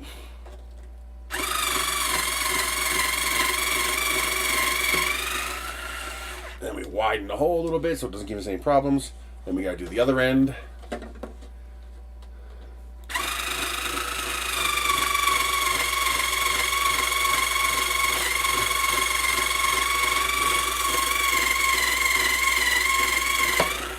If you do not have a 1mm nozzle, even though it costs almost nothing to get one, or if you just don't want to dedicate a printer to that, just do a set your nozzle, set your print width to 0.5 millimeters. So you can extrude 0.5 millimeters from a 0.4 millimeter nozzle. It'll work fine. Set your extrusion width to 0.5, your extrusion multiplier to 100%, and use 2 walls and print it not in vase mode. Just print the outer perimeters with 0% infill, and you could print this with a 0.4 millimeter nozzle. It's just going to take you a lot longer because you're going to have to use like a, you can get away with a 0.3 millimeter layer height. That should work. So that'll reduce your print time a little bit. And but you're going to have to do 2 perimeters, and you're going to have to do twice the number of layers. So it's going to take longer, but you can do that.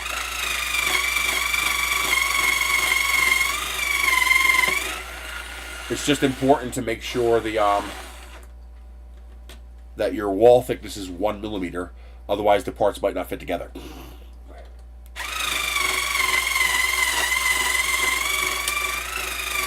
Oop, I pushed a little too hard. I heard it start cracking. You don't want to do that.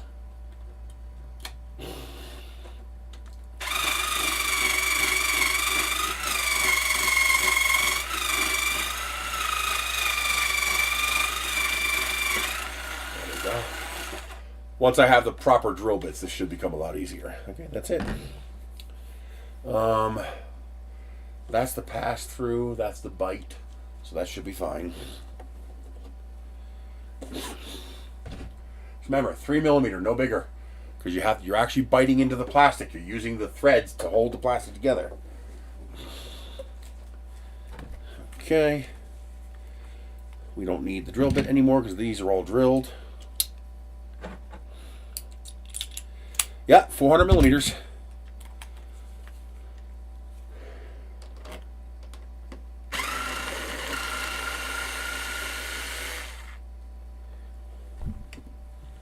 That's the nice thing. This is all you can, as long as you're careful with it. This is all, you can take it apart. You can put it together.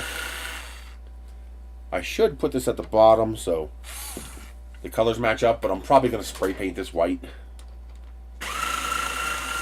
Actually, I'll probably just leave this out there like it is to see how it holds up over time.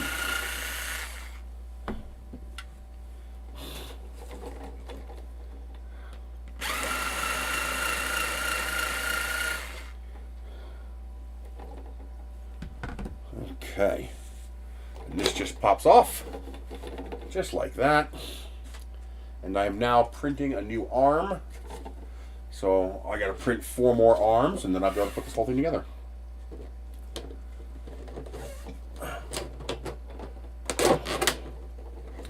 It's going to be a little squirrely going together because you have the plastic when you drill the hole. You should be able to hand start these. If you can't hand start it, you probably did something wrong. Double check your work. But hand starting means you can just hand start them all and then screw them in. And that'll keep it from jumping around on you.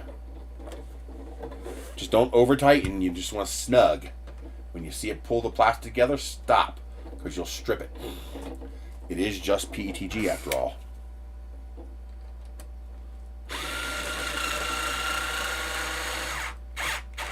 Just so you hear it snug, and you see it pull the plastic together. That's it. You stop.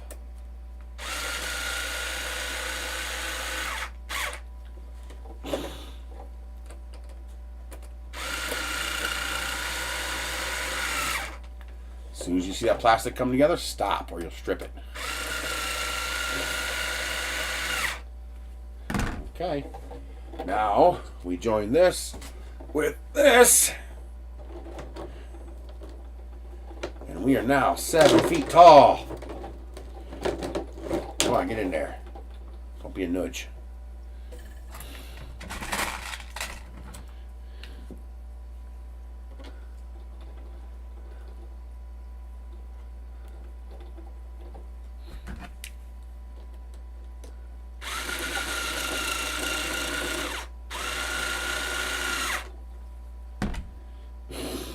Say hello to my little friend.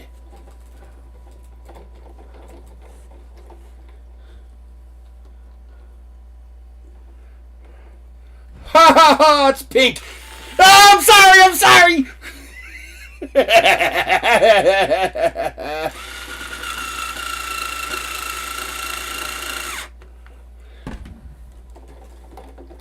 I can't believe how strong and rigid this is.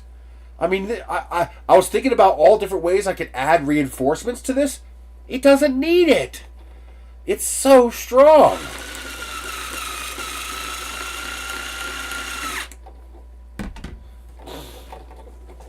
There is a few things I'm going to add because it'll be very easy to do. This is Mark 1. So now I refine it. There. It is now 7 feet tall. But I don't like how squishy this is. Especially because it's going to potentially damage the screw joints. And I don't want the screw joints to get damaged. Well, you got to add weight or secure it. I mean, it's not, if you put it out like this, it's going to knock over in the wind. Any lamp will. But the bottom does have support. But what I want to do is I'm going to print these sections upside down. If I print them upside down, because this piece fits inside this piece, I can print bottom layers on this piece. So what I'm going to do is I'm going to print a ring, just like this, in fact. I can show you. I actually made that upgrade to this.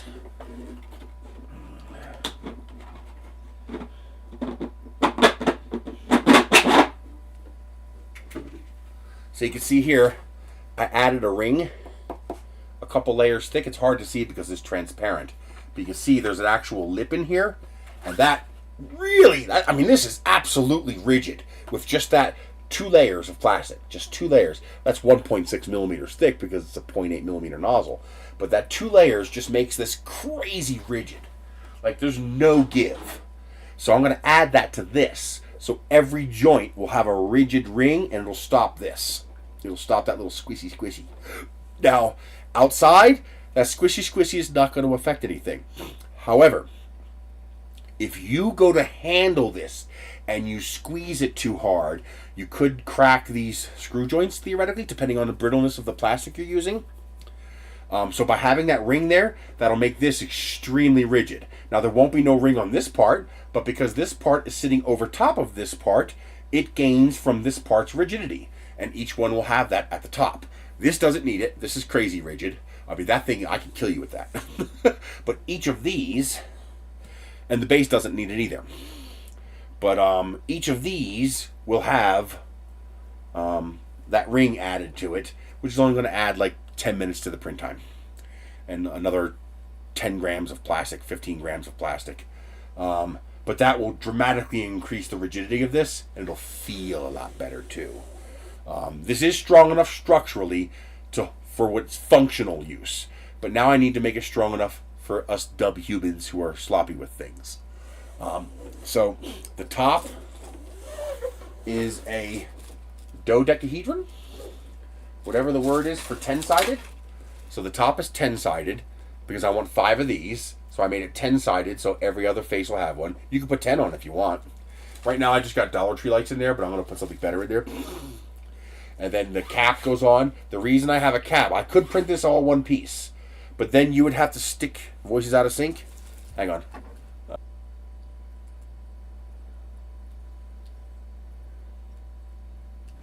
Okay. Am I back? Is it working?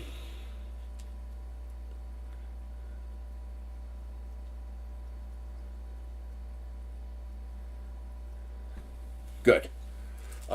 This is all in vase mode, and I had to dramatically slow down when I got up here in order for this to print all properly. And I was worried about it being too flimsy, but once I put the 10 screws in to hold it in, this is actually really solid. But I think I'm gonna, because, you know, let's get real. If you're printing something like this, you don't care if it uses an extra 100 grams of plastic. Okay? I'd rather make this stronger and know it's gonna last for 10, 15, 20 years outside than skimp on 100 grams of plastic. So I'm going to make this a flat top,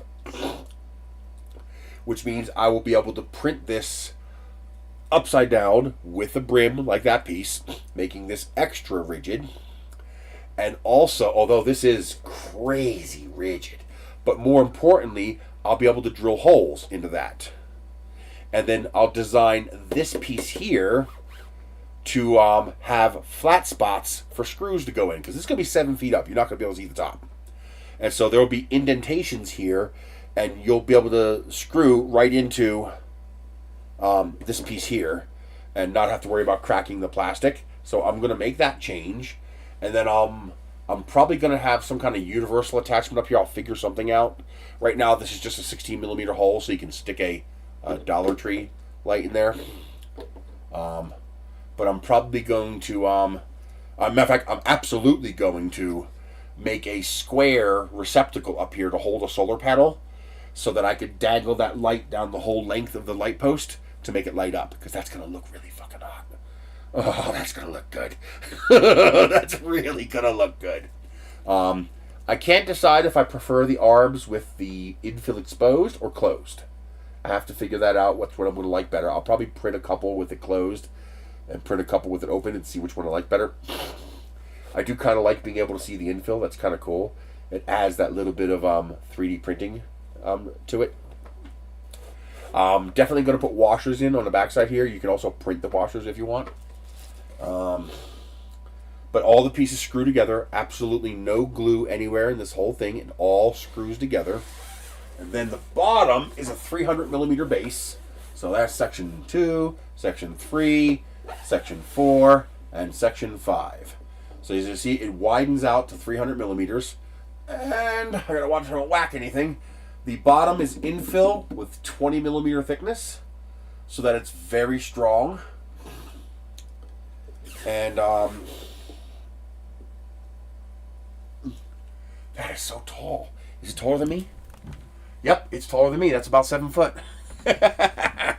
Let's check. How tall is it actually?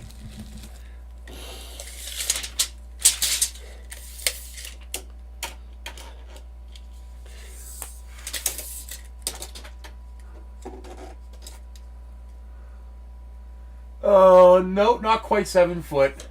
It is... That's wrong. I'm a 6'4". Well, yeah, I guess it's close. It's about 6'6" tall. 6'5", 6'6" tall. So, I could add another segment. I just might. I might print one more segment to make it a little taller, because you can make it as tall as you want in theory. And, well, that last section you don't fill with sand, because eventually it's going to wiggle and the sand's going to go through the bottom, okay? What you do is you get yourself some canvas sacks. Like, you could use Ziploc bags, but they'll eventually fail. Freezer bags might last longer. But you get yourself some canvas sacks, like cornhole sacks. You know, any kind of canvas sack. You fill it with dirt, rocks, sand, whatever, and you just fill the bottom with 10 or 20 pounds worth of sand or rock. Done. It's not going to go anywhere. Or you could put stakes through the infill. Get those aluminum, you know, they look like music wire, but they're really thick. You get camping tent stakes through the infill into the ground, if you have ground that'll support that. You could also auger, you know, a wooden base into the ground and then have studs sticking up and attach that through the infill. You could put a concrete footer. This is what you should do. What you should do is auger out a hole in the ground about this deep. You put you take one bag of concrete, you know, one bag is 50 pounds, and that's more than enough. And you put a little concrete footer in the ground, and then you embed 2 stainless steel bolts sticking out of that out of the ground, and you can print a small section of infill to use as a guide to guide those bolts, and you put those bolts right into the concrete, ideally 3, 4, and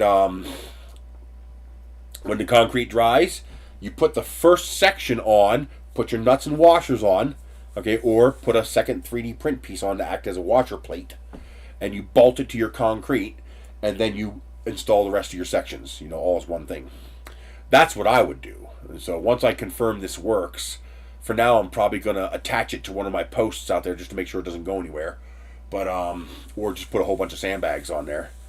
But that's what you should do. Bag of concrete, a hole in the ground, you have the post sticking up out of it, you stick this on it, you bolt it down. Now it ain't going nowhere. Yes, if somebody crashes into it, runs into it, they're going to break it. But if you had an aluminum one, they're going to break that too. Those things aren't that strong. You want to see the 2 broken ones I have to know what I mean? They're not that strong. I was wondering, why the hell isn't this 7 feet tall? And I forgot, there's overlap. There's a 1-inch overlap, so each section you lose 2 inches. So 2, 4, 6, 8. You lose 8 inches. Because I thought I made this a little over 7 feet tall, but when you account for the overlap, that's where you lost your inches. No, you're seeing my face. I'm not showing anything on the face. I'm showing this. So each of these overlaps, you lose, well, about an inch. So that's 1, 2, 3, 4 inches right there. 6, 6 plus 4 inches is 6, 9. So that's pretty close. This is no good. Do not buy this unless you're printing something decorative. This is a transparent green filament that I found on Amazon. It was pretty cheap. It was like 13 bucks. Thank you, 3DP. However, the problem is it's incredibly brittle. So it just has no integrity. It cracks so easy. I dropped it and it cracked. The color is beautiful. Oh my God. This would be a great Easter color. Or St. Patrick's color. It's a beautiful color. The print was amazing until I dropped it. Then it wasn't so amazing. But this is part of the 3D printed. This one. Come here. Part of my version of the Home Depot lights. It's a bayonet. It just fits in here. If it will stop ignoring me. Come on. Get in there. There we go. See how it cracks so easy? Oh, man. I wish it didn't crack so easy because it really is a beautiful color. There we go. So that's my 3-foot Christmas light. There's another half that goes on top of this that broke. But yeah, that's my 3-foot Christmas light. Here's the bulb. So I made a modified version so these will screw together. I originally made this to glue together, but I decided gluing is a pain in the ass. So there's the bulb for it. Yeah, that green it looks like the true color to me. It really is it looks like a fluorescent neon green that's transparent. So think neon fluorescent green, but in transparent, and that's what that looks like to me. And I think it's absolutely beautiful. I could probably find it. Hang on. Again, even with a 1mm thickness vase mode, it still cracked very easily, so be careful with it. It's very brittle. I can't use it for my vase mode stuff. I can't use it for my rockets. It's just too brittle. Green PETG. Why don't I see it? I ordered that plastic. Why don't I see it? Maybe it's not called green. There it is. Oh, they call it transparent yellow. It's from Ranky. Text. Come on, give me a link. Here is a affiliate link. They also have orange, red, clear, and they also have a dark green, like a forest green, but it's transparent. Any plastic is brittle depending on how they make it, but that PETG is very brittle. Very. They also have it in, they have orange, green, that's technically yellow. It looks green to me, but I can see how it would be yellow. Clear and red.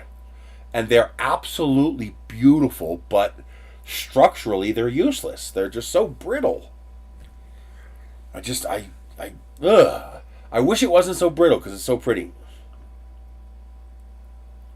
I doubt it. All you're going to do is you'll make the bond layer stronger, but it's not going to make. It didn't print with It didn't sound like it had a wet problem. It printed clean. It's crystal clear. I mean, if you look at it, it's let's see. I can't see what you're seeing. Here we go. If you look at it, it's absolutely crystal clear. It's freaking beautiful. It's just so brittle.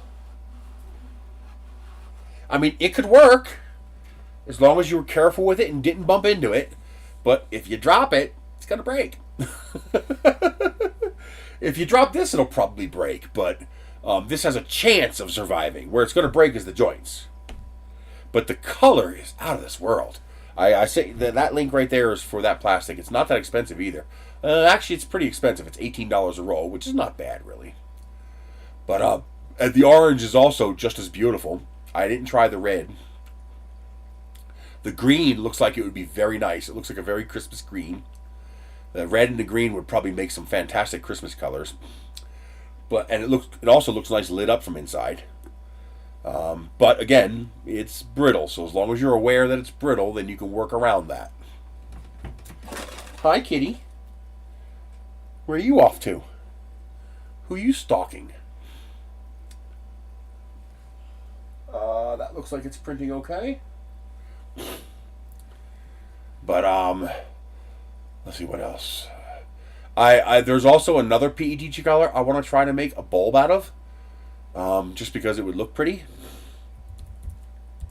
But I had the same problem. It was brittle, not as brittle as the Ranky, but it was still pretty brittle.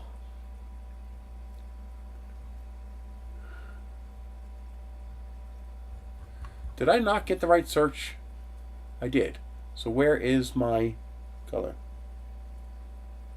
Actually, 250 is about right for PETG, but I usually print at 240. Remember, PET actually requires 250, 260, but the glycol modifier reduces that a little bit.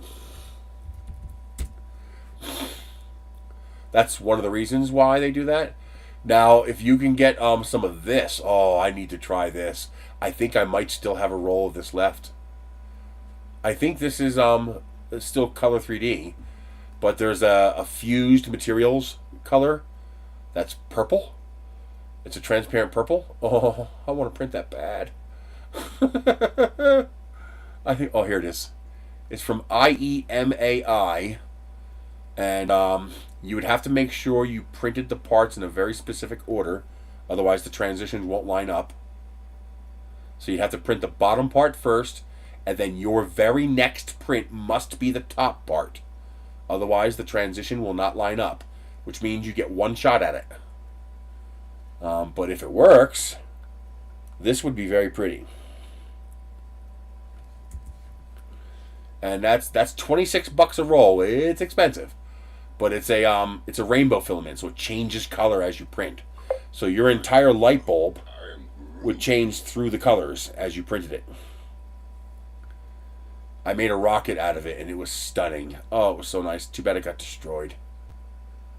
But, yeah, I want to do that fused filament purple. That would look great.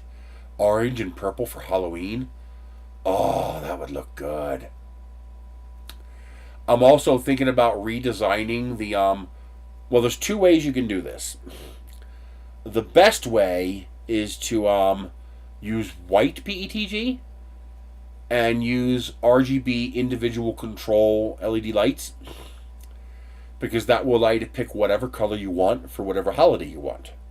So you could make your bulbs orange and purple for Halloween, red and pink for Valentine's, 2 tones of green for St. Patrick's Day, red, white, and blue for Memorial Day and 4th of July, and maybe pink for Mother's Day and blue for Father's Day, or whatever. You could pick different colors for different holidays. Red and green for Christmas.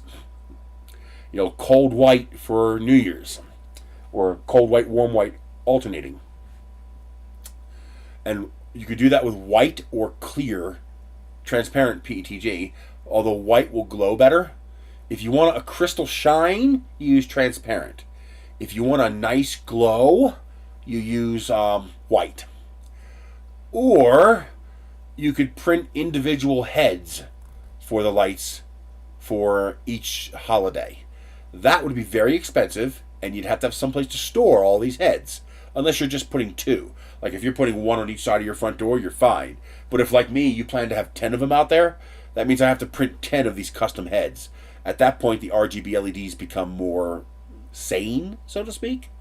Because in theory, you could print snowman light covers for Christmas, hearts for Valentine's, clovers for St. Patrick's Day, etc. You could do all that. But again, you'd have to have a place to store all these heads. What might be better is to use 2 different bulb types. Have a globe for all year round, and have the C9 for the holidays, and then use RGB, and then just have 2 by your front door, and have those have the custom heads. This way you only have to store 2 of each custom head. And that might actually work. I might do that. That might be a lot more sane. Just because you're gonna have to have a whole entire shelving unit, a 5-foot shelving unit just to store all your colored heads for these the different designs. Now, something else you can do, and you could do that. Well, it would still be a storage problem, but I could make a cylinder light, and then you could put inserts inside that cylinder light, so that when the light turned on, you would see the color of whatever insert and the shape of whatever insert. So, for example, you could put red hearts on the inside, and when you lit it up, you'd see the red hearts through the white plastic. You could do things like that. But that, again, you're still going to have this gigantic thing that you're going to have to store somewhere, for the other 9/10 of the year when you're not displaying that piece. However, the lanterns, this is going to be cool.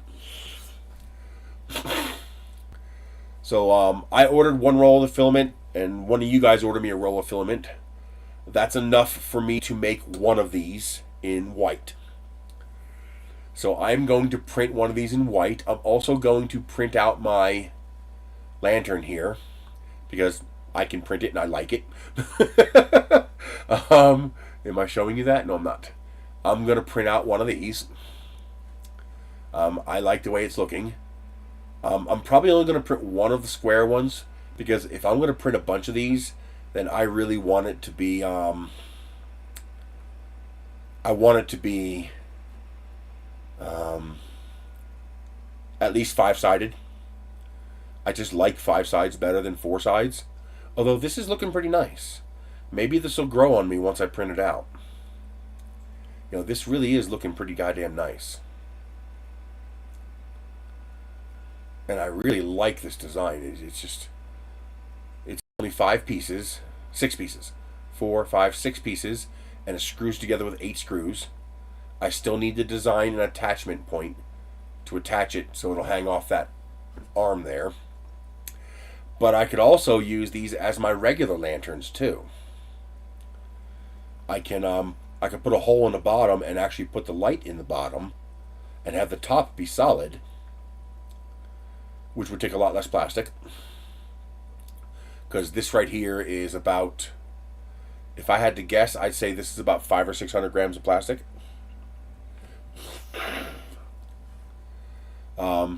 And keep in mind, I don't mind these being heavy. This is also optimized for printing with a 1mm nozzle, because if I'm going to put the money and work into making these things, I want them to last 20 years.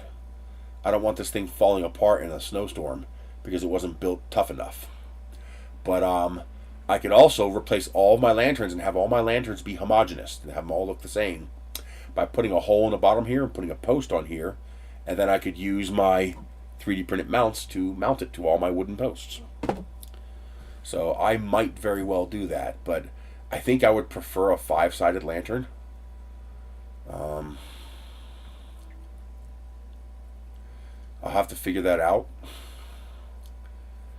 I'll have to figure out how many arc degrees a 4x6 piece of acrylic consumes so that I can make the proper inserts, because this is designed so that these acrylic 1mm plates will just insert into here.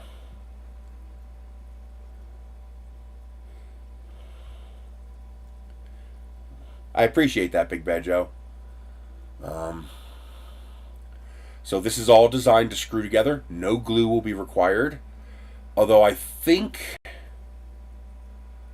I'm wondering if I should, I don't need a drain hole, because these panels are not going to seal to the bottom, so water can get out the bottom. So if water gets in here, it'll get out.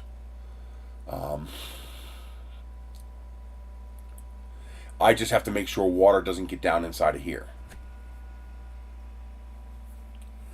Now, what I could do... Oh, man, why did I have to think about this now? I could put the lamp in the bottom. I could put the lamp down here at the bottom, and that would solve... Yeah, me too. But they've moved on to new people. A lot of the old people who didn't get, huge followings, they don't get printers anymore. That's why they're gone. A lot of the old people I used to watch, they're just gone because they don't send printers to them anymore. They wanted new blood. They wanted to send to new people. Or my association with Naomi killed me. Because when they got pissed off at her, it was exactly the same time they got pissed off at her that they stopped sending me stuff. And they ghosted me. They just started ignoring me. So I wonder if, because I know she helped me out a lot with Creality in the background. And I wonder if my association with her caused their separation with her to get separated from me.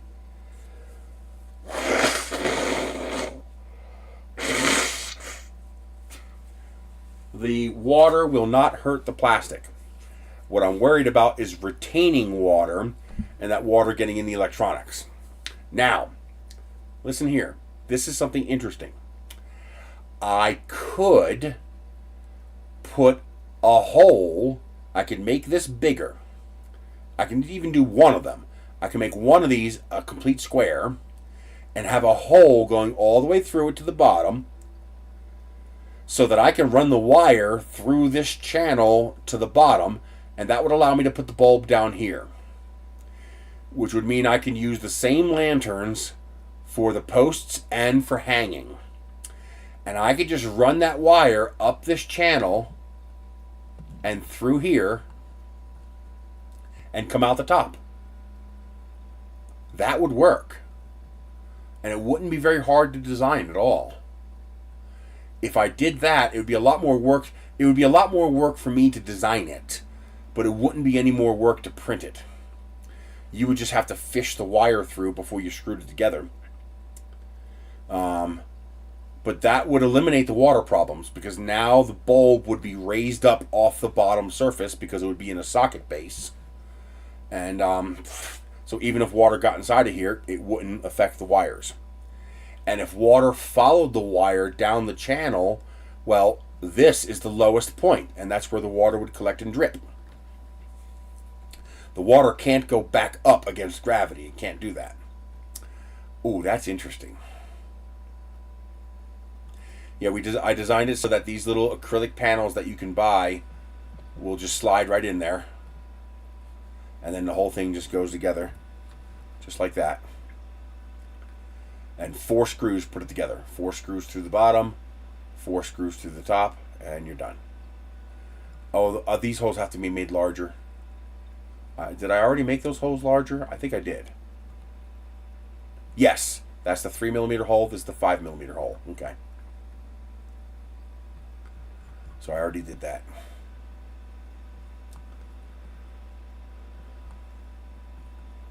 Boy, this really came out pretty nice. I just got to figure out a nice way of attaching a thing here to hang it from the post. I got to think about that.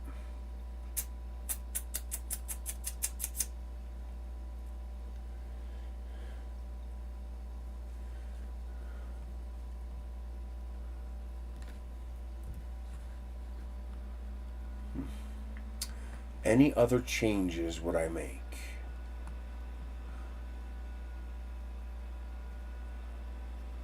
There's different things I can do to finesse.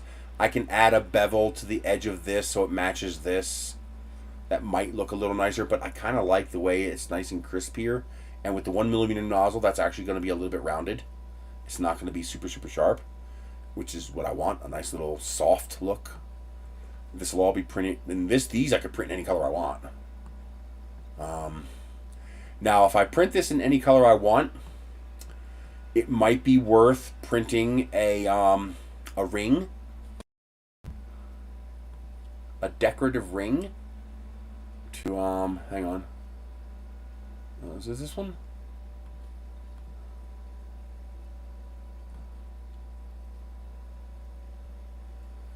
It is 78mm across, which means I need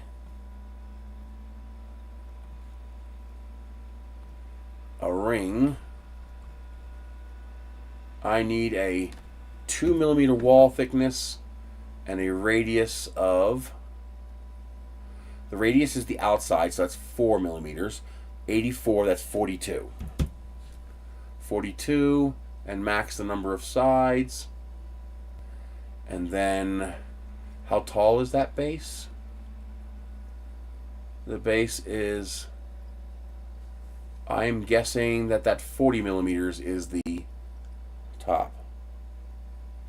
Well, if the way I'm going to, I haven't got a price for this yet, until I make it work.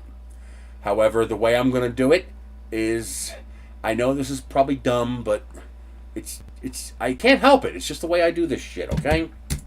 There. So you print one of these in the same color you print the lantern, and this will hide the base of the light bulb socket. So here's the way I'm going to do my files, because I need to make money, but I like the pay it forward open source nature of 3D printing. So here's what I'm going to do. I'm going to release all my files for free on Printables and Thingiverse. But all you get is the STLs and some basic instructions for how to do it. You got to figure out how to print it. If you want more help than that, you can buy the files from me. I'll probably eventually have a cult and a My Mini Factory account and all that. But I'll also have my own digital store, which I already have. You buy it there. You can download the files as a zip file. And that will not only include the STL files, but that will also include pre-sliced G-code that'll work on almost any printer. And that'll also include detailed instructions, so if you want to slice it yourself. So, all these complex layer changes that I do to maximize the efficiency of the print and how to get it to do everything that I do with all these different settings that I use.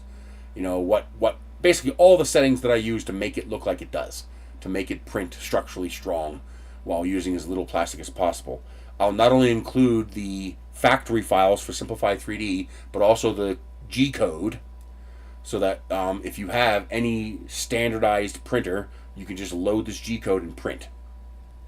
In theory. Since most of my stuff is vase mode, it actually doesn't matter if you have a direct drive or a Bowden, because most of it's vase mode. But then, as long as you have the right nozzle and the right bed size, you're good to go. Exactly, that's why I'm doing it. This way, for to pay it forward, and because I know I sometimes drool over a file that I see that's available for a price, and I can't have it because I can't pay the price. Sometimes I can find it for free, but I resist the temptation to pirate it, because these are my fellow friends, you know what I mean? And so this way you get it both ways. You can get it for free and you can dick with the files, or you can support me and buy the files, and then you get the G code, the factory file, the detailed instructions, and you can even contact me and I'll help if time permitting. I'll even help you with it to an extent. I'm not going to spend 2 hours on the phone with you for a $10 purchase, but you get my point. But also there's going to be I don't know if this is a good idea or not. I got to think about it because I hate withholding stuff. It just seems slimy to me. I'm trying to basically make my 3D prints freemium. You understand freemium? It's a free game, but you can pay in game to do extra stuff. But I don't want to become slimy freemium, where you can't really enjoy the game unless you're paying. That's bullshit.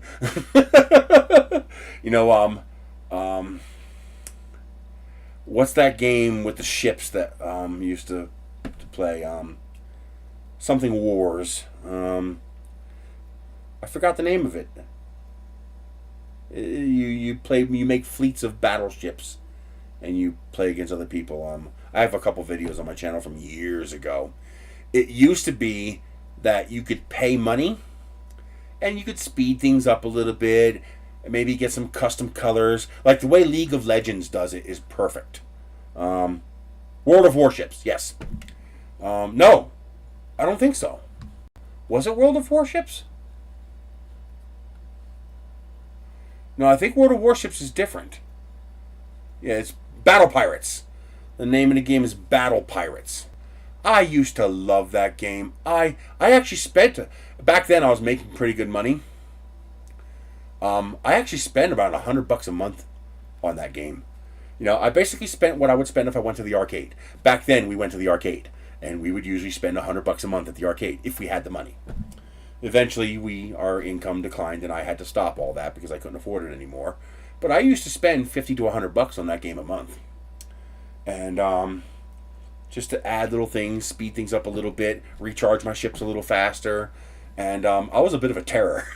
Because I had weak fleets, but they were fast. And they were long-ranged.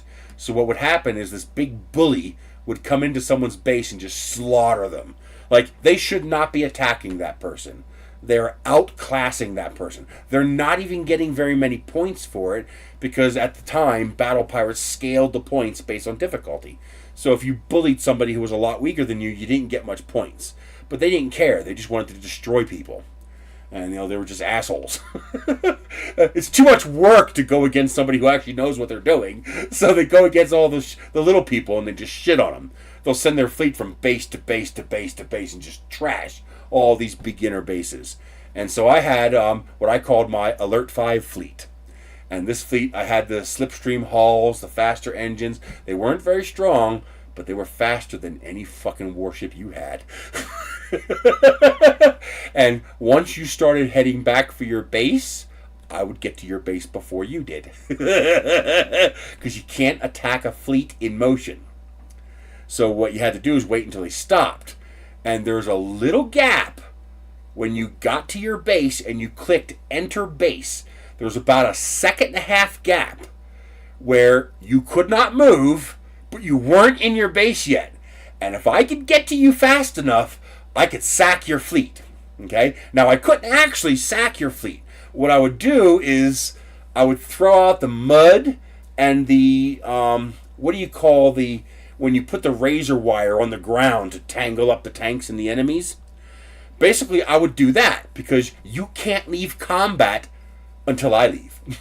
and if it ended, I could probably restart the combat again before you got out. And it was 5 minutes. That's why I called it my Alert 5. I would call my my guild. We didn't call it guilds at the time. We called it something else. I forget what we called it. But I would call my guild leader and say, hey, he just sacked our guys, and I'm going to get this motherfucker. Get your fleets there. Here's where he's going. And I would send him the coordinates. And I would get there before he did, because I had the fastest fucking fleet on the map. Nothing was faster than my fleet, because it wasn't strong. I built it for speed. They built their fleets for damage output, for DPS. I built my fleet to be fucking fast. So they would sit there and they would go over here, and then they go over here. They're trying to see if I'm going to go away because they know I'm going to follow them back to their fucking base. Oh man, it was awesome. And so I would sit there and follow the motherfucker until he decided, okay, I give up, and he'd go back to his base, and I'd be like, zip, and I'd be sitting there waiting for this fucker to come home to his base. And as soon as he went in, boom, I'd attack him. Now, I can't beat him. I can't. My fleet cannot touch his fleet. If I get anywhere near his ships, he's gonna blow my shit out of the water. It would be like the Franklin Roosevelt carrier group going up against McHale's Navy's PT-109s. If he gets anywhere near that carrier group, he's fucked. But what I could do is I had one of the few... There was a little cheat you could do in the game. It wasn't really a cheat. It was a technological gap. I had an Electron Blue 22 monitor. So I could run at 2.5K resolutions that nobody else could run at. Even with a 1080p panel, you can't run at the resolutions I can run at. I was running at 2500 by something. So that allowed me to see the entire map all at once. So my line of sight was longer than yours. And what I would do is I would kite their fleet for 5 minutes. I would just keep running away. They would keep trying to pin me down, and I would keep running away as they were trying to pin me down. What was I doing? I was delaying them until my big boy fleets from my other guild members could get there. And then we would be on voice chat. And I was like, okay, 32 seconds left. Are you in place? Yeah, we're ready. And they'd be on both sides of his base waiting for him, depending on which end he popped out. And I was like, okay, 5, 4, 3, 2, 1. Combat's over. Boom. The next player with the fleet that could kill him would kill him. And he'd lose all of his loot. He'd lose his reward. He'd lose everything. Oh, they would get so mad at us. Oh. But that was back when the game required skill. It was actually possible to use your head and play with skill instead of playing with money. But then the game died. In my opinion, it died at least. All of us players left because they turned it into a coiner paradise to where now it was no longer possible to build these fleets without spending money. If you built these fleets for free, meaning you did not spend money, you were talking 8 to 10 weeks of time to build these fleets. It would take over a week per ship to max them out. And that's assuming you spent the weeks and weeks and weeks necessary to collect all the resources to even start the construction on those ships. But you had these guys, these boomers who had nothing but money. They're in retirement. They used to be in the Navy. They love playing with these ships. They would drop $400 or $500 in one shot on a fleet. Well, it was only grindy because they made it freemium. They made it a freemium premium game. You see, the way League of Legends works is only your skill matters. You can pay for things in League of Legends, but they're cosmetic. You know, custom outfits and avatars and stuff like that. You know, limited edition avatars. But it would not make your character better. You still had to play the game. And while I'm not good enough to play FPS type games, I don't got the... it's time.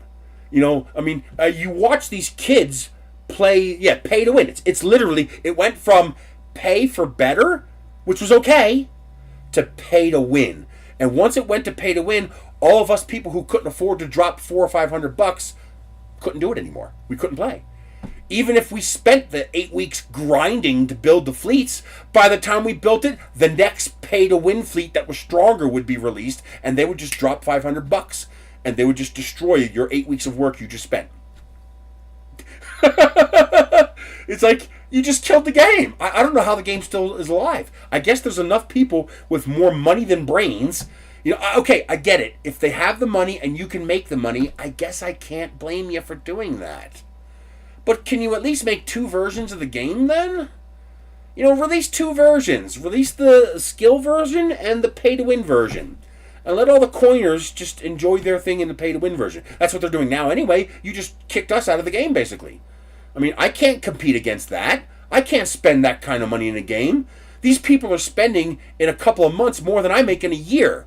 Like, what the fuck? Like, we did the math. We added it up. This one guy, they had a new prize ship, and we did the math. You had to spend, if you played perfectly, you had to spend like $300 during the event to have any chance of getting the prize ship.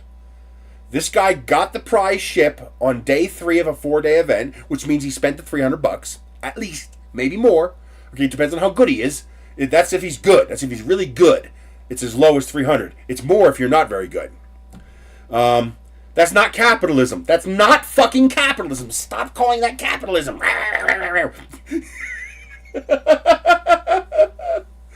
That's not capitalism. That's not what capitalism is.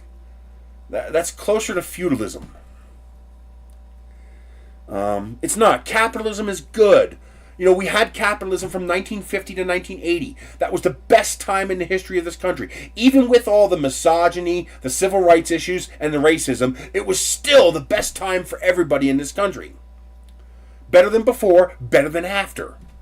I mean, do you enjoy going to the grocery store now? How's that feel? Have you looked at house prices lately? That's not capitalism. Capitalism drives prices down, not up. You want to see... Here, let me show you capitalism. I'm going to show you capitalism. This is capitalism. That's right. Red China. This is capitalism. Temu, AliExpress. This is capitalism. They get all from the same cheap source and they drive the price down, competing with each other. This is capitalism. This is capitalism. AliExpress. This is capitalism in action. This is capitalism working. Have you noticed how much better some of the... There's no such thing as imperial capitalism. Stop adding modifiers to the name capitalism. It just makes it dumb. Don't do that. Don't fall into that propaganda. Don't do that. Do you guys... Okay, full stop. We shouldn't be talking about this on the channel. I am basically done with this. I have to print more parts. I have to put it together. I have to reprint a couple of parts to make sure it works okay. If you want to talk about this for the next half hour, an hour, I will. If you guys tell me you want to talk about this kind of stuff. But if it's going to turn you off, I don't want to do it. Hell, if you want, I'll restart a stream on the other channel if you want. Whatever you want to do. But I don't want to alienate people by switching over to talking about this kind of stuff. And I'm not talking about Republican, Democrat. That's dumb shit. I don't want to talk about that kind of shit. But if you guys are okay with it, I've got time to burn. It's 4:30. I don't have a grocery pickup to do. I don't have a Walmart pickup to do. I'm free and available. And I got nothing better to do on New Year's Eve. I'm alone. So if you guys want to talk about this shit, I will. I'd love talking about it. I'll talk about everything. But I don't want to make you guys upset. Yeah, I think it would be, on this channel at least, keep it to 3D printing. What I could do is, if you guys do want to talk about this kind of stuff, I can pick another day and do a stream on my Mind of Nerys Politics channel. Because I'm trying to push all of this stuff to that channel. And yeah, I think that would be better. Keep this 3D, and we can just switch to the other channel if we want to talk about that kind of stuff. But, just look up the definition of the word capitalism. Look up the definition of the word feudalism. Convert the words to modern equivalents. That's what we got.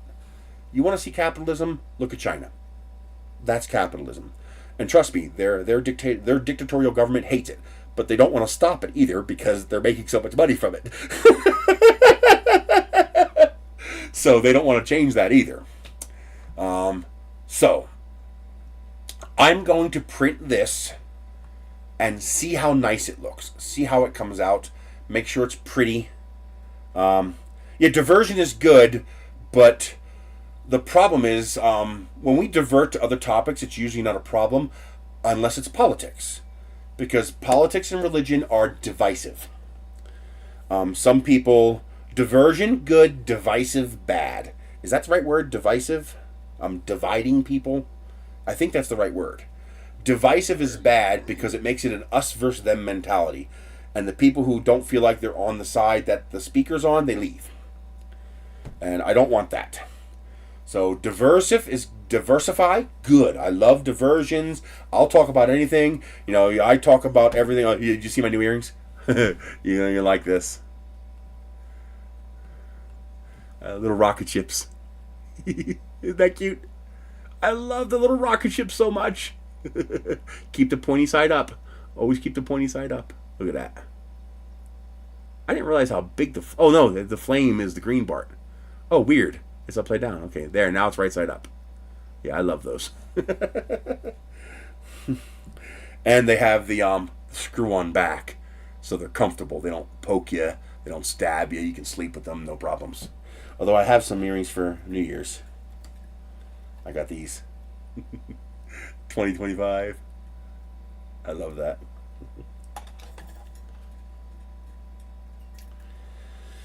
And I also want to try 3D printing some of them too. Because with the 0.2 millimeter nozzle, I should be able to make some pretty nice high resolution prints. They just won't be multicolor. No. These aren't printed. These are metal. I got these on AliExpress for $1.19. Or 96 cents or something like that. Stupid cheap. It's so cheap. I mean, this is 100 pack of earrings for $3.49. 100 pairs.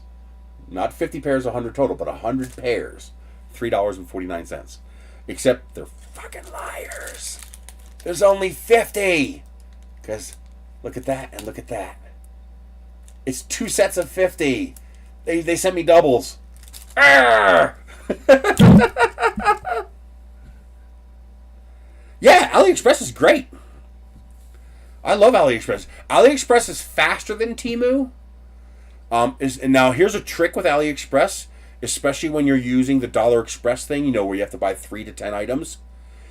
Do not place a second order until after your first order has shipped. If you place a second order before the first order is shipped, they hold the first order and they combine them together. So it takes longer for you to get it. But if you wait until the first order ships, then they treat them as 2 separate orders and they don't combine them. And you'll get your first order faster. I almost always get everything in 7 or 8 days.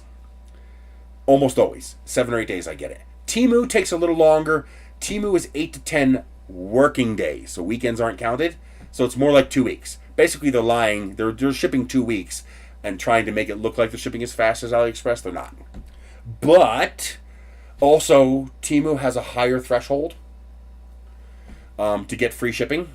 Now, generally the shipping's only $1.99 or $2.99, so it's usually not that bad. But you want the free shipping, and that's usually $20 or $25, so you have to order more. Now, if you're ordering bigger stuff like that weed cutter thing I bought, well, that's above the threshold, so I can just add whatever I want to the order. No, Temu electronics are not rubbish. They're the exact same electronics as AliExpress. They're the exact same thing. Now, what you have to be careful...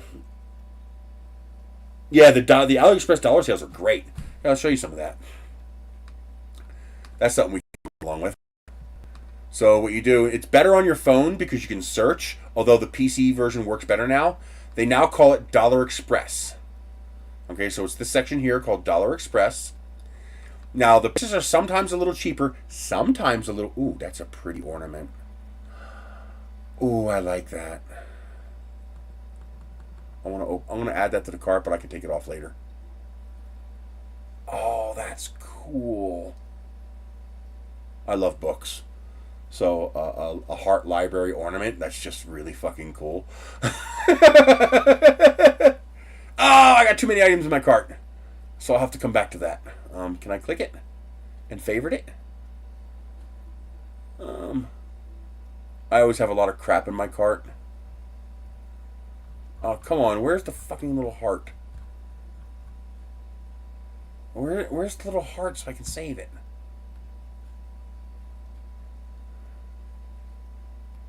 Oh, that's so annoying. I think that's a bookmark. I'll get rid of that.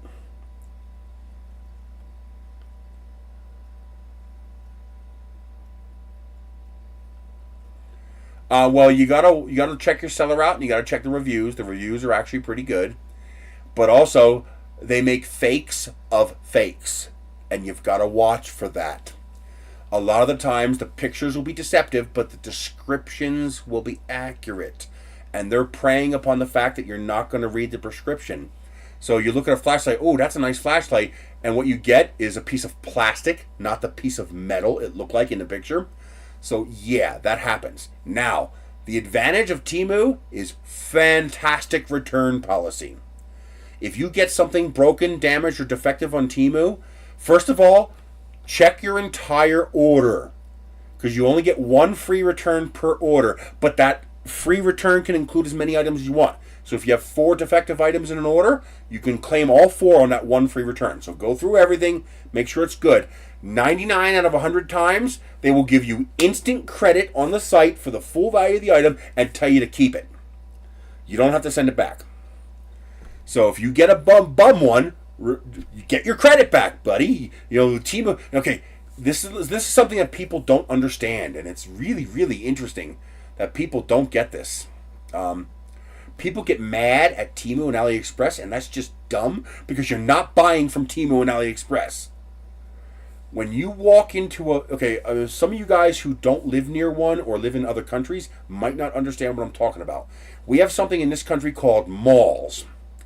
That's a gigantic shopping center building where you have maybe 50 to 100 individual stores all in one building.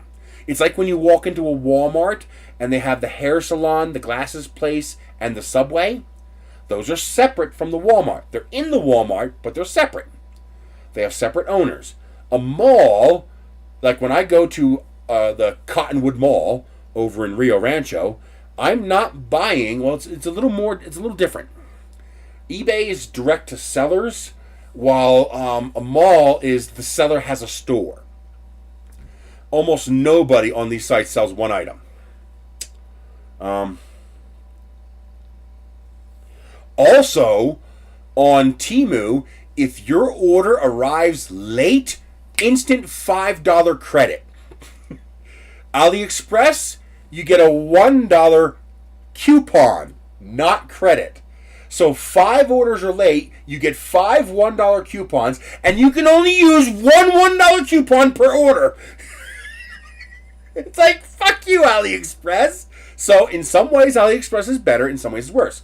Temu, $5. I bought $60 worth of earrings. Because 6 of my orders were scheduled to come in on Veterans Day. The post office is closed. So I got a $5 credit for every one of those orders. I was like, yeah, baby. And that's instant money. You could just go and spend. You don't have to buy anything else. You can, if you got $30 in credit, you can spend 25 of it and you'll still have $5 in credit. So that's really nice. They're usually not late, but that time I got lucky. I got a lot of free stuff.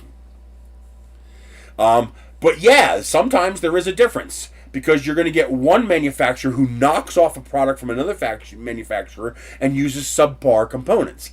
Well, then you banish that seller. You don't deal with that seller. You write that seller down and you don't buy from them anymore. Because you're not buying from Temu. You're buying from a seller who has a store in the Temu mall. Temu is just like Amazon, just like eBay, just like Walmart is now online, and just like AliExpress and Wish and Shein and Alibaba. They are storefronts that connect customers with sellers. So your beef is with the seller, not with Temu.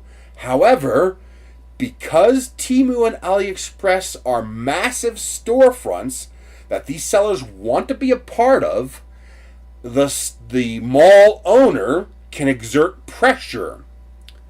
So if you buy something from eBay, you have to deal with PayPal, and PayPal tends to side with the customer, not the seller. But I like the holidays, actually. You know, it sucks to be alone for the holidays, but I like the holidays. I like holidays all the time. I like decorating. I like having fun. I mean, to me, that gives life meaning. You know, you're doing something. You know, that's pretty okay. Making sure the print's working. Because you want to be on the Temu storefront, Temu can exert pressure.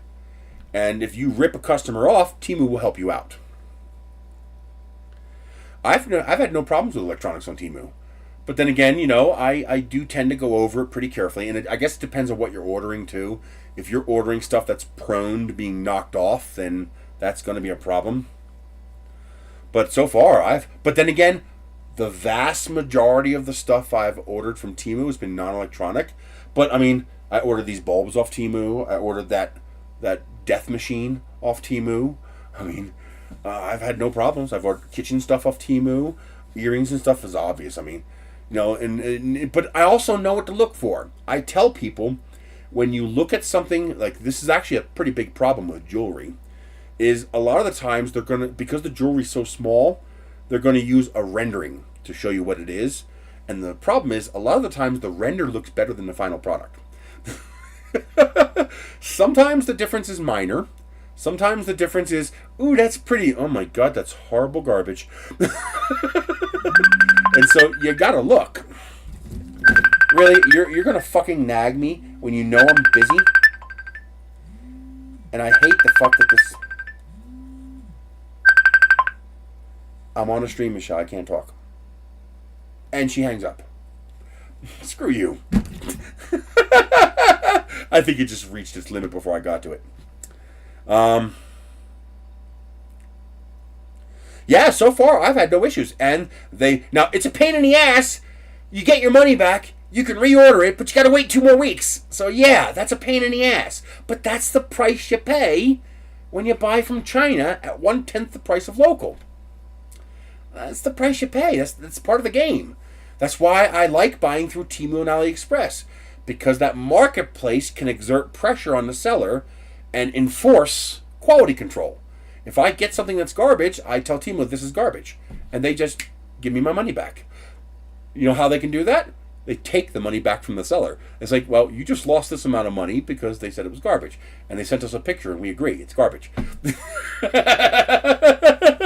Do I expect premium product? No, but I expect it to be functional. I expect it to work. I expect it to work as presented. Now, for AliExpress is typically better for electronics because of that Dollar Express part, especially. And also, it's as long as you order from Choice, as long as it says Choice, you can see that here. Well, you're not going to see that here because it's in the Dollar Express section. So let's go here, and you can see. I guess we have to go into a section. I don't usually do this from the computer, so it looks different. Yeah, see the yellow Choice? As long as it says Choice, all you have to do is hit $10. You hit $10, you get free shipping. But keep in mind, the shipping's only $2.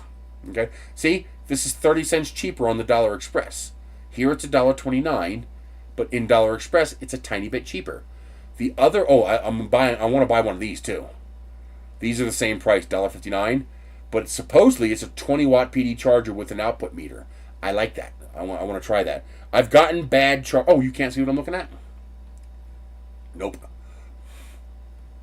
I've gotten a lot of bad chargers. I've gotten 60-watt chargers that are clearly just fucking 5-watt fucking dollar store chargers, and I contact AliExpress and Temu, and boom, they refund my money instantly. No questions asked. I was like, hey, this thing's garbage. It doesn't even put out 10 watts. They just lie. As soon as I held it in my hand, I knew it was fake. It was light. It was too light. It didn't have enough guts inside. And they weren't even willing to put a junk piece of metal inside to make it heavier. Cheap bastards. But that happens. But a lot of the stuff I buy, ooh, those are pretty. I like that. A lot of the stuff, like here's the problem I'm having. I want these radar bulbs, the ones that use radar instead of PIR, but I can't find a good deal on them in both 110 volt and cold white. I don't want warm white. I hate that yellow light from the warm white. Oh, that's pretty. My sister would like that. She's a bit of a witch. My other sister. This is cute. That's just cute. There you go. They're actually pretty cuddly. They're good critters. Never kill a possum. They eat so many ticks and bugs, and oh, it's getting down to $5.69. I'm waiting for one of these to get below $5, and I'm going to order one to make myself one of those little wheels to measure distance. Although I think I can use one of these.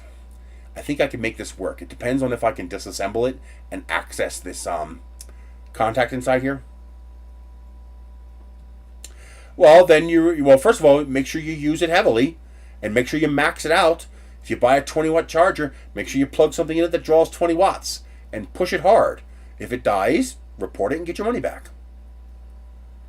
Oh, wow. Are you serious? That's only $12? With glass? And aluminum? God damn. Now, don't put that shit-ass bulb in there. Put a nice filament glass bulb in there, and that would look hot as hell. Damn, that's cool. I'm saving that. This is what I was looking for, the heart.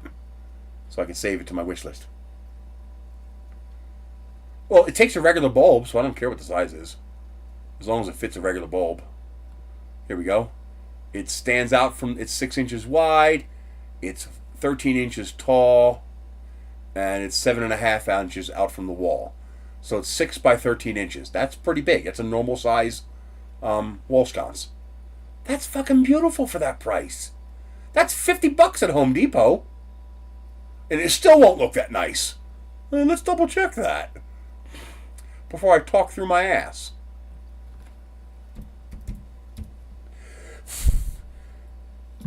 Now the problem is, if I can get somebody to design that for me, that'd be nice. Convince somebody to design one like that. You'd probably have to print it flat in panels and then assemble it for it to look nice and be printable without support. Let's see. Stop it. Outdoor wall light. That's a full-size aluminum and glass lantern. Okay. So that's $35 for that.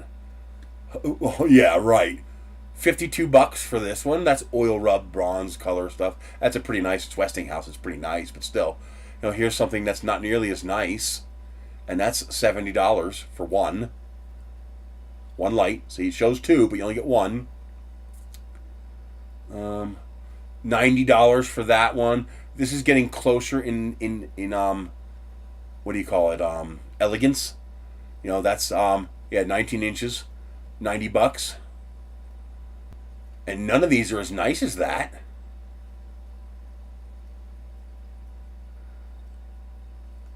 $119. That's pretty nice, but that's $119. But that's wrought iron. That's nicely made. Ooh, that's nice too. Oh, that'd be easy to design a 3D print for that. Stop changing. But I can make a 3D print of that. That'd be pretty easy to 3D print that. Nice and flat too. In fact, I just might do that. That might be a nice design to print. That combined with one of those glass cylinders.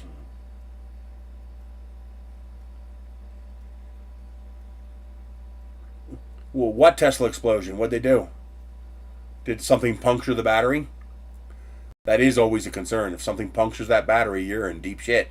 Get the hell out of the car. But it almost never goes off fast enough that you can't get out of the car. They don't just explode. They give a lot of warning. $80. Yeah, you're paying at least $80 for anything even remotely as nice as that. And that's freaking $12.64 shipped? Shit.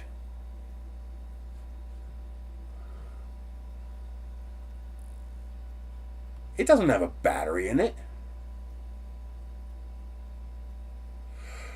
This outdoor wall light is made of high-quality materials with fine processes for outstanding durability. Talk about using a lot of words to say, oh, a Cybertruck, big battery. Wait until one of those Hummers goes up. 200 kilowatt-hour battery. When that goes off, you're going to see some fireworks.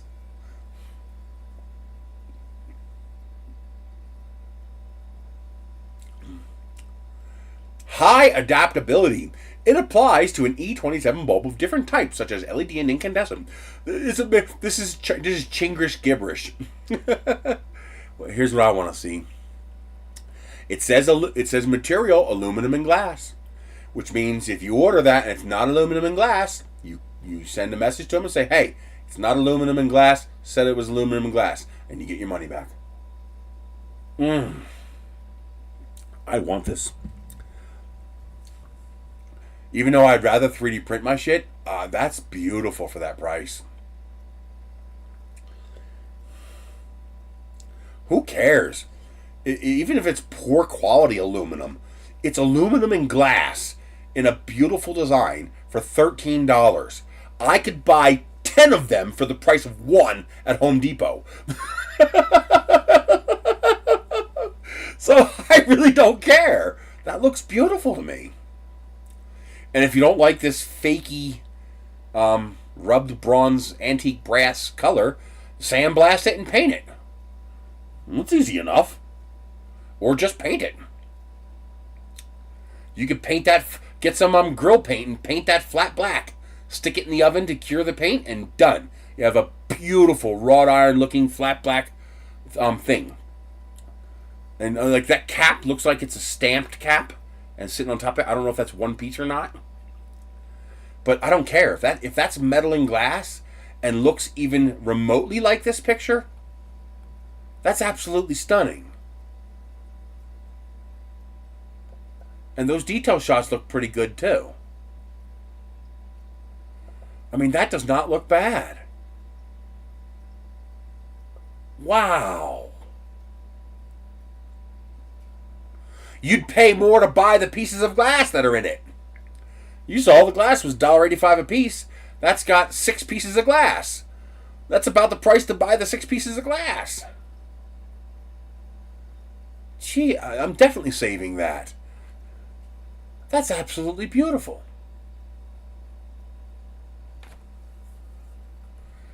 Just click on my link down below and do a search for retro outdoor wall light antique lantern brass glass. This will probably bring it up. Let's find out.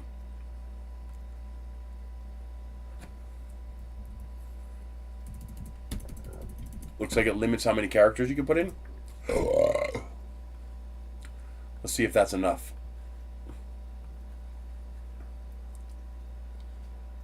Yep, first hit. So here, it does not matter. There's nothing in there. This will run on 110 or 220. You just put a 110 bulb or a 220 bulb in it.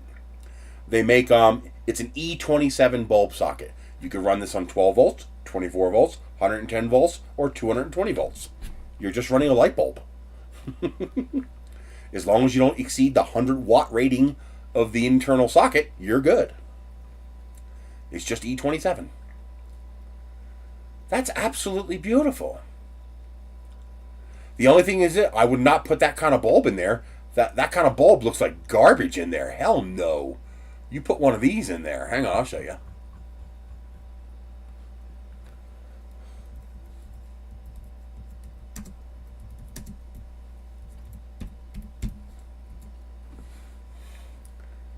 You put one of these sumbitches in there. This is what you put inside that. One of these glass ones where it's all glass. See this nice glass bulb. It's 4 of them for $10. So I don't want to hear anything about price. All right, it's a 4 watt bulb. You can, if you want more, this is 8 watt bulbs. These are 8 watt bulbs, and you can get one of these 8 watt 100 watt equivalents or 4 watt 60 watt equivalents depending on how much light you want. Here's a 12 pack for $31 with 24% coupon. All right, these bulbs are not expensive. You want warm white, you want daylight white, you want cold white, you want amber antique color, you want some fancy schmancy spiral bulbs. This is what you put inside one of those lanterns. You do not put that garbage shit inside those lanterns. Oh my God, that looks like crap. No. You put one of these inside there. You want one of these with the 4 filaments like this. The 4 spread out filaments, that looks fantastic. You got these crisscross filaments, the spiral filament. Although I think the 4 vertical lines would look better than the spiral in that style, that Gothic style. Yeah, I'd rather have the 4 verticals. You get the tall, slender bulb would probably look better, but you can get the standard round bulbs if that's what you want. You can get the old school amber style Edison bulbs if that's what you want. The combination of the two. You can do frosted, but this is just not the kind of fixture you want to use. This is not the kind of fixture you want to use a frosted bulb in. You want to see the elements. It's going to look nice both in the day and the night. You can get daylight white any color you want. If you want the freaking C9 looking bulbs, you got them too. All right, you can get all of those in this is medium base E27, but it's got that C7 look to it. But I would put this style bulb because you're not gonna see this bottom part because of the design, and I want to see the filaments.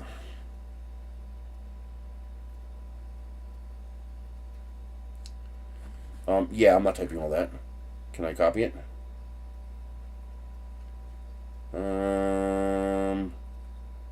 I can't copy that.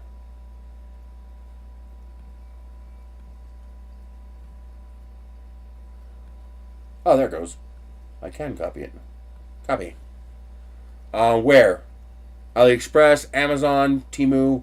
Where'd you find that?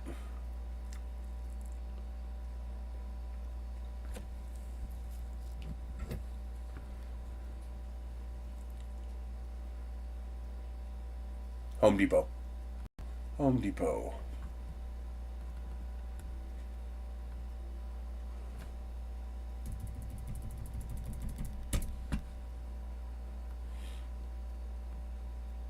Get rid of all this.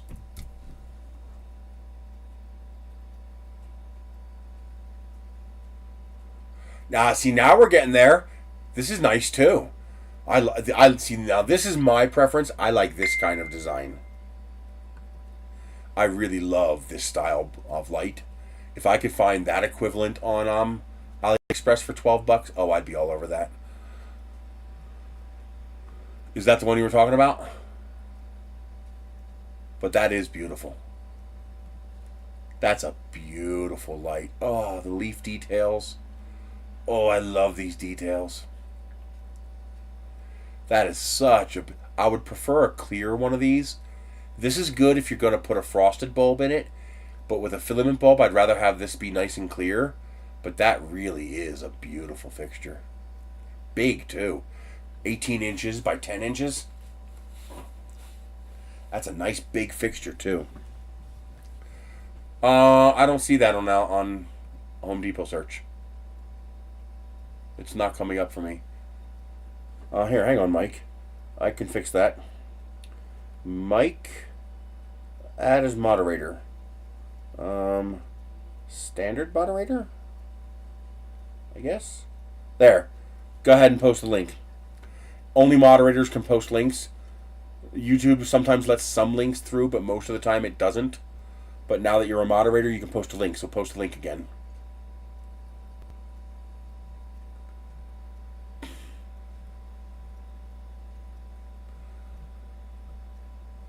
I want to try to design one like that. I would love to design one like that. Yeah, anybody who's been following me for years, I'm just gonna... Oh, no way! They lowered it to $12! They have it on clearance! Look at that! The 3-foot bulb from Home Depot. It's on clearance for $12.48. Half off. Oh, it's such a limited availability, they won't even tell you. You got to visit the store to see if it's available, and it's not available for delivery. What do you mean it's too long? Just shorten the link. Oh, man. Actually, can you give me this number here? I think it might be this number right here. Let's see what happens if I search for that. Yeah. So look for the number here. See where it says operated LED jumbo red blah blah blah blah blah dash 24 PA blah blah blah blah blah slash. The first number after that slash. If you give me that number, I'll be able to search for that number.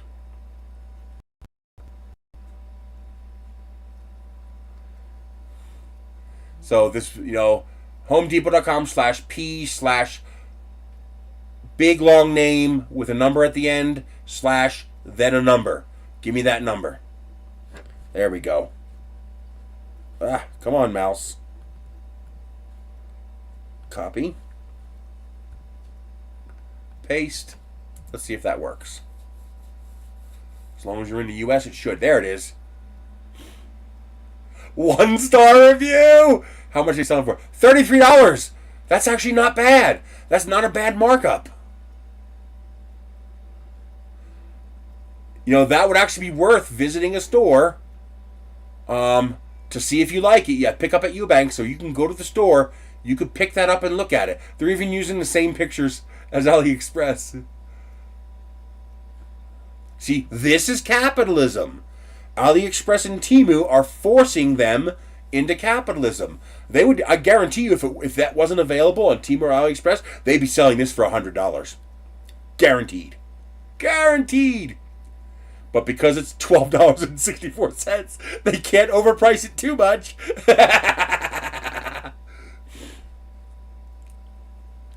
It says maximum 30 watts. So don't go over 30 consumption watts. Meaning, just don't use an incandescent bulb in that. Let's see. What do the reviews say? It had 1 star, which means somebody reviewed it. Where are the reviews? I love when the price magically goes... Well, actually, that's legitimate. Home Depot does make all their Christmas stuff half off after Christmas. But you're never going to find one of those. If you find one of those for $12.48, get it. I don't see any reviews. There's 2. Oh, I guess I have to click it? Customers' reviews. Here we go. Oh, well, that's packaging. You shouldn't have bought that. Unless they got it shipped. If they got it shipped, I can understand that. Box was wrecked, busted and torn, styrofoam in pieces. Product itself is all right, but there are 0 instructions. How much instructions do you need? It's a wall mount. Okay, yours was broken. Many pieces. This one, the packaging was all screwed up, but it was otherwise fine. So why would you give that a 1 star? If the product is fine, you're just an idiot.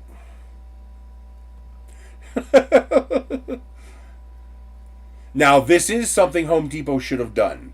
If they're going to sell this to a U.S. market, they should put some basic instructions in there for how to install this, because the average person isn't going to know. And I was right. The top is stamped. You see there? See how the top is just a stamped piece of metal? So that's probably not aluminum. That's probably tin or steel. And this bottom part's probably aluminum. This is probably steel, or tin. Well, it could be aluminum. But this center part here is probably cast aluminum. These 2 pieces are stamped. But still, $12 for all metal and glass? I'd be all over that shit. And that really doesn't look bad. That now that we're seeing actual legit pictures, that does not look bad. The only reason I'm not going to get it is because, 1, I don't have the money. I can't buy it even if I wanted to. And I would need at least 3. 1 for the back and 2 for the front, because I like lights on both sides. But I can't afford it. But also, I'd rather print it, just because I can. I'm a weirdo like that. Oh, it's the same thing as a hanging lamp. That's kind of cool. Well, sort of. It's very close to the same thing. You know what that means? This should be available on AliExpress. Because this is available. Hang on, there's a way to find out. Let's see if the same seller has it. Sold by Dainty... go away. Dainty Beauty Home Trader. If they have that one, they probably have both. Oh boy. Let's go by price. Price. You're just ignoring the fact that I'm telling you to go by price? What was that? Oh, let's do that. Let's try that. Let's see if it works. Why do you always do this to me? Don't go bigger than my friggin' screen. Okay, so let's go and grab...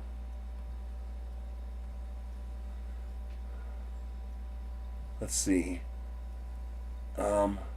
This is probably the picture. Are you serious? You're not going to let me do that? Oh, you son of a bitch. Yeah, watch me say screw you. Take screenshot. Suck my dick. Now what do you think about that? Scumbag.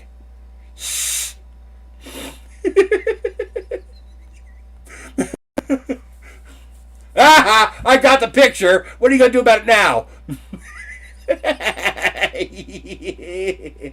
Okay. Let's try this.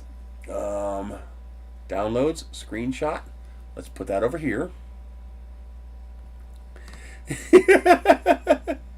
I hate when they try to tell me, why? Don't do that. That was my fault. So I should be able to do this. Ah! There it is! $16, $17. Oh, this is fucking great! Oh, this is... Oh, here it is in black. Oh my god, it's $7.80. If you don't mind black. Oh, it's in 2 colors. $7.80. Oh, that is sneaky. $7 and... We're going to save that. I'll just paint it white. Get the black one, so it's not going to have that malted... It's not going to have that texture. You get the black one, and you paint it white, because I'd much rather have this in white. Or orange, or pink. Anything but black. Okay. Hang on. Oh, this is good. Oh, you're going to be a dick too, huh? Suck it.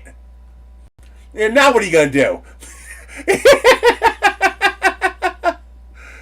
Let's see if we can find this one for $8. Let's see, $12.81, $7.40. This is a post one. $6.38. The hanging one for $6.83, under $7. Oh, here's $7.51. Wow. Oh, I need to remember this trick. That is cool. Oh, shipping $15. Unheart you. Slime ball. Okay. Says free shipping at $25. This one's free. Okay. So we got to look for ones with free shipping. Let's just do a search by price. And do any of them have free shipping? Oh, that would suck if it's only that way because of the free shipping or the pay shipping. Ah!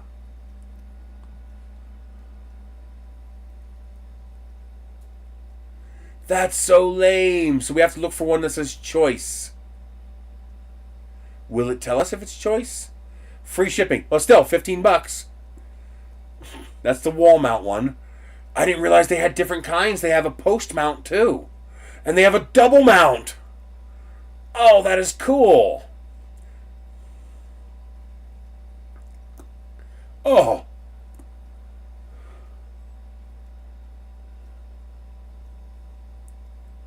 Oh, wouldn't that be great to get it for $8? The shipping would probably cost as much as the lamp. Now I wonder, can I do that on Temu? That image search is fantastic. It's not finding them all though, because it didn't find the one that we saw for $12.64. Does this one allow an image search? No. What happens if I do this? Nope, can't do that. Image search Temu. To search for an image on Temu, use the image search feature in a Temu Apple website. Go to the home page, use the camera icon next to the search box. That's what I thought. I didn't see a camera icon. Anybody see a camera icon? I don't see a camera icon. Am I missing something?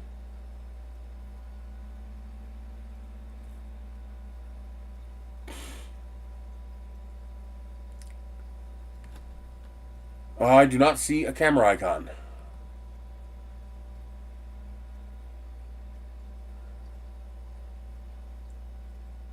I love this one. Idolizing a politician is like believing the stripper really likes you. It says app or website. This would be a lot harder to do in the app. And you got free returns up to 90 days. And if the same seller lowers the price within 30 days, they'll also give you a price adjustment. But it has to be the same seller. It can't be a different seller. And it has to be the same product. And it can't be like a clearance item or something like that. But if the seller lowers the price, you can get a price adjustment. And you have 30 days for the price adjustment, 90 days for returns. 90 days is plenty of time to test out whatever you got. I love these flags, these garden flags. God, I love them so much. That's the next thing I'm going to design in Tinkercad. I'm going to design different mounts. I'm going to design a segment. I'm going to design a section to go into this. Probably, I'll probably do it at this section here. Because remember, we're adding one more to this. But I'll probably do it right here at the first section down. So that'll actually be up here. Because there's going to be one more segment. And it's going to be a short segment about this thick. That's going to be not vase mode. Because it's going to have 2 threaded holes for you to screw 2 rods into. And those rods will have threaded bolts on the end. So you can hang garden flags from your light post. And then I'm also going to make wall mount light post garden flag mounts. So that because I have these wooden posts at my entrance. And I'm going to do it there as well. Because I love the garden flags. Especially now I know they have garden flags in all different themes for all seasons and all holidays. Okay, I'll show you. This is great. I love this kind of stuff. If I made just a couple $100 extra a month, I'd be such a happy person because I don't have expensive wants. If I had an extra $100 a month to spend on Temu and AliExpress, I'd be a very happy person. Because this cheap stuff just makes me happy. Here's one for $27. So that should be $30 with shipping. Yep, $2.99 shipping. And it ships from California, so we get here pretty quick. But you got to be careful. So this one here is, okay, that's only $30. That's not bad. The only problem is it only comes with one blade. And as you can see, that blade is proprietary. See it has those 2 crescent cutouts in it? You need those crescent cutouts in order to mount this. I know it's on the app, but I don't want to use the app because that's a pain in the ass. But you want the one with 2 batteries. This is the other stuff mine comes with. These metal blades, these plastic blades, and the smaller guard for that. But I want the wheel kit. So the one for $27 comes with 1 battery. This is the version I got. It's not orange though. But this is the one with the telescoping handle, which you absolutely want. And it comes with this grip as well. But this is the one you want. But you want to make sure it comes with 2 blades, 2 batteries, and you want the telescopic folding grip. This one is not a folder, so I wouldn't get this one. I guess I can just show you the one I got. How do I find that? Here? Was it? Yeah, it was Temu I got. Your orders.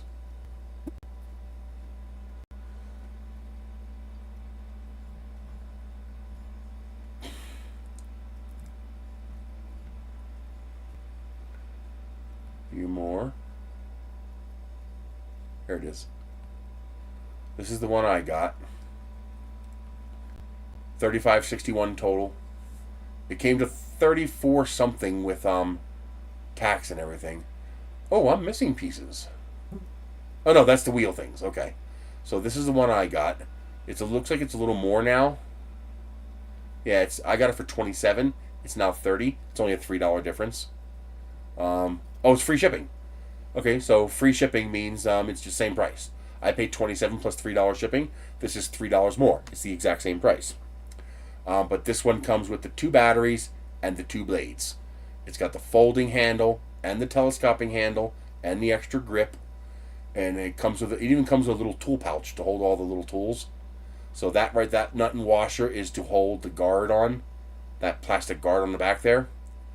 And then there's a this key here is how you tighten the nut to hold the blade on.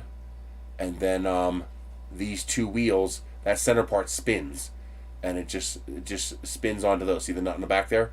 Very easy to put together, very simple, no problems. But this one comes with two blades, and that was very important to me because I don't know if I can get more of these blades, and I don't know where to get them. And it's even got the little tungsten carbide bits. Oh, this thing is a death trap. It's absolute. I'll show it to you. You guys might not have seen this, but I got one. I kind of need this for the kind of vegetation I have here. So here it is. It's got the folding handle that locks. It's got the telescoping handle that telescopes out to adjust the length. All right, and this thing is an absolute death machine. You will never see this for sale in a store in the United States because the liability assumption that you would take. Where'd that battery go? Here's the one, but where's the other? Both here. Okay. The liability you would assume by trying to stock this thing in a U.S. store? Yeah, no.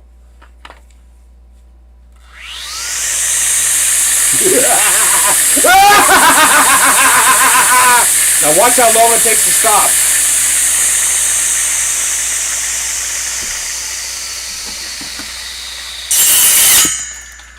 Yep, that was halfway slowed down. Yeah, you don't want to stick your fingers in that, children. It's a table saw. It's a circular saw on a fucking stick with wheels. But that's what I need to cut down what I have to cut down. I would not even touch that until after you remove this battery. Yep. Okay, now it's safe.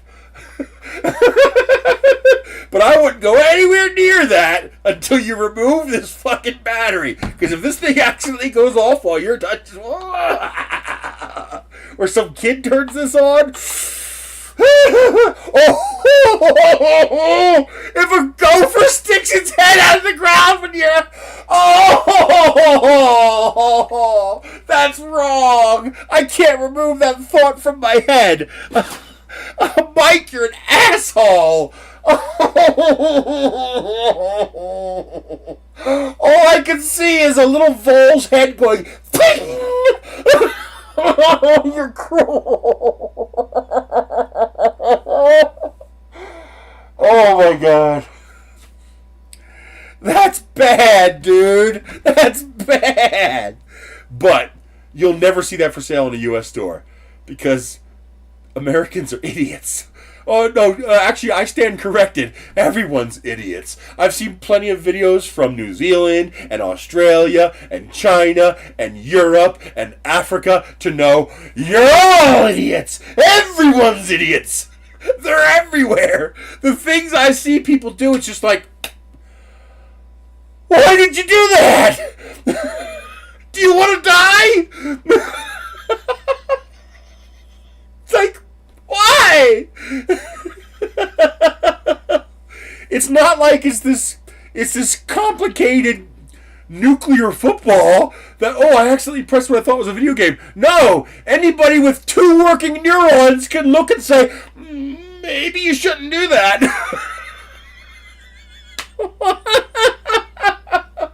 And you see people just blindly I just spit. The stupidity in it actually,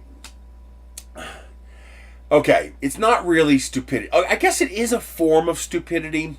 It's lack of situational awareness. It's people, they're so used to being so safe all the time.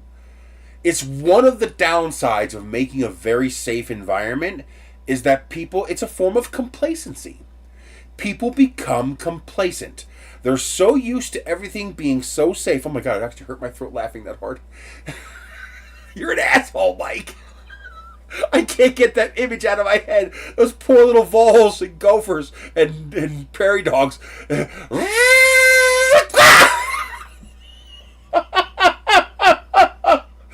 Oh my god, it makes me think of the opening scene of Homelander.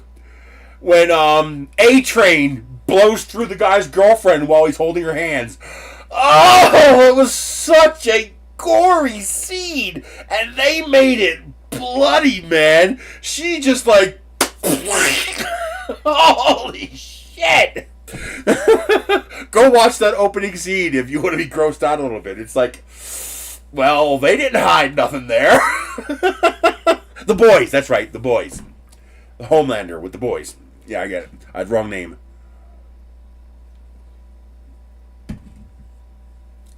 If we had superpowers, that's what it would be.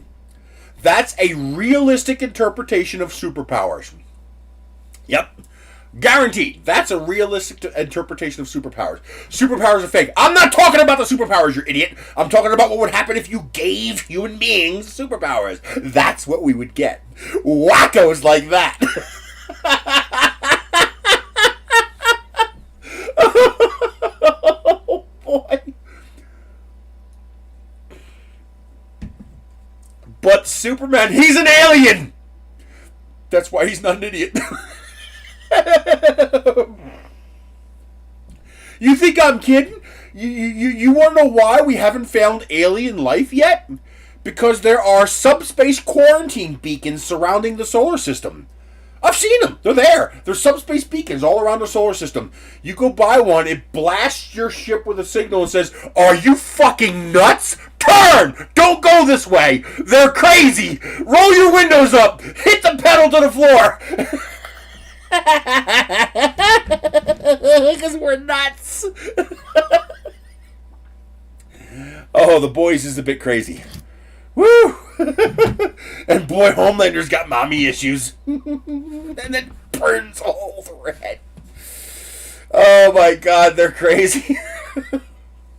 But, yeah, this is the kind of machine that will bankrupt a company because 10 people are going to do something boneheaded fucking stupid and chop their fingers off, chop their ankles off, or their face when they go... I could just see somebody going, huh, what's this do? I could just see it. I can just see it. That's exactly what would happen.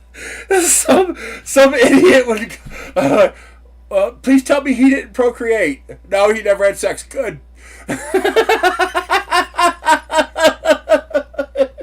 Because you don't want those genetics to be propagated. If your situational is that bad... Oh my god. Yeah, it would be vicious, man. Just chase someone that get their ankles. It'd be the ultimate ankle biter. It's a new weapon in Overwatch or whatever the modern equivalent game they play. It'd be the new meme weapon, the ankle biter. When you hear it, you know you're in deep shit. It is. It really is.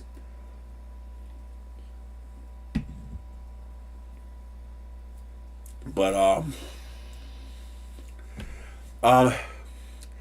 I could, and I'm obviously intelligent. I'm not going to stick any part of my body anywhere near that while it's running. While there's a battery in it. Okay? Don't go anywhere near that blade until you take that battery out. Because if that thing accidentally goes off while you're holding it, yeah. Ankle biters. The new form of, what's it, you got, graboids, ass blasters, and now ankle biters. Oh my god. The ass blaster launches and drops a bunch of ankle biters.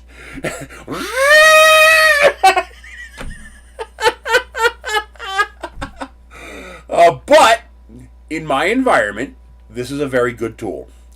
Because I have this grass that grows here. I don't have a picture I can easily bring up and show you. But it's halfway between wheat and grass. So you can't cut it with a weed whacker. It takes forever, and you burn through the string. Because the weed whacker, instead of going through it, it wraps around it and tears it, which tears the string trimmer. And so you just burn up nylon string trying to cut through it. And if you're careful with it, it takes like 10 seconds to cut each stalk. I go through it just by stepping on it and bending it over. And this stuff is like 3 feet tall. It's beautiful. In my front yard, I never cut it. I will never cut it. The first snowfall murdered it all. It all just flattened out with the first snowfall. But I love it because it's beautiful. It's pretty. It's got nice golden wheat colors and it waves in the wind. It's absolutely beautiful. But I don't want it to be... Well, not too durable, though. The problem is it has no torque. Let me try to find it. I should be able to find some picture.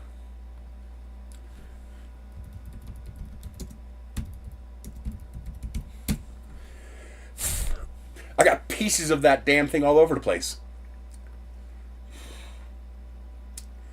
I should be able to find a picture that has the tall stuff in it. It's common enough that there's got to be a picture of it.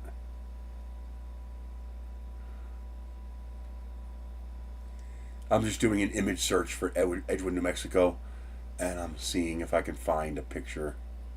Oh, here, that's close. That's close. No, I think that's a bush. It's not a good example.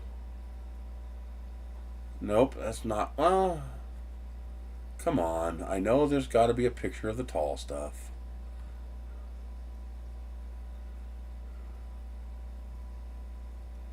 I think it's absolutely gorgeous. I think it's very pretty.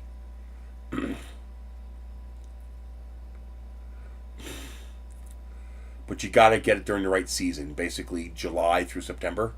That's when it really grows. There we go. That's not bad. It's not a great picture, but it's not bad. So, here's Edgewood. This is a picture in Edgewood. And, you can see some of it folded over in this picture here. So this stuff here, standing straight up, you can see it's really tall. Except this is early. Yeah, you see all this really, really tall grass? It's like a grass, but it's really tall. It actually gets about twice this tall. That's a good picture, actually. It's a pretty picture. But you see all this tall stuff? It has a stalk that is heavier than grass, almost like wheat, but not as heavy as like duckweed and what do you call those? The hot dog like things that you Here we go. That's a good picture. Except this is young. This is like half grown. It gets twice as tall as this, and the base gets very woody and thick. Oh wow! Look at that. Holy crap! Nice freaking picture. That's a decent rack on that one. Wow. Nice score on that picture. Whoever took these pictures, good job. Whew. But that's the kind of vegetation we have here. I'll keep searching to see if there's any more. But most of this stuff is out of season in these pictures. It's ultimately it's this stuff. And that doesn't help me. It's ultimately this stuff here, but it grows really tall. And what do you call the cattails? The cattails. You know how they have a pretty thick base to them? The stem is almost woody. It's almost like a vine, like a thickness of a vine, like a stiff vine, but not quite. And so the problem is, the only real way to take care of it is to bend it over. Or take a sickle to it. You can sit there with a sickle and whack at it, and that'll work. I have a really nice Japanese steel sickle, but it's a pain in the ass. It's good for small little patches, but not so great for doing a whole entire, 200, 300 square feet. Well, the problem is it needs to have that design in it. Let's see. Where is it at? I think I already closed it. It needs to have that. Yeah, I think I already closed it. Yeah. it needs to have the those two crescent moon shapes, because it actually mounts to those crescent moon shapes to hold it in place. So you can't put a regular circular. It doesn't have a regular auger like a regular circular saw does, which is a pity. I wish it did. I could use any. It would be nice if I could use any regular circular saw blade. Maybe I can eventually make an adapter for it that'll let me use any circular saw blade. That might actually be a good 3D printing project, because even though it's a high stress application, it's under compression, and a compression situation is good for 3D prints. PLA is great for that. I think so. Let me see if it says. It looks about 8 inches. Maybe 6. 150 millimeters, so 6-inch blade. Yeah, it's a 6-inch blade. 150 by 1.8, 40 tooth, 5 millimeter. So 150 is 6 inches. Yeah, what would be really nice is a wide one of these with 3 of those. Yeah! But, so a weed whacker is a pain in the ass because it's going to cut slow, or it's going to use up a lot of string. You could put a saw blade on a weed whacker, but those are actually pretty heavy to hold once you put those blades on there. And then you've got to pay attention to the exact height you keep it and all that bullshit. Lawnmower doesn't work because it's just going to fold it down. It's not going to cut it. But the saw blade, as soon as the saw blade hits that, it's going to pop it right off. And and the wheels, meaning it takes no effort. I roll it like a vacuum cleaner, just zit, zit, zit, zit. If the blade starts to slow down, just pause a second, let it spin back up, zit, zit, zit, and I can clear out the area where I don't want that stuff growing. So that's going to be very handy for that. But it's also going to be something that I'm never going to loan to a neighbor, because last thing I want them doing is suing me when they decapitate themselves or amputate their own hand or fingers. I mean, even smart people sometimes do that. My friend Ben on Facebook, his wife, God, poor lady, she makes their own laundry detergent in a blender, and she got distracted for just a split second, stuck her hand down inside that blender, and I guess her belly or something hit the button, and it turned on and just absolutely destroyed her thumb. They tried to save it, but they couldn't. They ended up having to amputate half her thumb. But yeah, so even smart people sometimes fall victim to that. That's what training, practice, PPE, and protocol are for. People think, oh, it's just a weed cutter. Oh, yeah, say that when you lose 4 fingers and you're in the hospital. Say it's just a weed cutter. Okay? How important are your fingers to you? That's why you have protocol. That's why you develop protocol and rules, especially when you're dealing with sketchy equipment like that. And that's sketchy equipment. It's a circular saw on wheels at the end of a stick. Okay? And there's nothing to tell it to turn off when it hits your squeaky parts. Okay? You develop protocol. You develop rules. And you don't break them. Okay? That's what you do. That's how you keep it from destroying your life. Because that $30 tool could destroy your life if you're not careful with it. You know, a 3D printer could give you a bad day, but as long as it doesn't catch on fire, it's not going to destroy your life. You know, the worst you'll get is a pinch or a burn. You know, because nothing in there is strong enough to truly wreck your day. So far, I mean, I moved the van behind the tree, and so far they've said nothing to me. The problem is, when the government doesn't say anything, that's usually bad news, not good news. Okay? That's not usually good news. That's usually bad news. Because them not saying something usually means they're planning something. Otherwise, they would, I don't know how good that would be for home defense. Blam, blam, blam! Oh, you're dead. I mean, I don't know if that'd be that great for that, but...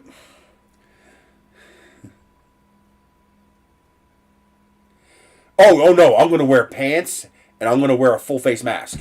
You think I'm going to trust my eyes to this? Yeah, I mean, like... You think I'm going to trust my eyes to these? Now, granted, I appreciate the fact that they actually included safety glasses. This is actually a pretty big deal that they included all this. They included gloves, so if you're picking up debris, and they included safety goggles, and they're actually not bad. They sit, even on my gigantic face, there's not too much of a gap, and they have sides. So these are actually not the worst safety glasses I've ever seen. It's not going to protect you from the blade, but it's going to protect you from debris. But no, I have one eye, so I'll be wearing a full face mask.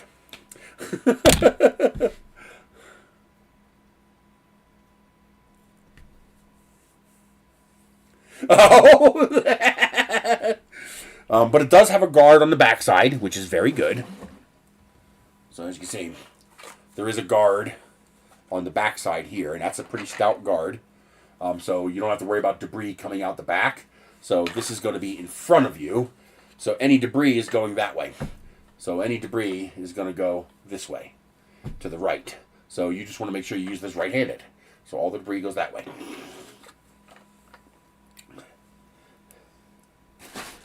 But yeah, I'll be wearing a full face plexiglass mask and pants. Because yeah, I can see that, you know, that thing, the plant whipping around and tearing your legs up pretty good. It won't hurt you badly, but it'll scrape you up pretty good. Just put pants on, you'll be fine. This stuff isn't that dangerous, but now why can't I do an image search? Oh, is there? Nope, that's not a camera.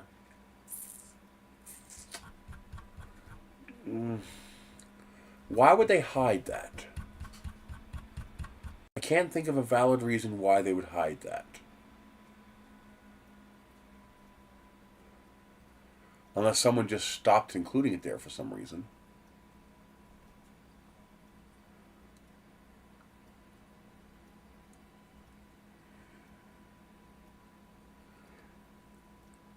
Because doing this on the phone is a pain in the ass. Downloading and then accessing images on the phone is annoying. It's not hard, it's just annoying. It's very, very easy on the PC. And is there no image search in here? Nope. I want see now there should be something in no, that's just a page. Now these you can get for about $10. Oh, you can't see what I'm seeing. I remembered. These you can get for about $10. That's not too bad. This, it's probably pretty thin plastic, but if you want one of these planters with a light over it, you're probably better off buying it. Seriously? You're just gonna nag me with this goddamn... Yes, Michelle. Yes, Michelle. Yep. Nope, not yet. Alright. Yeah, you told me. Did she say something nice? Cool. I love keychains. I know you like keychains too. I said I love keychains. I know you like them too. Yep. Very cool. Yeah. Well, because she lives out in the middle of nowhere. She doesn't have a mailing address. So she gets a box at the post office. I know. Yeah, she lives in the middle of nowhere. You know how we were going out looking for houses to take land to take pictures of when I took you and we got stuck? She lives further out than that. So...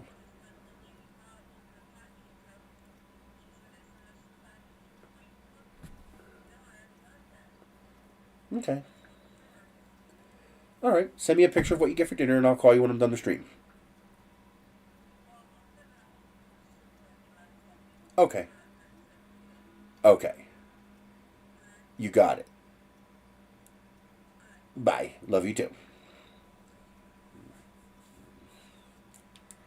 I have to use Messenger because my phone doesn't work anymore. Apparently, Hello Mobile is bankrupt or declaring bankruptcy. Apparently, they owe T-Mobile $20 million. So, I can use text and data, but no phone calls. I guess they're supposedly merging with Liberty Mobile. I'm not waiting, so I ordered a new SIM card from Mobile, and I'm hoping I can port my phone number because I want my phone number. Um, well, I'm not installing the Temu extension. I'm not that desperate. I don't trust them that much. But I've seen these for $10, so I don't know why that one's so expensive. Unless the others are like really junky and that one's actually pretty nice. I don't know, but I'm pretty sure I've seen these for $9.65. I'm waiting for a really nice one of these printing cameras to come out because I really like these. But I want one of the nicer ones with a big screen and a real resolution camera in it. I just like the idea of being able to print little black and white pictures. That's a little expensive. They're pretty, but that's expensive. I eventually want to get some of these outdoor lights, but I already know these are no good. Because I know what kind of wire that is. And I know that wire does not tolerate sunlight. It UV damages. So I would not trust that kind of wire outside unless it was under an eave like this, out of direct sunlight. Then it would be fine. But I eventually want to put this up around the house. The problem is I need 150 feet to do the front of my house because the house is 76 feet wide. And then the carport comes out 25 feet, so that's another 50 feet. That's 125 feet. So you need at least 150 feet to make sure you got enough. And plus, it's still too expensive right now. At least for my budget, I can't afford it. And, what else we got here? Oh, I bet you I can just do a search for bronze lantern.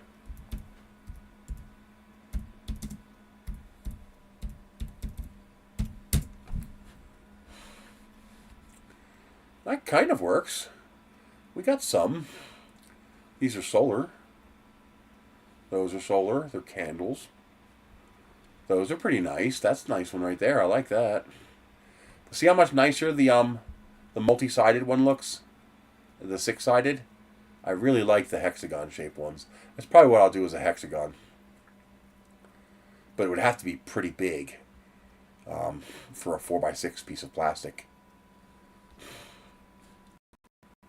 Because now I really want to do a lantern with 6 sides.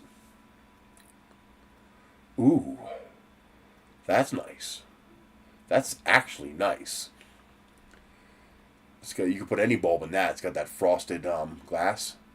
That's actually pretty nice. And $40 is not that bad a price. It looks well made too. You can just see looking at that the quality looks a bit better than the other one. Not that much better, but a little bit. But that's pretty nice.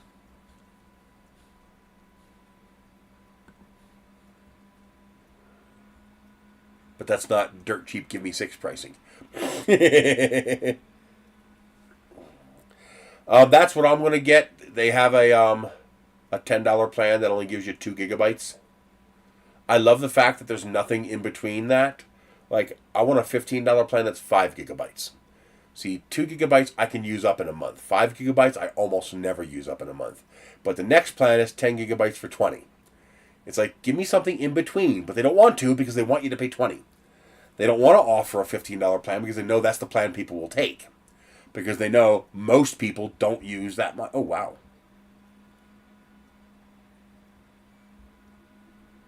Is it metal? So this is a battery operated thing. It's not a wall sconce, but you could probably make it into one. It is 8 inches tall and 5 inches wide, so it's not huge, but it's not tiny. But what's it made of? Oh, you can't get the one with the base. Yeah, I want the base. Because this would be a nice post light. What's it made of? Probably plastic. Which is not the end of the world, but I would prefer, yeah, plastic. Yeah. So you can gut that, and you could put a candelabra base inside of there. Are you serious? I told you it'd be over $100. Well, that's actually a nice lamp, though. That's actually a bit nicer than the other one. But still, 180 bucks is a lot for that. So, let's try the trick. Hehe.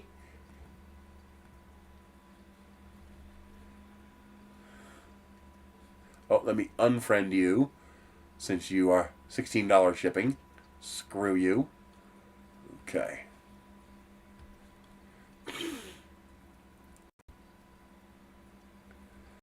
$36 free shipping.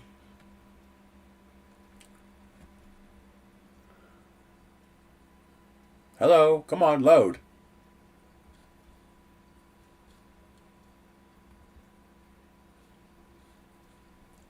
Why won't you load? Is that even the same thing? No. Oh. Why would... What? Oh, it didn't load. You sneaky son of a bitch. Amazon, you dirty, filthy son of a bitch.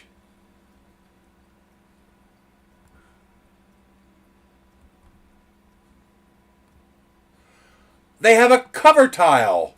Oh, screw you. Uh-huh.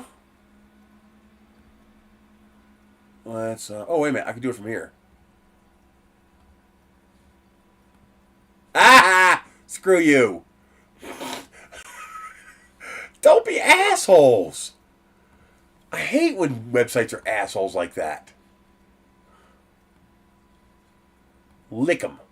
Yeah, right now, lick 'em. Scumbag. There we go.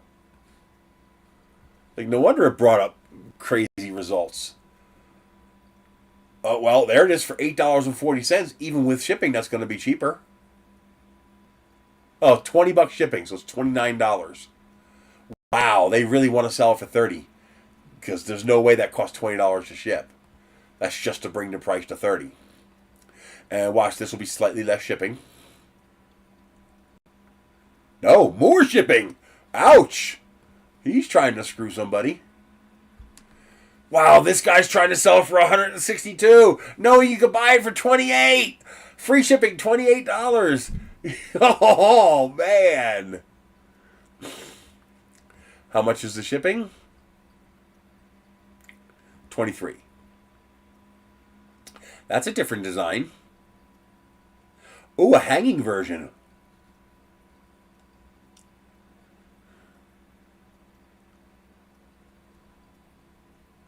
What's annoying is they don't give me an option to pick free shipping. Or at least limit how much the shipping is. There's that other lamp with a base.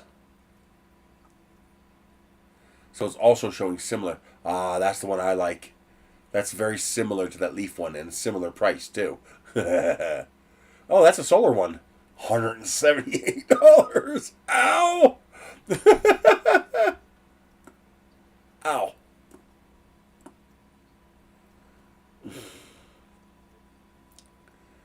Wow. Is there seriously no way? Sort by. Is there no way to pick free shipping? Well, all the low prices are going to be shipping. So if we sort by low, and then keep going until we get to the first free shipping. Okay, that's free shipping, but it's a different thing. Free shipping. So $28 is the lowest price you can get it.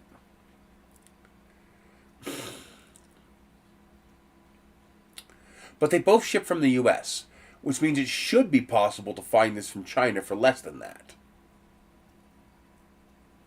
But yeah, it looks like that's the lowest you're going to get. Yeah.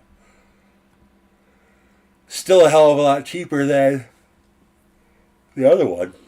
But this one here, $12.64 free shipping, not bad. It's too bad you can't get the black one. Or can you? Nope. Because I don't know how smooth the finish on that is. So are you still going to see that texture pattern if you paint it a different color?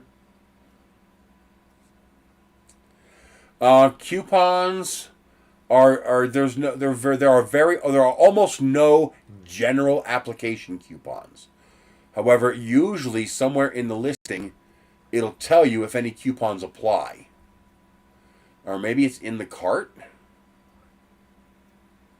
I've seen it before. Wait a minute, this is AliExpress.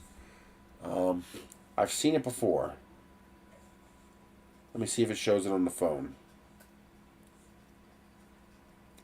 It might only show up in the cart, but it'll show you applicable coupons.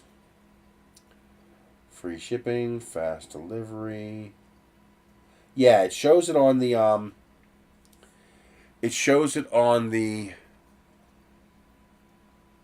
app, but doesn't show it here. It should be in this section here if it was the same as the app. Right between these two things here in the app. I don't see this item, but you'll see like $1 off over 101. And if you touch that, so let me show you. You can see on this light bulb listing. Come on, adjust. There. See that little red section there? $1 off over 101. If you tap that, this shows you all the applicable discounts and coupons. Why is that backwards? Is that actually... Wait a minute. This is the right side. It's right. Why is the text backwards?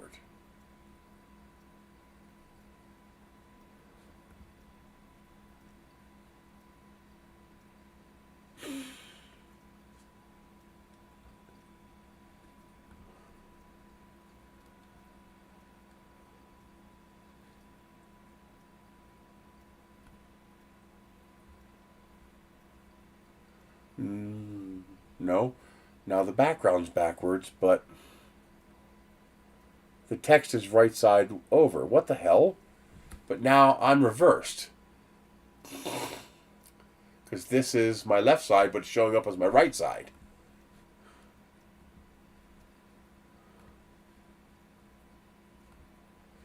This shows up left side, right side, but text is backwards. Well, anyway, this shows you the different available coupons that might apply to that sale. So it's on the app, but it's not... I want left to be left and right to be right. You know, I want the mirror. Oh, it's a mirror image, obviously. Duh.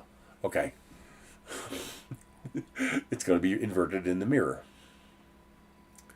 But I don't see it on the website. Why is it not on the website? Do they want you that badly to use the app?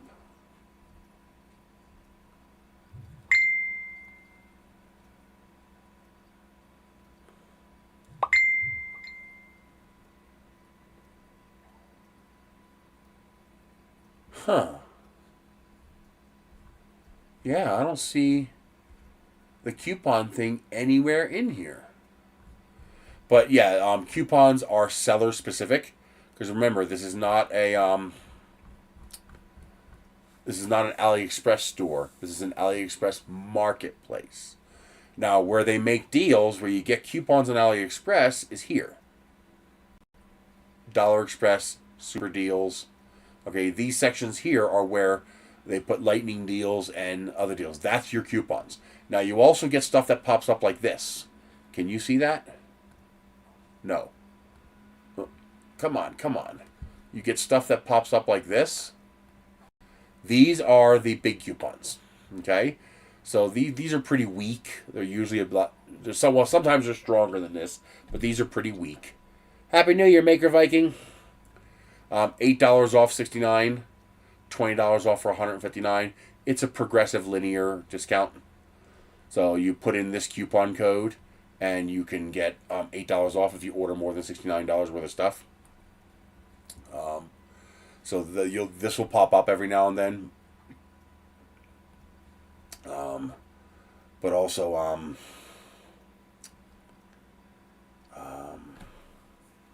I'm surprised no one's made a 3D printable version of this.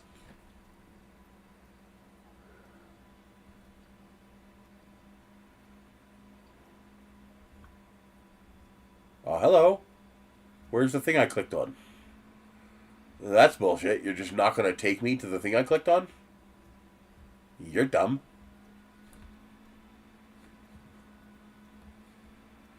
I want the tree. And it does not take me to the tree. Because you're dumb. But anyway, these are where you get those discounts. So you saw that, for example, in here.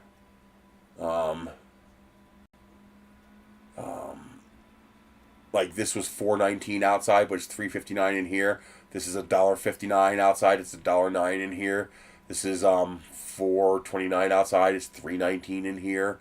You get a slight discount by ordering in here on some things. Not always. Sometimes another seller will actually have a better deal. So, do your due diligence and look around. Let me make this full screen. Much better.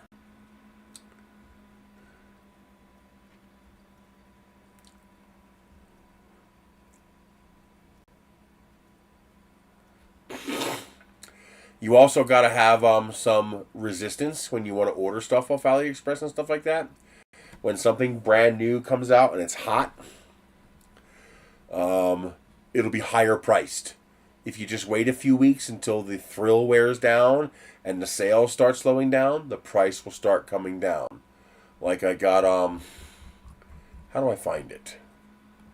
I thought they were cute. I'm going to have to make a headband to use them because I don't have enough hair to use them as they come. I didn't realize they didn't come with the thing. LED antlers. I just thought they were cute. See, I thought it was like this. A headband, but it's not. It's actually, this is what I got right here. It's something like it. Where'd it go? What the hell?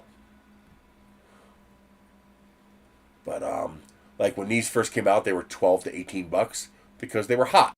And people wanted them, so they can command a premium price for them. Oh, that one's on a headband. The one I got was 2 separate clips. See, this one's a little high priced. You can get this for under $4. Maybe because it's on a headband. I don't know. But anyway, when you see something like that, that seems like it's a little more expensive than it should be. Like, okay, granted, but you realize that should be cheaper. Oh, here we go. This one. That's for 10 pairs. That's $2.30 a pair. So once the initial rush wears off, well, they can't command as high a price anymore. Oh wow, that's like a full-on set of antlers there. Once the rush wears off and the new gotta have it newness wears off, the price will start to come down. And so as long as you're patient and you can wait, you'll get it for a much cheaper price if you wait. Not everything does that, but like those were particularly hot before Christmas. Everybody wanted them, I guess, because they were selling them for like $30 on Amazon. So they were selling it for 12 to 15 on AliExpress. In fact, on AliExpress and Temu, you couldn't get them. They would always show the picture of those, but it was the other ones that people didn't want you can get. Those were always sold out because they couldn't keep them in stock. And they would just constantly sell out. But as soon as the rush wore off, as soon as people weren't going crazy to buy them, the price just went. It just plummeted. I paid $3.50 or something like that for mine. But that's just the nature of the market. That's capitalism. That's capitalism. When demand strips out supply, prices go up. When demand and supply are balanced, the price becomes balanced. And, so how would I do this? I'm going to do this later. I'm too tired to do any more of this now. But I'm trying to wonder, how would I do this? I got to download all these parts. Let's call this lantern. Lantern top. Okay, export STL. Lantern mid times 4. So you need to print 4 of them. Yeah, I would just put them all together. Screw it. You can always separate them. Well, I'll separate them, but. And then lantern bottom. BOT. export, STL, and then lantern, shroud. That's for this. Actually, what I should do is make the wall thickness 1 millimeter and then print it in phase mode. Why spend a whole lot of time printing that if you don't need to spend a lot of time printing it? Export STL. Actually, if I could do this differently, how big is this? 84. So 42. Wall thickness. Let's make it 10. Sides 24. And then the height, make it 1.6. So it'll be 2 layers at 0.8 millimeters. Let's make that a little bit bigger. Let's make it 15. Align it. Because otherwise you're going to have to glue this in. I don't want to glue it in. So if I do this, not only will it be much stiffer but still vase mode, but you'll be able to actually, let me do something else. Let me do my little trick that I use.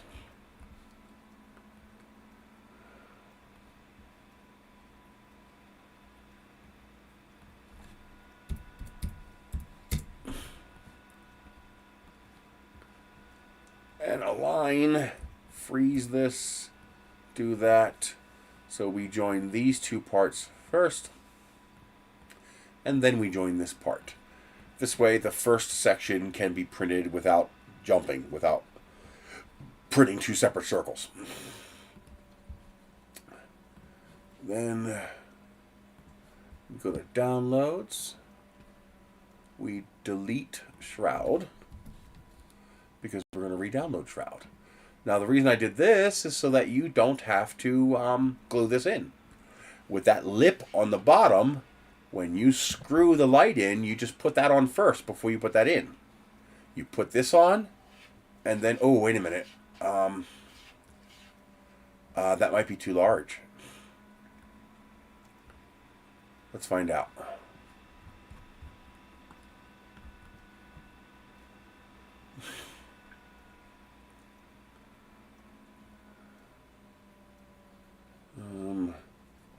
Transparent.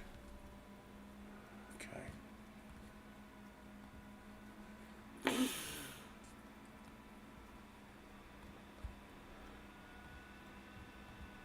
Why can't I fucking click that? Sometimes the bounding box is too big, and it got too close to the bounding boxes for these, so it won't let me click it.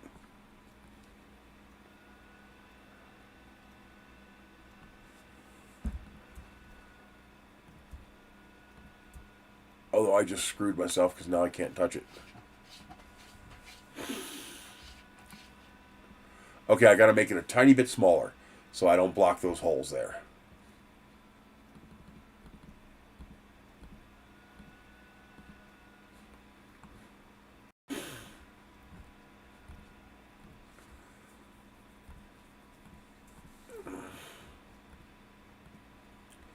So we will make the wall thickness 12. There we go. That way it doesn't block the screws. The right thing to do would be to put the screws through this too, but I don't want to do that.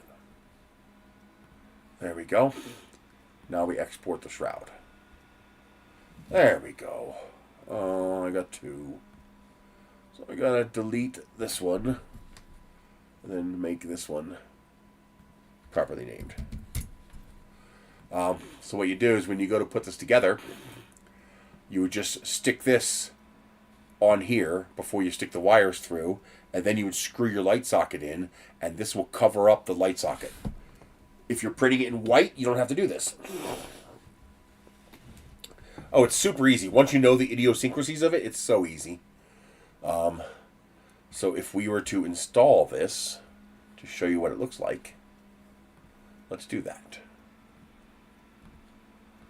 Okay. Because that's the nice thing is you can actually put together your item as if you were in a modeling program. Let's put the work plane there. Then we lift this up to 0. And then we put it in here. We take this, and we align it on this, here and here. There. And that's what our wall lamp will, that's what our post will look like. There are shapes, isn't there? Electronics, hardware. Is there a light bulb? Bulb. Yes, there is.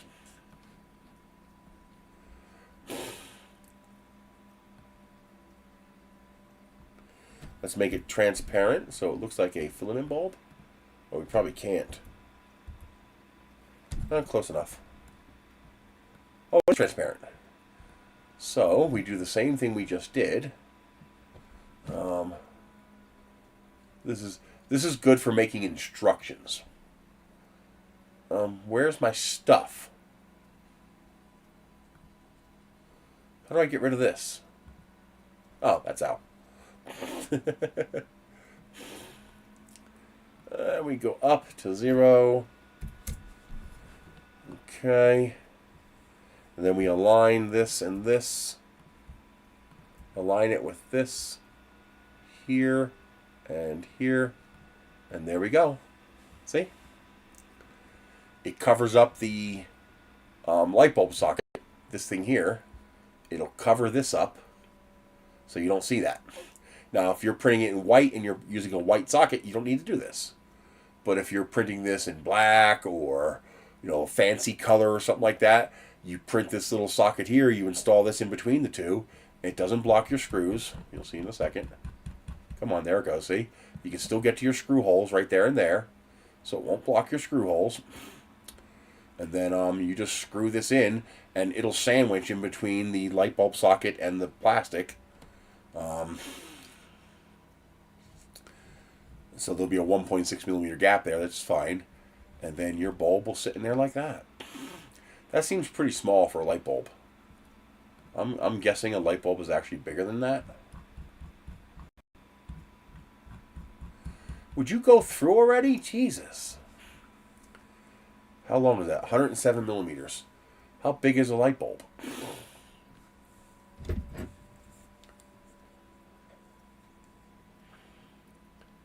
How long is a standard 100-watt incandescent light bulb?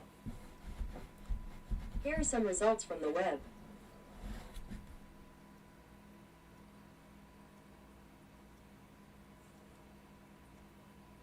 Dimensions of a standard incandescent light bulb. According to Wikipedia, the most commonly used A-series light bulb type is an A60 bulb, which is 60 millimeters wide at its... Yeah, 60 millimeters. Yeah, that's about right. 107. Okay, so that is about how big a light bulb is. That lamp base is bigger than I thought. So you print this. We could print this as a cone if you want to funnel it down a little bit so you can't see up inside there, but I don't think there's any reason to do that. But that will hide your lamp base so that you maintain whatever theme you have for the coloring. But yeah, that is a way you can use Tinkercad. I use Tinkercad to make instructions because it makes it very easy to do things like this and take things apart and show where everything is. And as you see, we put our fake panels in here to represent the glass. So, you know, that's actually a pretty good drawing of what this would look like. As far as modeling goes, that's not bad. Not bad.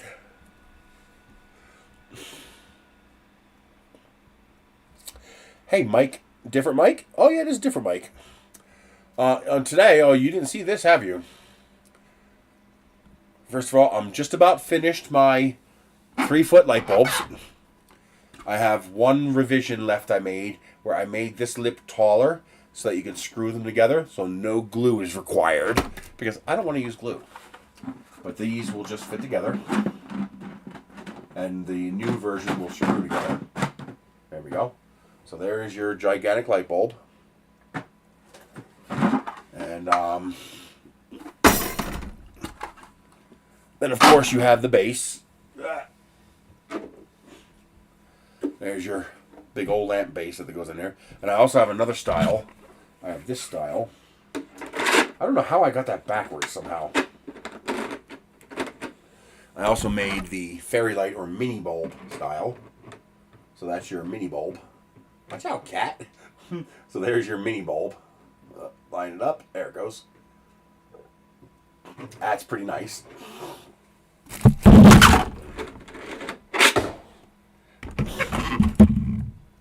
And then I also made something else that I wanted. You know those fancy aluminum 7-foot tall light posts with the multiple lights hanging off of it? They're like $100 to buy them. You can get really cheap single ones for like $50 from China. And you can get them for $50 on Amazon too, but they're not that nice. How long was the print?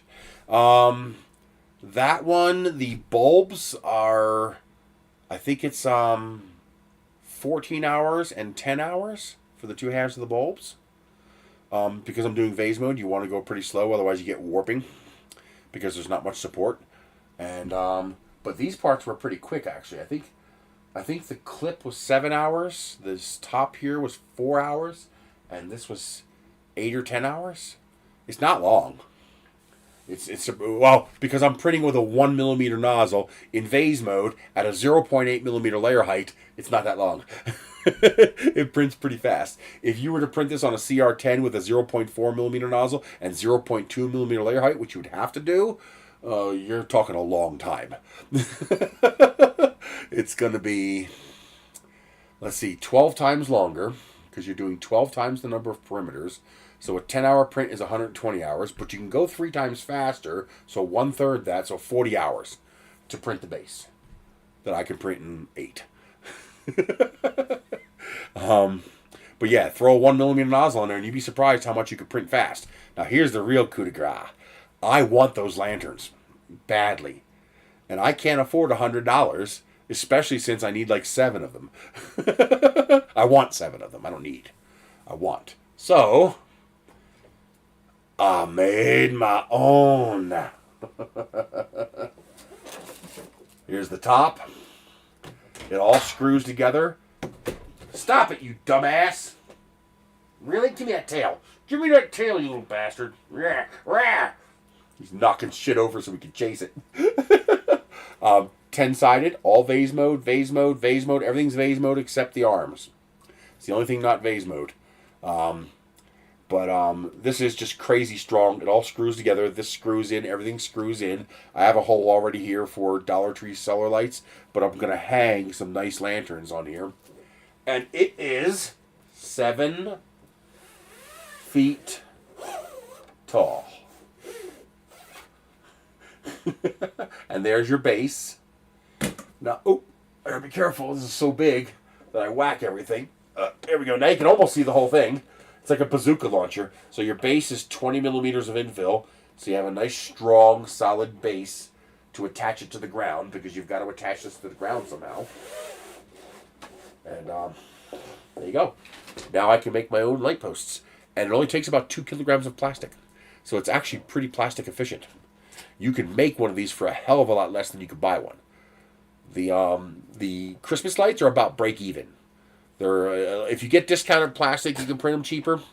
But otherwise, it's about break even. If you buy $10, $12 rolls of PITG, it's about break even. Although you can customize them. And then to light it up, you just use something like this. This is my setup for the light there.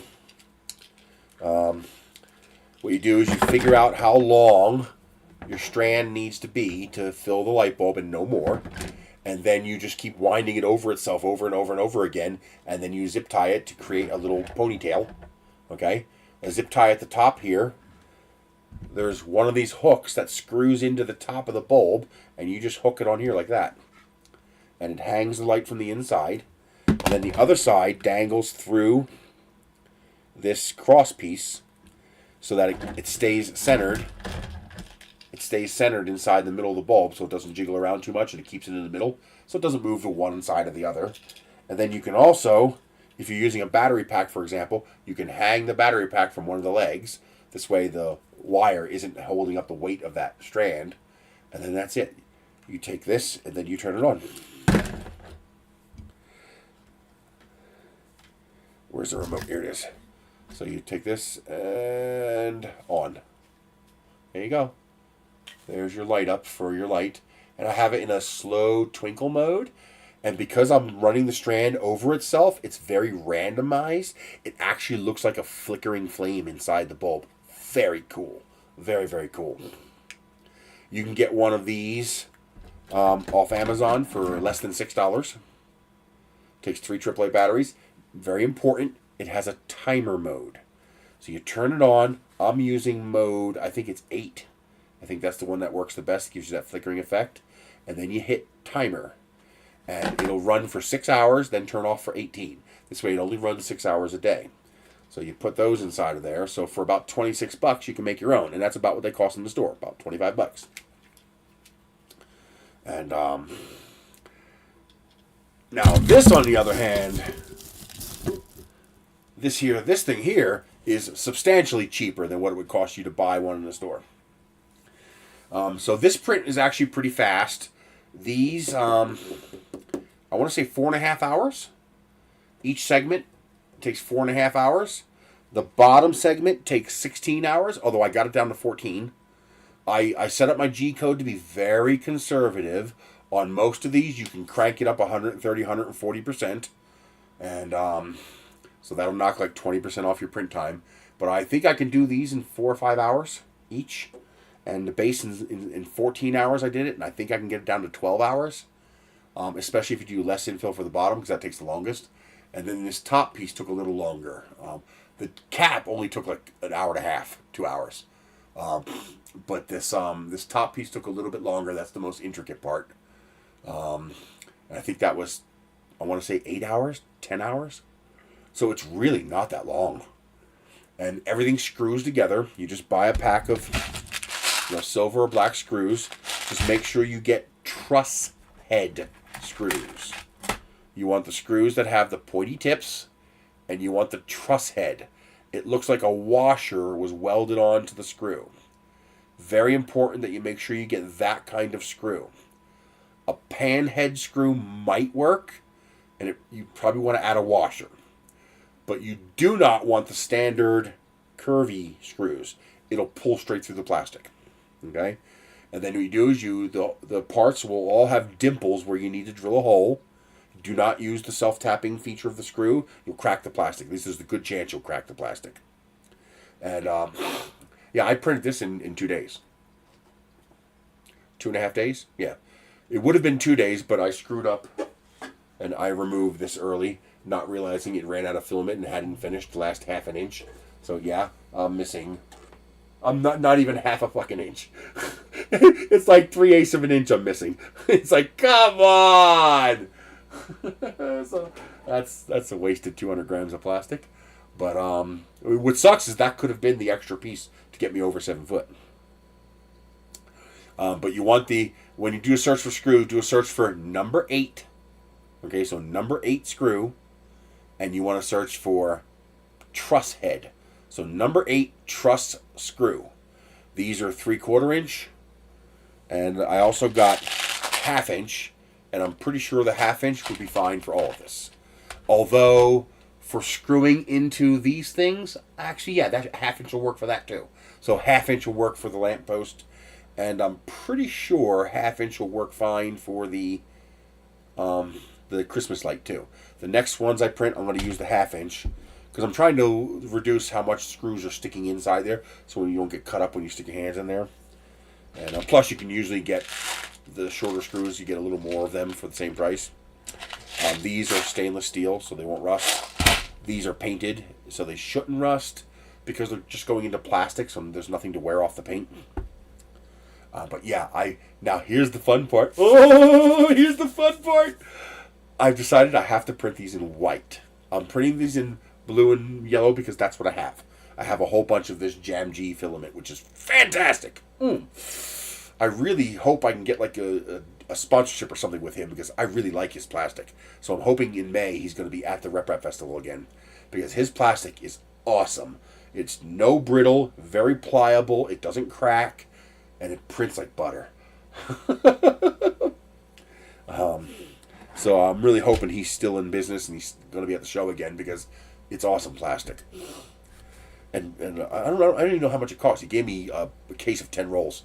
Yeah, I guess he didn't want to ship it all back home. So he was handing out cases. I was like, "Do you have Pet G?" I was like, "I can't really use PLA. I need Pet G." He's like, "No problem." He came back with a whole case of Pet G. I was like, 10 kilograms for free. Yay. But I'm thrilled. It's good plastic. I mean, you can see these fat layers are just printing super smooth. These are 0.8 millimeter layers, and they are just printing like butter. I like it.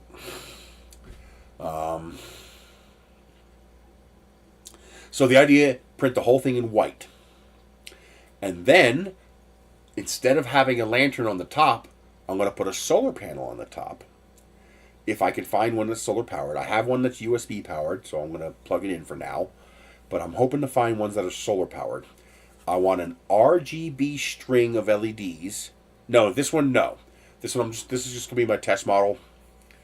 When the next one I print will be all white. I have some little adjustments I want to make to the design. I want to stiffen it up so that it doesn't squish so much like this. It doesn't need it, but I want it. I want this to be stiffer. And just because when you go to pick it up, you'll be less likely to damage it if it's stiffer. And I have a very easy way of adding that stiffness. That's no problem. But I want to, also by doing that, I can design it to take one of these inside each opening. And you just drop one of these in there. And although I could just build it into it. I could just build it into that first layer. I might do that. But the idea is these will keep the light in the center. So it doesn't end up at one side, which you'll be able to see the difference if it does that. So I could just build that into it. I might do just that. Build it right into it. But the idea is to run an RGB strip down the entire lamppost. Because if you haven't noticed, all PETGs are translucent, which means they glow. So you can see when you light up PETG, the whole entire thing glows very evenly, very nicely. So if I print this in white PETG and put a programmable RGB strip down the length of it, and if I get the RGB strips where you can program each individual LED to be whatever color you want, I can make this whole entire lamppost light up any color, any style I want.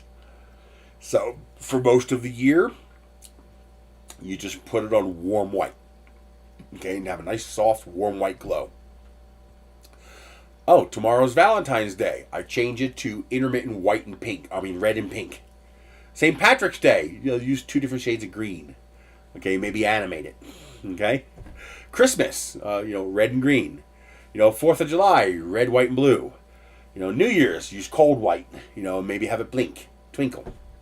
For New Year's Eve. Halloween, orange and purple. And because I did it in white, all those colors will show through. Now, what would be really cool is if you got an RGB string that was way too long, like a 33-foot RGB string, and then either buy a piece of, probably the best thing to do here, you could print it, and I'll include files to print it, but the reality is, just go and buy a piece of PVC pipe. You run a piece of PVC pipe down the center of it, and you spiral the RGB string down the PVC pipe. So that now you have a dense spiral inside of this. It'll light up brighter and the animations will look cool. You can create a candy cane effect. You can do all kinds of interesting things. So yeah, this is going to be a very cool project for mixing printing with electronics to create an actual both decorative and usable thing. And then I'm also going to print my own lanterns to put in this. And I designed my first lantern today. And let me show you that. That's this one. So that's what it's actually going to look like. You buy the 4x6 acrylic replacement picture frame things from Amazon or AliExpress or whatever. You can get them pretty cheap, you know, the replacement 4x6. So it's designed to have these slots, and that 1mm acrylic or plexiglass will slide right into the slots. No glue is required. All of this screws together. It's 6 parts. You print these 4 legs, the bottom and the top. The one of these 3/4 inch, you're going to need 3/4 inch. Number 8 screws will go into here and screw into the top of the leg. 4 screws will go through the bottom into the bottom of the legs, and there you go. You have a lantern. You then buy these. They're 70 cents a piece. If you buy them in bulk, you can get them cheaper. So I think you can get them down to 40 cents a piece. Like, I would probably buy the 50 pack just because I'm going to use that many. This is designed to hold 5 lanterns. And if I print 7, sometimes 5 is 35. So for $18, I get 50 of them. And this is all going to be designed. This is all designed to use this particular lamp. I'm hoping this is a standardized shape. It's this lamp right here, and they have dimensions. So I'm hoping these dimensions are standardized and commonplace for these plastic sockets. If not, this is what you need to order. I mean, you can order if you get 15 of them, that'll get you to the $10 minimum. Okay? Because you just need to get the $10 to avoid shipping charge. So 70 cents a piece. Or just buy more. Like this one, you can get smaller amounts. Yeah, here's 15 for $6. So there you go. You get 30 pieces. You get 30 of them for $11. That's, what's that, 33 cents a piece? And you get free shipping. So you just buy this. And if you do a 4 lamp post, that's enough to do 7. And if you do a 5 lamp post, that's enough to do 6. So I'd probably just pay the extra. And actually, that might be cheaper. No way. Sometimes this happens. Sometimes they screw up on the math, and it's actually cheaper to buy the smaller quantity. Not always, but sometimes. 1.38 divided by 30. That's 38 cents a piece. This is 18.07 divided by 50. 36 cents. So it is a tiny bit cheaper to buy the 50. So I might actually just buy the 30 because I could buy more later, since I will use more than 50 because I'm also going to make lanterns out of this. So I'll probably just buy the 30 when I'm ready for the $11 because that's the smallest quantity I can buy and get the free shipping, unless there's a 25. I don't see a 25. Yeah, so that's the smallest quantity I can get at this discounted price, 38 cents a piece, and get it for that price. And this is if you're going to plug them in, okay? But if you're not going to plug them in, then you look for the appropriate solar option. Like, for example, for this, I would design a different kind of lantern. So, for example, I would make the top of this a threaded mount for a mason jar thread, and I would put a mason jar solar panel thingy on top of here with fairy lights in here. That could work for that. There's a whole bunch of different options depending on what you want to do. This right here in particular is designed for 110 volts. And so I'm going to have a different top here for people who want to wall mount this. So I'll have to design a bracket to wall mount this, either to attach to here or to attach on the bottom here.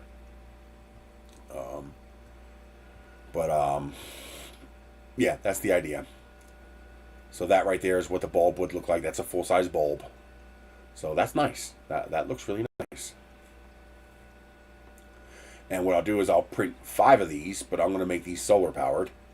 If I can. I got to find the appropriate solar light that's affordable that I could fit inside of here. But I would like to make these solar powered and then hang them on the arms that I have here. So hang 5 of those on my post and then have the RGB string going down the middle. Theoretically, you could put RGB bulbs in here too and change the color of those. You could do that too. I could also go big solar. I could put a an 8 amp hour lithium iron phosphate battery. We would probably run all of these at full power. Yeah, it might. And then have a solar panel charging that battery. I could do that. As long as everything had timers so I could turn it on and off when appropriate. What would be nice is if I had if I could program a dimming function. So, for example, have the bulbs full brightness for, say, 6 hours, and then go down to minimum brightness for the rest of the night, and then turn off in the morning. And then, do they make 12-volt smart bulbs? 12-volt smart bulb. RGB. I don't know if they do.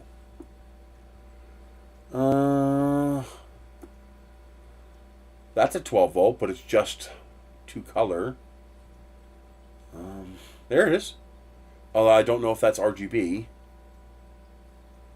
I guess I have to define E27. Okay, they do. I think. Are these 12 volt? I specified 12 volt. That doesn't mean it is. Because sometimes they're dumb. I know they make the LEDs 12 volt. But do they make the RGB smart bulbs 12 volt? Meaning the ones you can connect to an app. I guess a remote would be okay, but I would prefer an app. TUYA.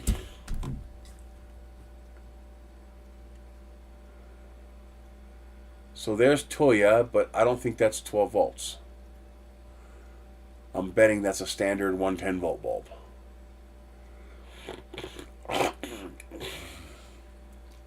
Ew.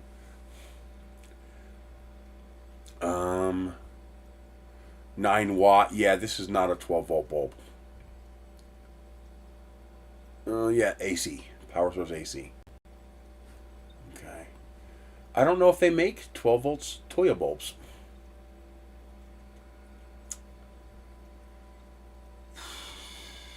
I could put a different kind of mount, but can I get those mounts that affordably? That's pretty. Oh, I like that. Let's add that to the cart so I can come back and look at that later. I just favored it. Oh, it's 220 volt. Really? Come on, it's not multi-voltage. Is it able to be multicolor like that? Or is it just all one color? Yeah, 220, 240. Come on. Turn you off. Because you're stupid. Make them multi-voltage, you dipshits. Okay, let's simplify the search. Let's get rid of smart and bulb. Let's get rid of E27. And let's just see if there's anything that's 12 volt RGB in Toya. Okay, so there's a DC 12 volt Toya Smart Light Wi-Fi controller. Okay. This is possibly Toya, but it's a strip. I want a bulb.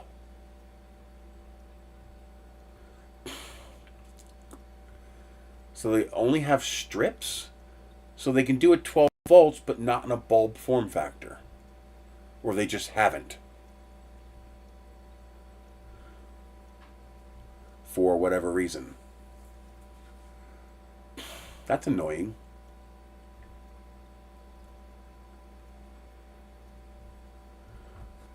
Maybe I can add bulb. Just so I don't get light strips. Oh, that's 12 volt.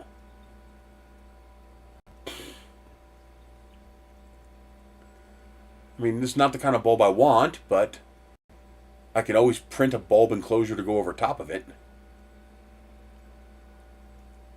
RGB CW, that's what I want. RGB plus cold and warm. And it is Toya. So it is possible, but that's expensive. $9.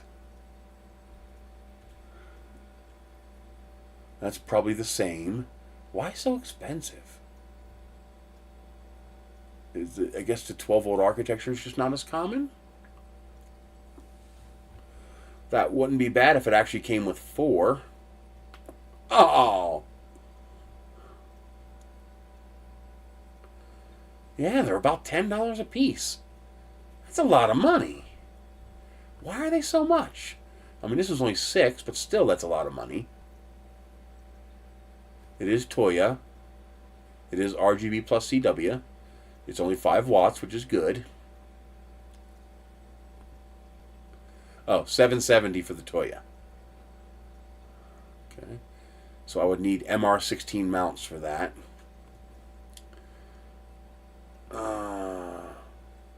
Does this come with more than one? Oof. That's a lot of money.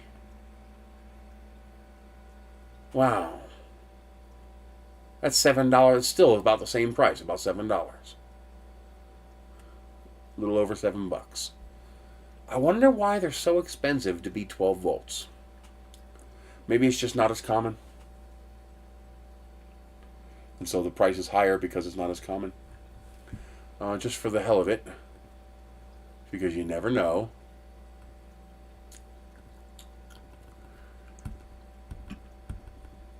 Come on.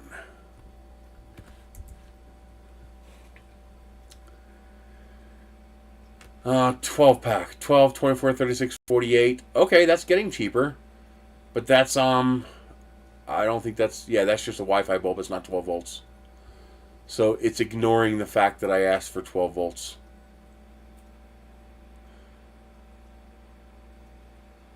Yeah, it's just completely ignoring the fact that I asked for 12 volts.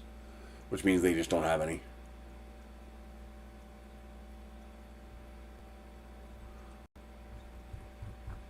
I could force it. MR16. Since we seem to be available in that form factor. And the answer is no. I have these with remotes, but they're just as expensive. Okay, so I'm better off going with 110. That's too bad. It would have been nice to go completely off grid with it, you know, to make it solar powered. Because I already have everything. I have the charge controller, I have the batteries, I have the solar panels, you know, for something small like this where you don't need that much power. So I have everything I need to do it. Easily enough to run 6 or 7 of these. That's too bad. Alright, so we keep looking for solar option. How about this? Solar, RGB, Toya. I didn't think of doing that. So are we just going to completely ignore the fact that I said solar?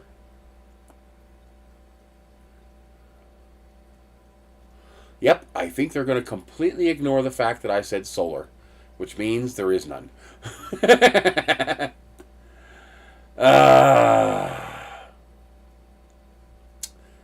I could go USB. USB RGB Toya bulb.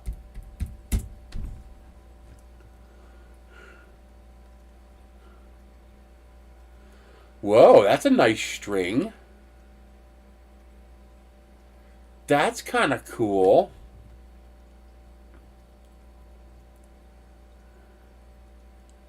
I like the bulby kinds. 15 meters, 25 bulbs. That's kind of cool. A little bit more for Wi-Fi. But they're both Toya compatible. Let's save that. What about individual? See, I could use something like this because I could run the strip around a cylinder inside the unit.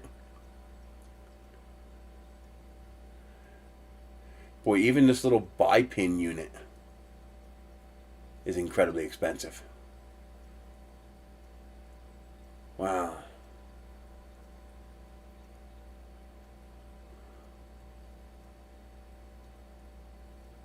See, this is what I want. I want the cold white, warm white, and RGB.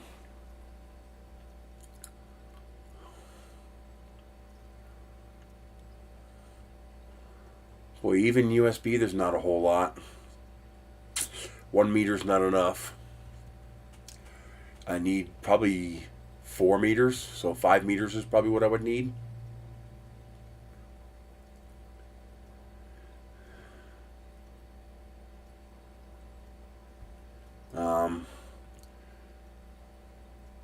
Going straight up and down, I could do 3 meters. No.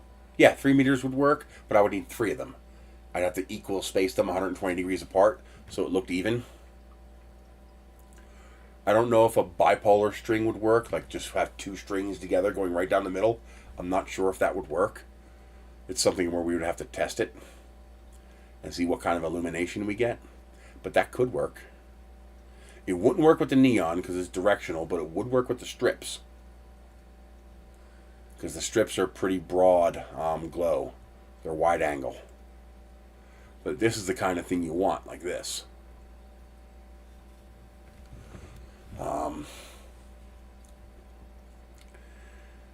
Simply because we don't want that. That's the cheap one, of course. So this is the one you're going to want. Because this one uses the app that you can program the individual colors. What's the difference here? 28K app. I don't understand what the difference is. I don't need the remote.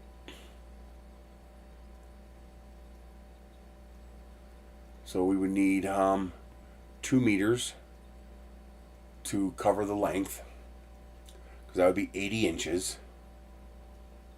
And 70 to 84 inches is 7 feet. So that would cover the whole thing. So 2 meters would work, and I would need 2, because 1 for each side. So that would be $7. It's still well. That's for this.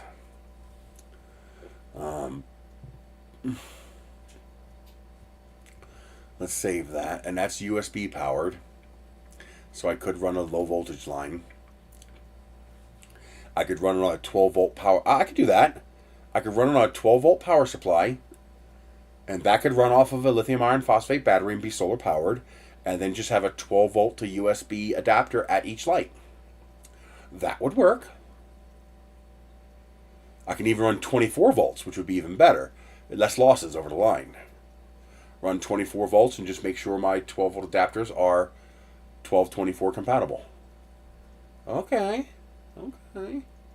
Now what I could do, I could do a 3 meter or 5 meter string, and it would only be 535, and then run that around a spiral on the inside. If I got like a 1/2 inch PVC pipe and ran that light a spiral around that PVC pipe all the way down, that would be enough. And then I would only need 1, and it would only cost $5. I could probably get away with 3 meters, but the spiral wouldn't be as tight. I would rather have the tighter spiral. I guess I'll have to test it when I get what I'm ordering in and see what kind of a spiral I can get, how easy it is to make that spiral. I don't know how easy that is, but this would be the cheapest option, and then I would only need 1 USC, and my print's finished. That took a long time to print. Okay, that could work. That could work. That one's not waterproof, but it's going to be inside, so I'm not too worried about that. I wonder how long that would run off of a single 18650 battery. Because I could use solar power to power each individual lamp. Interesting. But I definitely want this kind that's individually programmable, because that'll give me huge options for the holidays.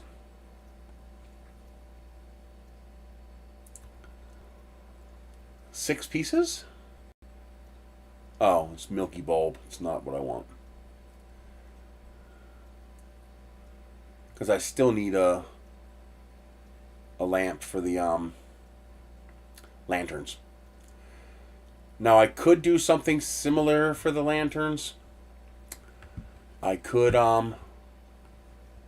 use the 1 meter, which is only 3 feet, and I could print a cylinder, wrap that 1 meter around that cylinder inside the lantern, and then put a transparent shroud around the light so you're not looking at the strip and you'll just see it when it lights up. That could work. Actually, that really could work. And then it would only cost $2.66 for each of these. But that would be $2.66 per lantern. If I really wanted to be a cheap curmudgeon, I could probably get 3 meters for $4, cut it into segments, and then run wires to each segment so it's all running off one controller.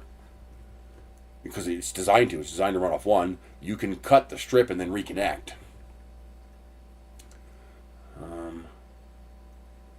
It's not showing me details. But these should be bare strips. I can't tell. That does look like a bare strip.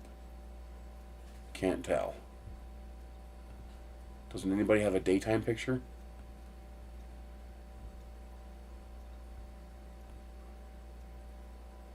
Can't tell. Oh, there we go. Got more pictures.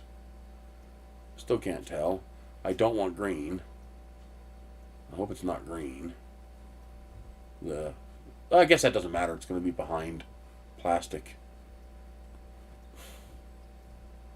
I'm surprised nobody took a close-up picture.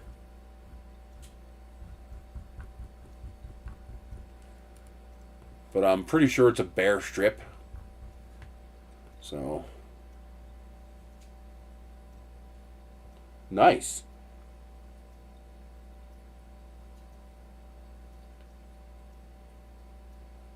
Well, what I was thinking is glue the beginning and glue the end, and that'll keep it from loosening up, and so the built-in adhesive should work fine as long as I wrap it tight enough.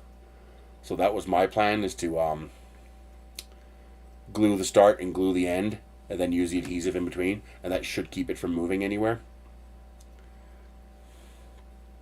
Hell, in theory, I could heat shrink the whole damn thing.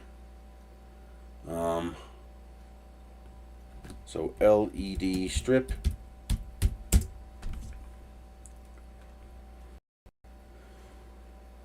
That should be one where I can show you. This one is a sealed strip, I think. But you should get the idea. I just saw a picture. Here we go. Yeah. See? See how you have these cut lines? You can cut that right there, connect wires, and you can put them as far apart as you want. Within reason. You know, you got losses for electricity, but you can theoretically do that. And so I could buy the nice light. Where'd it go? I don't care. I could buy the nice light and figure out how much I need for each one, multiply that by 5, and get, because I might only need 3 meters, or I might need 5 meters, I don't know. But then pre-wire all these with plugs. I could even get that fairy wire, that coated copper, and run. I can create a channel and run it inside, and run wire from each arm to each arm to each arm. This way I'm using one light to light up all 5 lanterns.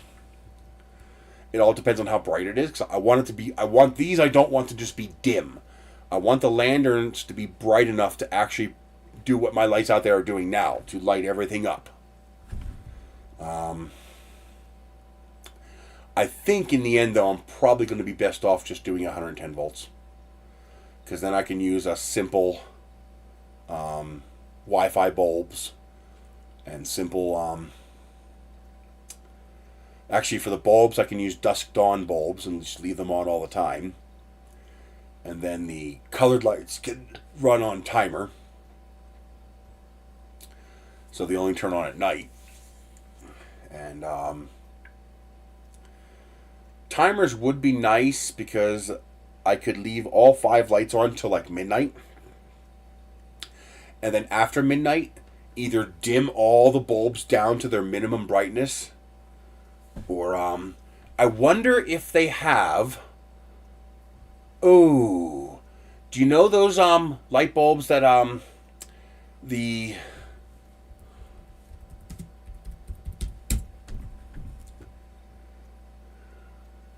these kind of things, not that kind, the all these kind of lights, the little solar lights that you have motion sensing, well, they have multiple modes, like this here. These all have multiple modes, and you have it where it's off, and if it detects motion, it turns on full brightness. You also have just on at a low brightness all night, and then you also have on at a low brightness all time, but go full brightness if you see motion. Do they have that I could put inside of a lantern? Or do they make a motion sensing bulb that does that? Where it's dim until it detects motion, then gets brighter? Do they have motion bulbs that do like this here? This here would do exactly that. And I could use this inside of a lantern. I could mount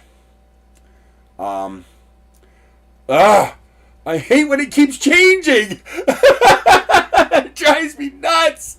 I keep forgetting that it's changing because it's being told to. But I could take this apart, and I could put the sensor inside the side of the lamp. I could put this either at the top or the bottom of the lamp and then have a reflector on the other end of the lamp. Or just put a printed dome over it that's white plastic or transparent plastic, and then put the solar panel on top. And this is actually bright. These actually produce a decent amount of light. Boy, here, this is the typical one that you usually see. This is the style you usually see. But these are available all the time in Dollar Express. And if these are individual panels, like if it's not one piece, if these are 4 separate PCBs inside, I can do a lot with that. Oh, why didn't I think of that? And these run on 18650 cells, and they're standardized? Why didn't I think of that? I can even beef up the solar panels if I want to. Buy a few extra solar panels and add some solar panels to it. I'm going to have to do this on the phone where I can... Oh, there's a controllable one. That's the same one. This is the one I ordered. But, why didn't I think of that? That all I have to do is make sure the sensor faces the direction I want to detect motion from. The only problem is it'll look a little bit janky if only a couple of them go off and the rest don't.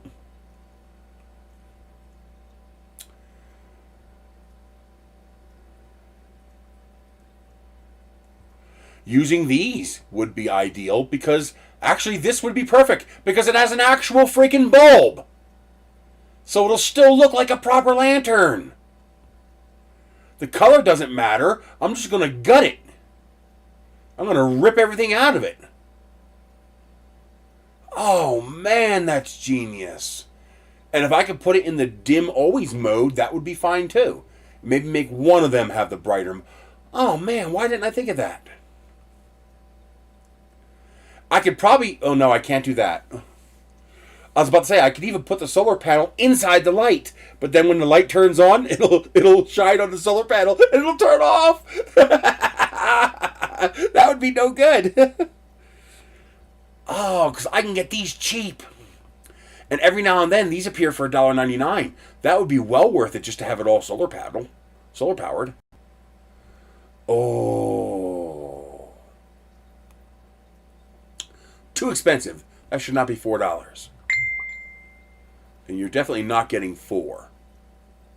Pretty sure you're only getting 1. That'd be amazing if it was 4. Yeehaw! Okay. Now we're making progress, because those could work. These could work too if I could separate them, but I want the bulbs. I like the look of bulbs. I don't like panels and reflectors. I want bulbs. And 5 of them would only cost $12.50. That's not bad. I can live with that.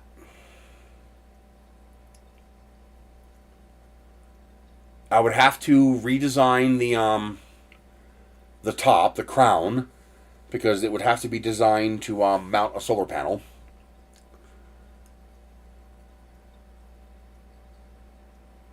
Although I don't have to put the solar panel on the lantern. I could run the solar panel on top of the arm here. And there's enough space there for 2 of them. So I can increase my solar input too. All I gotta do is get the specs of the solar panel and either buy more lamps to scavenge solar panels from, or depending on the price, or buy solar panels of the appropriate specification. Oh yeah. Why didn't I think of that? And I have a few of those too. I have like 4 or 5 of them. I might have enough to actually do one. And those didn't get destroyed. But that's the ticket right there. That's the ticket. And you also have these. These are actually pretty nice. Because they look like lanterns. They look like the kind of lantern you'd mount to a wall. And they're only $4.89 and they're ready to go. I could just hang them from... it's got a little hooky thing. I can literally just hang that right from my hooks on my lamp. And that's ready to go. It's a filament bulb. It's a pretty bulb. This might actually be the better bet to do these. But do these have an always on mode? I guess the only way I can find out is to get one. I don't think I can add anything. Oh, it did add. Okay. Oh, this is not AliExpress. Yes, it is. How did it add that? It didn't. It is right there. Okay. So I might have to order one because that's actually pretty nice. That's almost exactly what I need, all in one. I don't have to modify anything. But I should be able to modify that other solar lantern to work with my design, the lanterns I printed. Oh, here's another style. I don't like that one. That one doesn't look as nice. Where'd it go? There it is, right here. No, it was up top higher.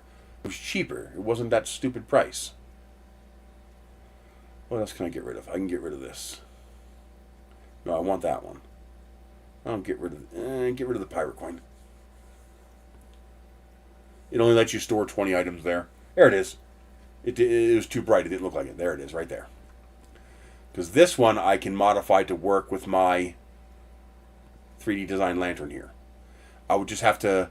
This would have to be a different design, probably a pyramid instead of a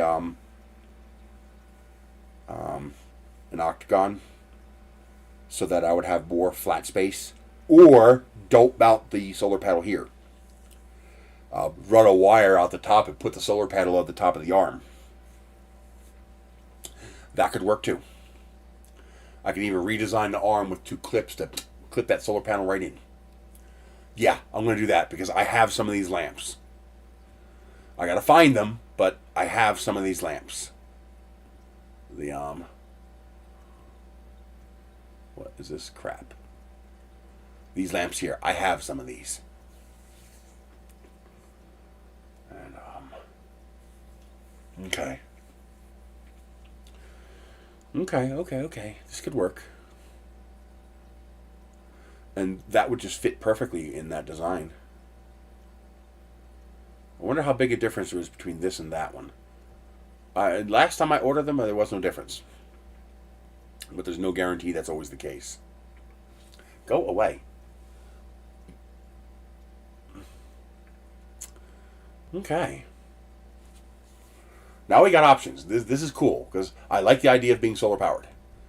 And then I can make the lantern solar powered and then just use power for the RGB strip down the middle.